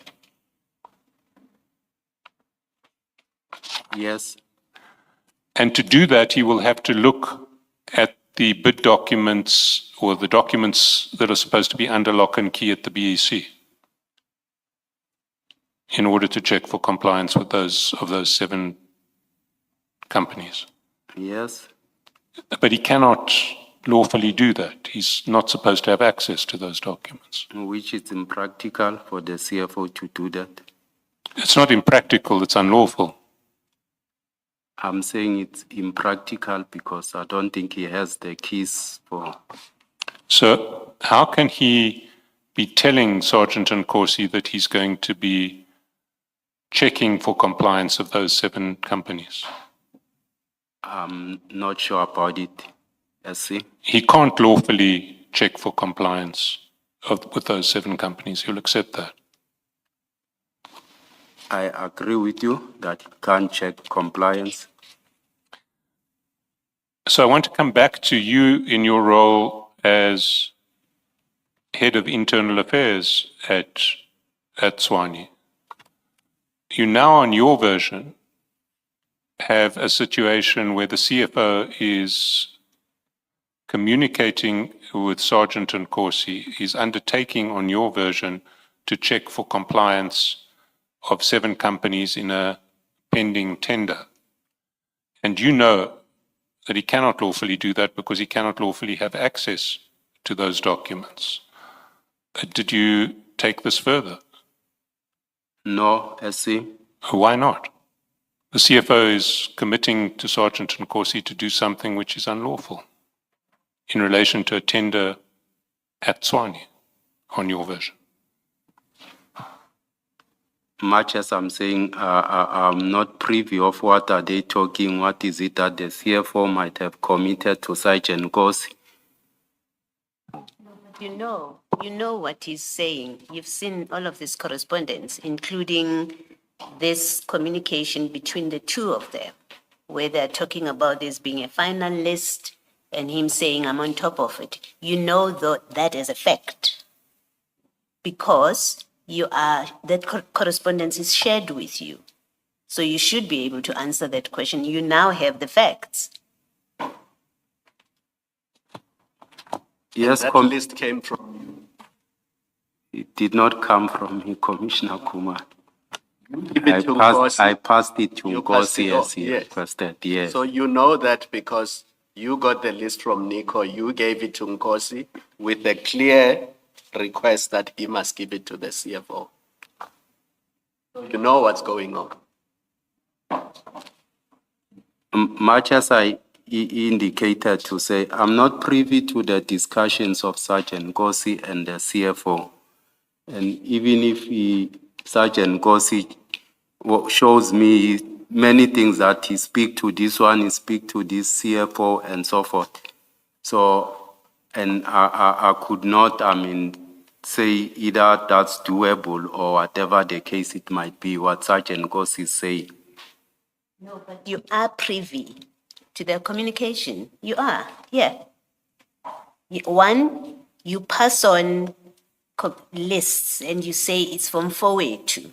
So you know that. That's correct, You give it to Commissioner. Nkosi to pass on to 482. So you are privy to that communication. You know that Sergeant Nkosi and your CFO are discussing bidders in a tender process or in a bid process that is still underway, you know that as a fact. Yes. And please, let's accept that we know you know that as a fact, because that's what the correspondence that is being shared here by you and with you tells you. Then you also get to see the communication where the CFO says to Sergeant Nkosi, I'm on top of it, because it's shared with you, right? And then you get to see also, there is this our final list from the CFO to Sergeant Nkosi. You see that because it is shared with you. So you are privy to those facts. And so you should be able to answer the question of Mr. Chaskalson's question, because on the basis that you are privy to these facts and you are head of the internal unit, whatever it's called, you should be able to act. You have the facts to act. That's correct, Commissioner. I was privy to the information, but I did not see it the way you are putting it to say it. I could have investigated this matter. Mr. Chaskalson.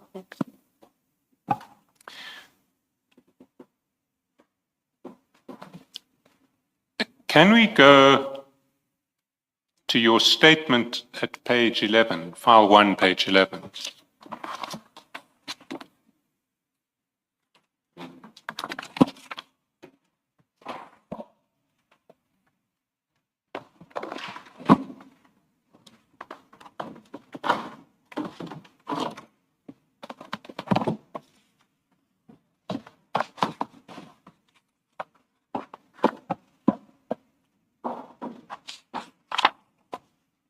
And there you were responding to a question at paragraph 56 at the foot of the page, which you frame as follows.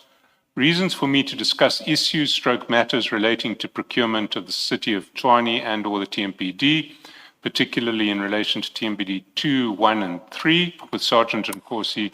Also provide reasons for providing Sergeant Nkosi with the names of companies or bidders for the City of Tshwane and or Tshwane Metropolitan Police Department. Page? Page 11 of file 1. Okay. And your answer is, I haven't discussed matters relating to procurement of the City of Tshwane with Sergeant Nkosi. I merely provided him with administrative documents as he requested. See paragraph 50. The said materials are public documents. Do you stand by that answer, that you didn't discuss matters relating to procurement with Sergeant Nkosi? Because it seems that, at least in relation to what we've just been seeing, looking at, you have exchanged many texts with Sergeant Nkosi in relation to matters of procurement. That's correct, SC. I did not discuss matters that relate to procurement.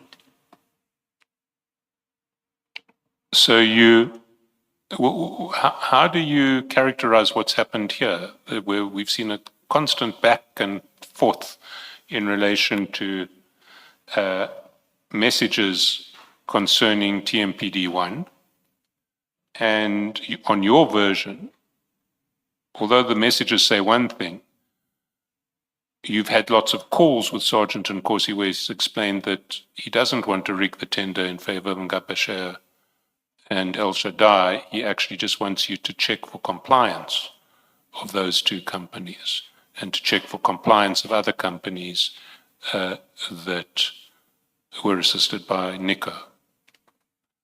Yes, SC, as I indicated, I was just transmitting the names as requested by Sergeant Nkosi. I did not discuss any procurement matter with him. So you didn't understand this question relating to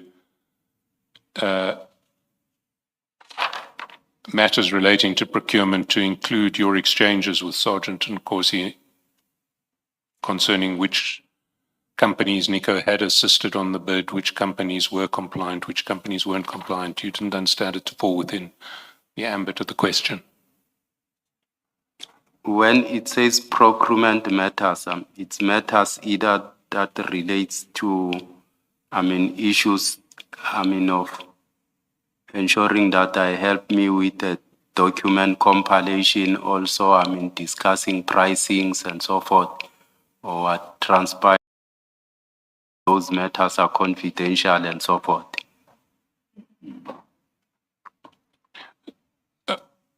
Well, if you, I'm struggling with that answer because it does seem to me that everything we've been looking at would be a matter relating to procurement of the city of Tshwane, particularly in relation to TMPD1.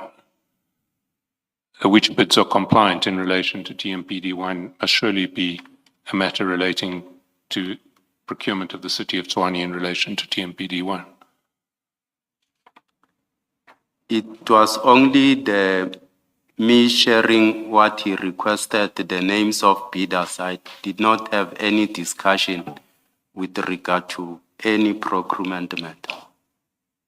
No, you did, because you also gave him a list from Nico that Nico said was a mandate that had been given to the chair of the BEC. You recall that? I agree with you much as I'm saying those were only, names of bidders that he requested, I forwarded. I did not discuss with him any procurement matter.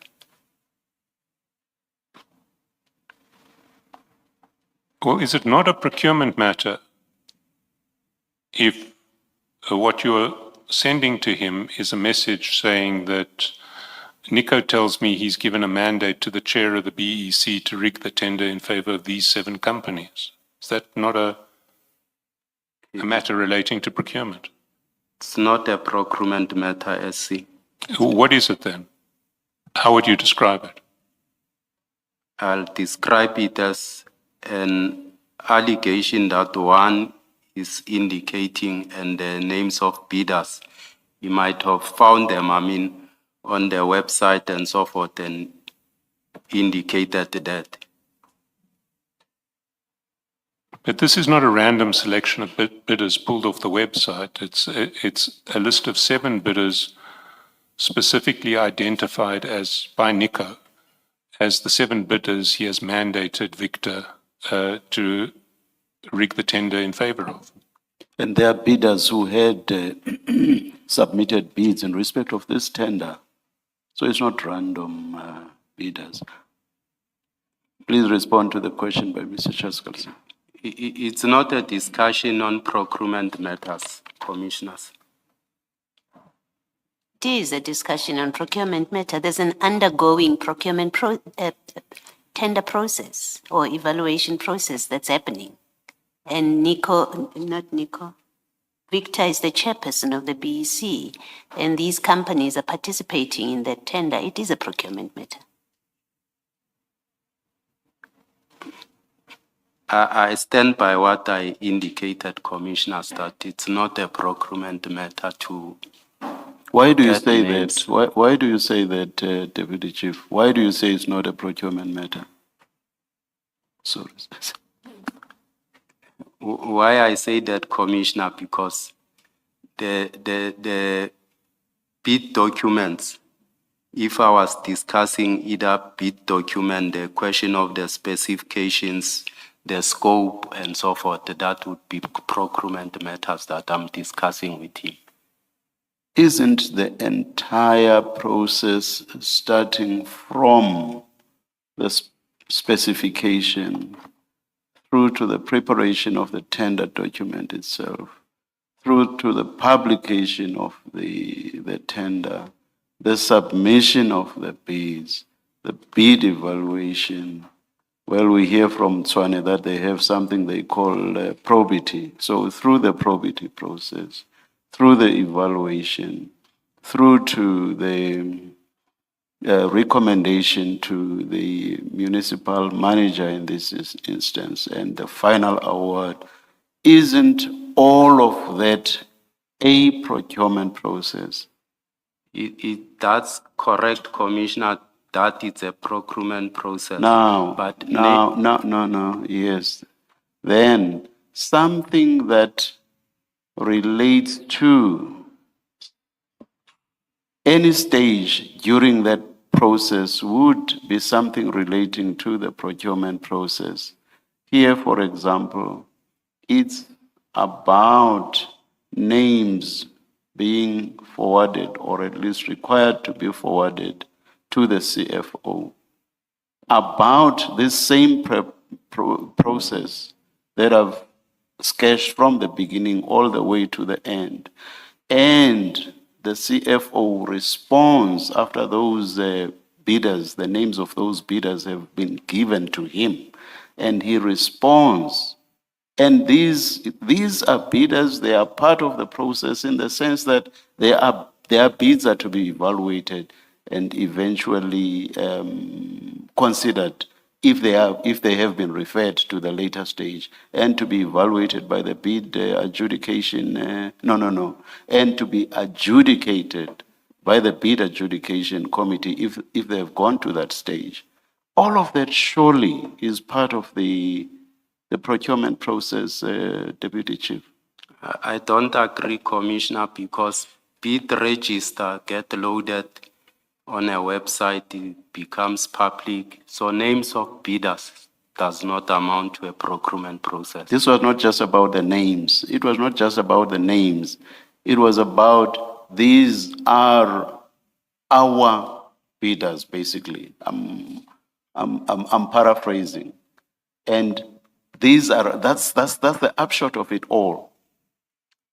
These are is this our list? Yes, it is our list, Mfowethu. Final list, not just any list, our final list. Final list in what process? Final list in the procurement process. So let me add that on your version, check that they are compliant. Compliant with what? Compliant with the requirements for this particular tender. So you cannot escape that. You cannot escape that. With due respect, Commissioners, I still don't agree that it's a procurement That's process. because you don't want to agree. Yes, Mr. Shaskelson.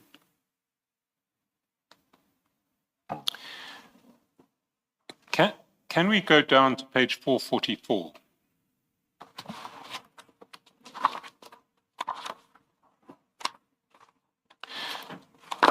We're now on the... Which file? Sorry, file 4.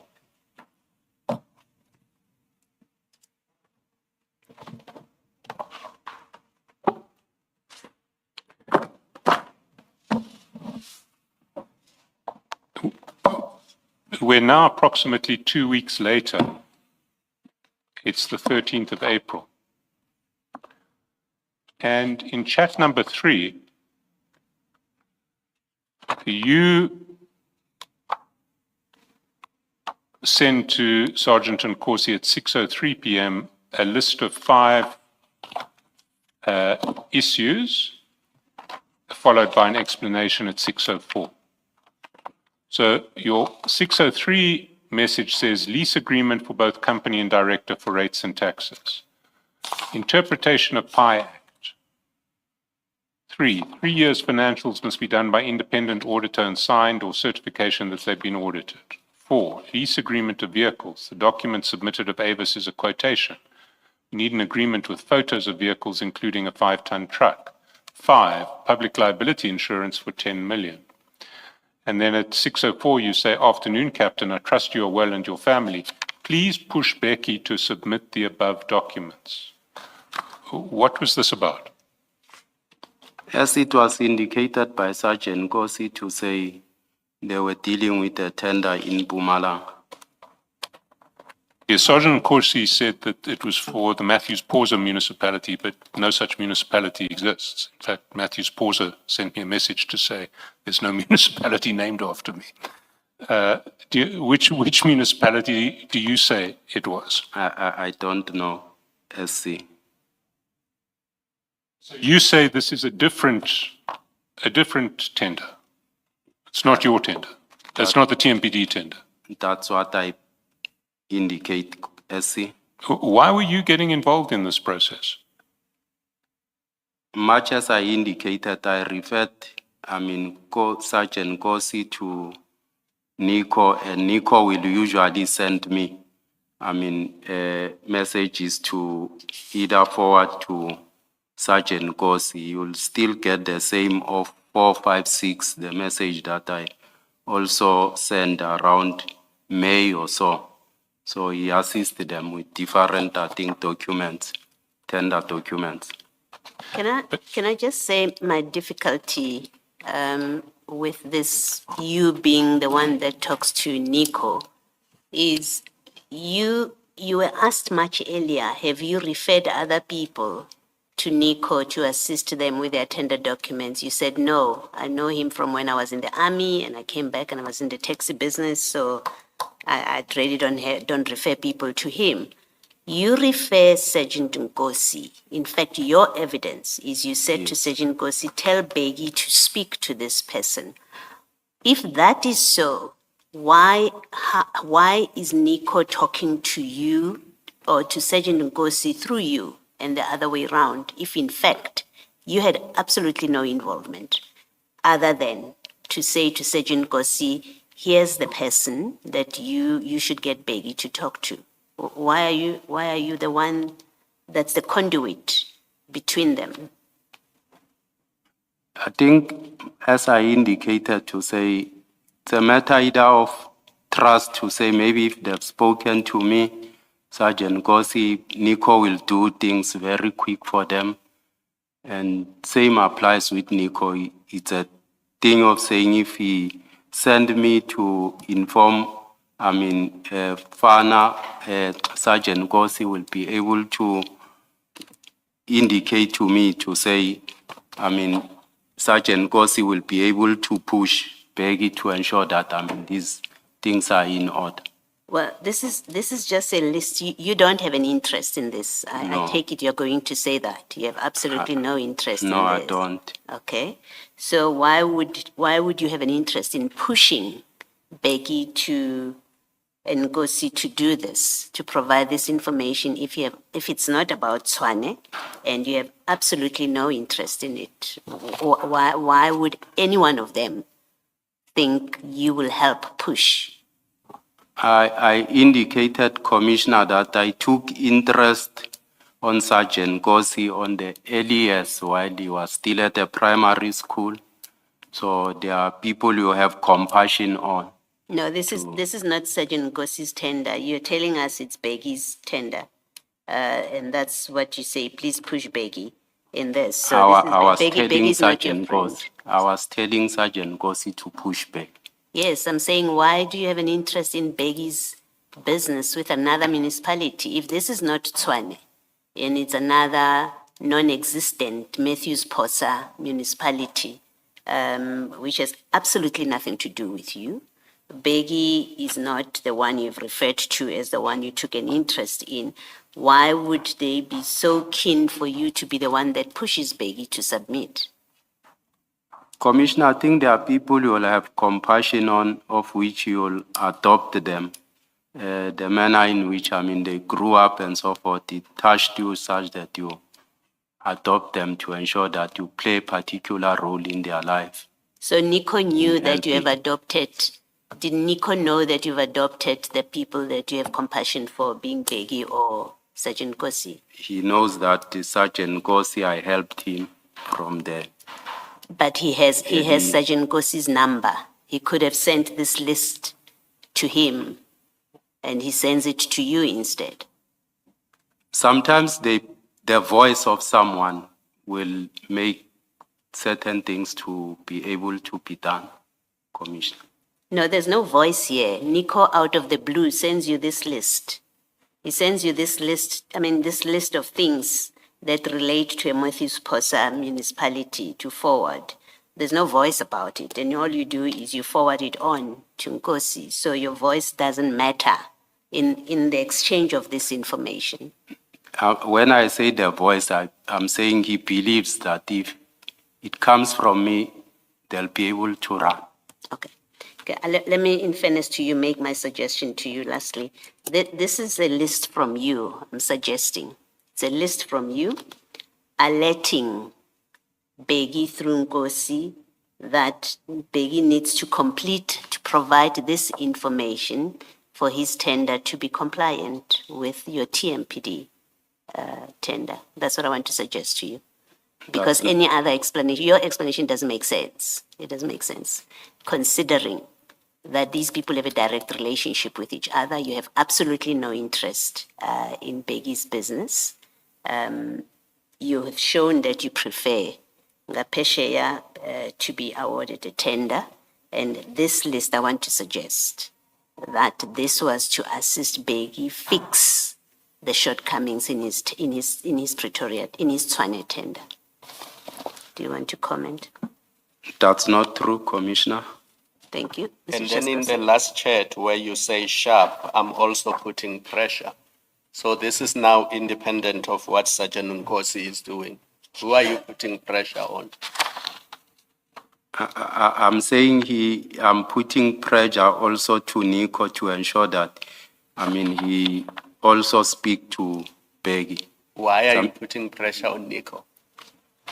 Sometimes they have conflict. I'm not sure whether because, Nico is an adult and you can't find each other sometimes. If you check Commissioner on 445,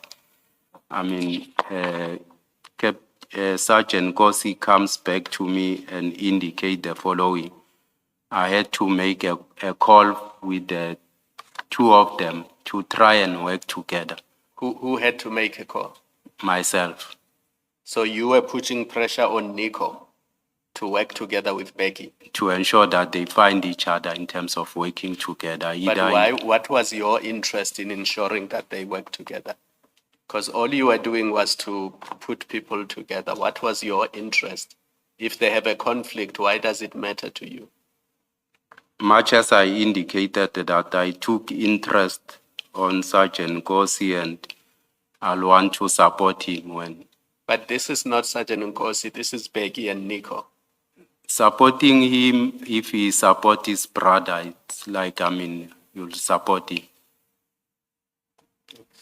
Can I just find out, because you went too quickly to 445, even with Commissioner Kumalo, even before he wasn't directing you there. He was asking you about sharp. I'm also putting pressure at page 444. Who were you putting pressure on about what? Because you have a list, according to you. You have a list from Nico. You have sent it to Becky, that list. And you say, please push Becky to submit the above documents. Sergeant Ngosi says, on it, General. He responds. You say, sharp, I'm also putting pressure. Who are you putting pressure on? On Nico. To do what? Because he's given you a list. Nico has given you a list that Becky needs to comply with and submit documents. Who are you putting pressure on? On Nico to work together with Becky. At this point, why do you think Nico is not working together with Becky? Because what has happened is Nico has given you a list of non-compliance. For me, Commissioner, it indicated that either, there's disjuncture in terms of either communication because Nico will complain sometimes to me to say, I'll be in the office, wait for 4 hours or so, waiting and so forth. No, these WhatsApp messages don't record that. There's a long list of items that you say are not from you. I've suggested they are from you. You say, no, but that's from Nico. We say, fine, let's work with that. That list is from Nico, right? Then you say, please push Becky to submit the above documents. You have an interest in Mpumalanga tender, or Becky's Mpumalanga tender. You say, push Becky to do this. And then Ngosi says to you, I'm on it. So Ngosi says, I'm working on it.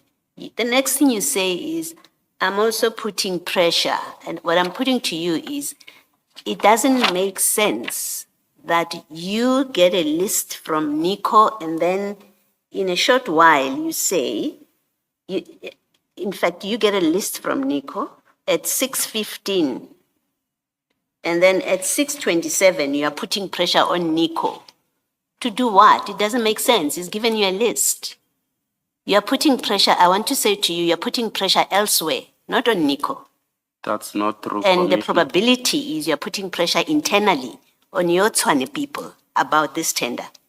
That's what I want to suggest to you. That's not true, Commissioner. Mr. Cheskelson? I want to take you to the message from Sergeant Nkosi at the top of page 445 that you referred to, but you didn't read. It's chat one, and Sergeant Nkosi says, General, I spoke to Becky now. He tells me he's spoken to Nico when he was busy with documents of El Shaddai. Why would Nico be busy with documents of El Shaddai if it wasn't to do with the same Tswane tender? I think SC, you'll understand that companies bid throughout the year. Wherever there's an opportunity, they put tender documents.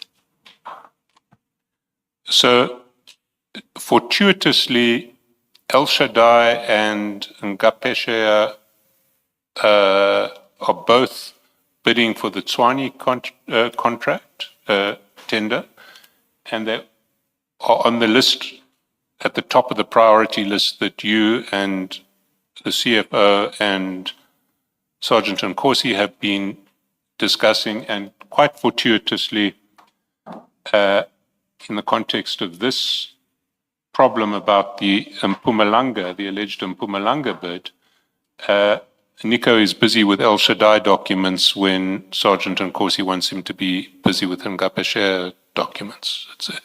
It's just a coincidence that. Is that what you're saying?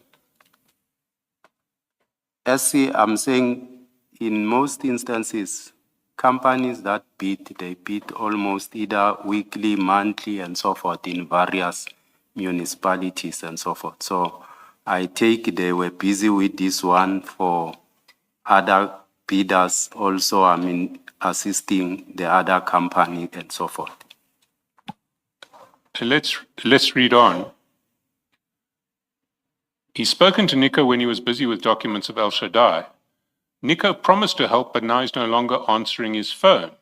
Please check, Nico. I will push Becky.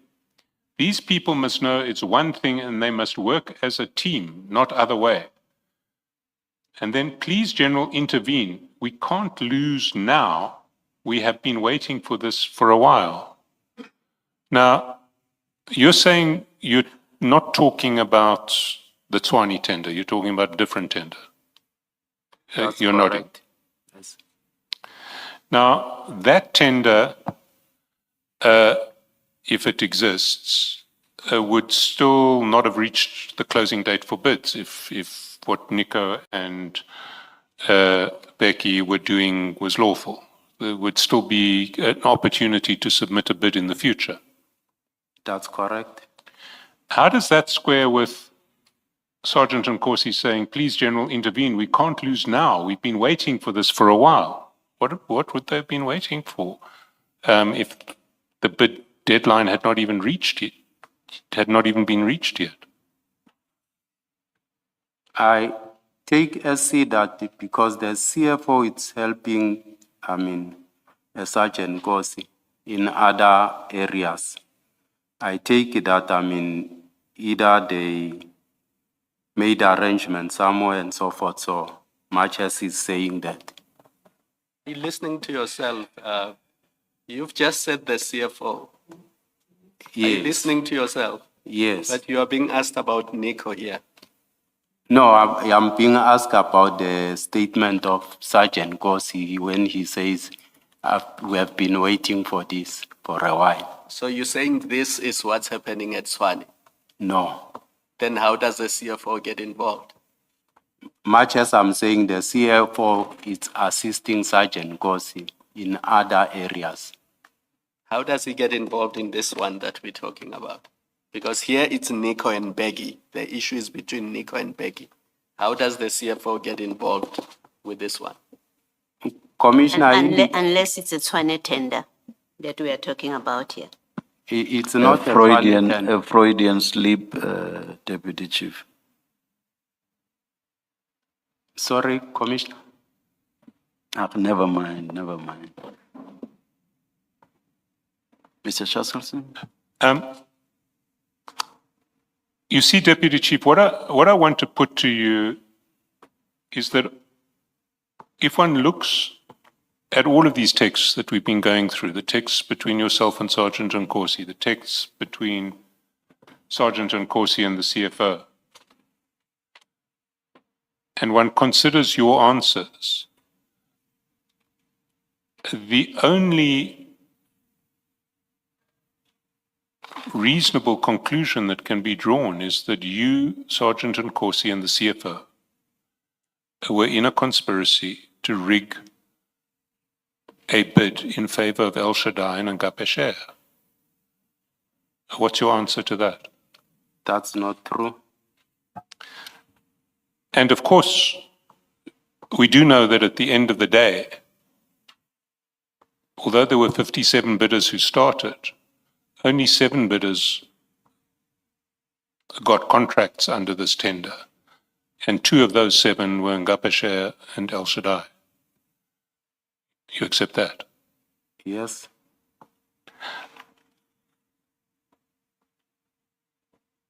Chair, I'm planning to move to a completely different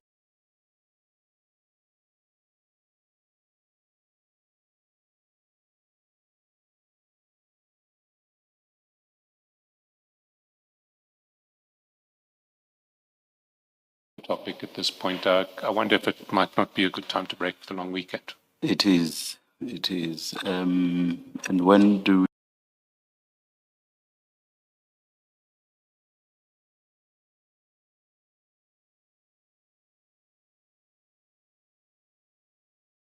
we continue? Chair, if I think on Tuesday morning at 9:30. All right. Deputy Chief, Commissioner, we will continue with the hearing of your testimony at 9:30 on Tuesday, this coming Tuesday. okay. Let's adjourn.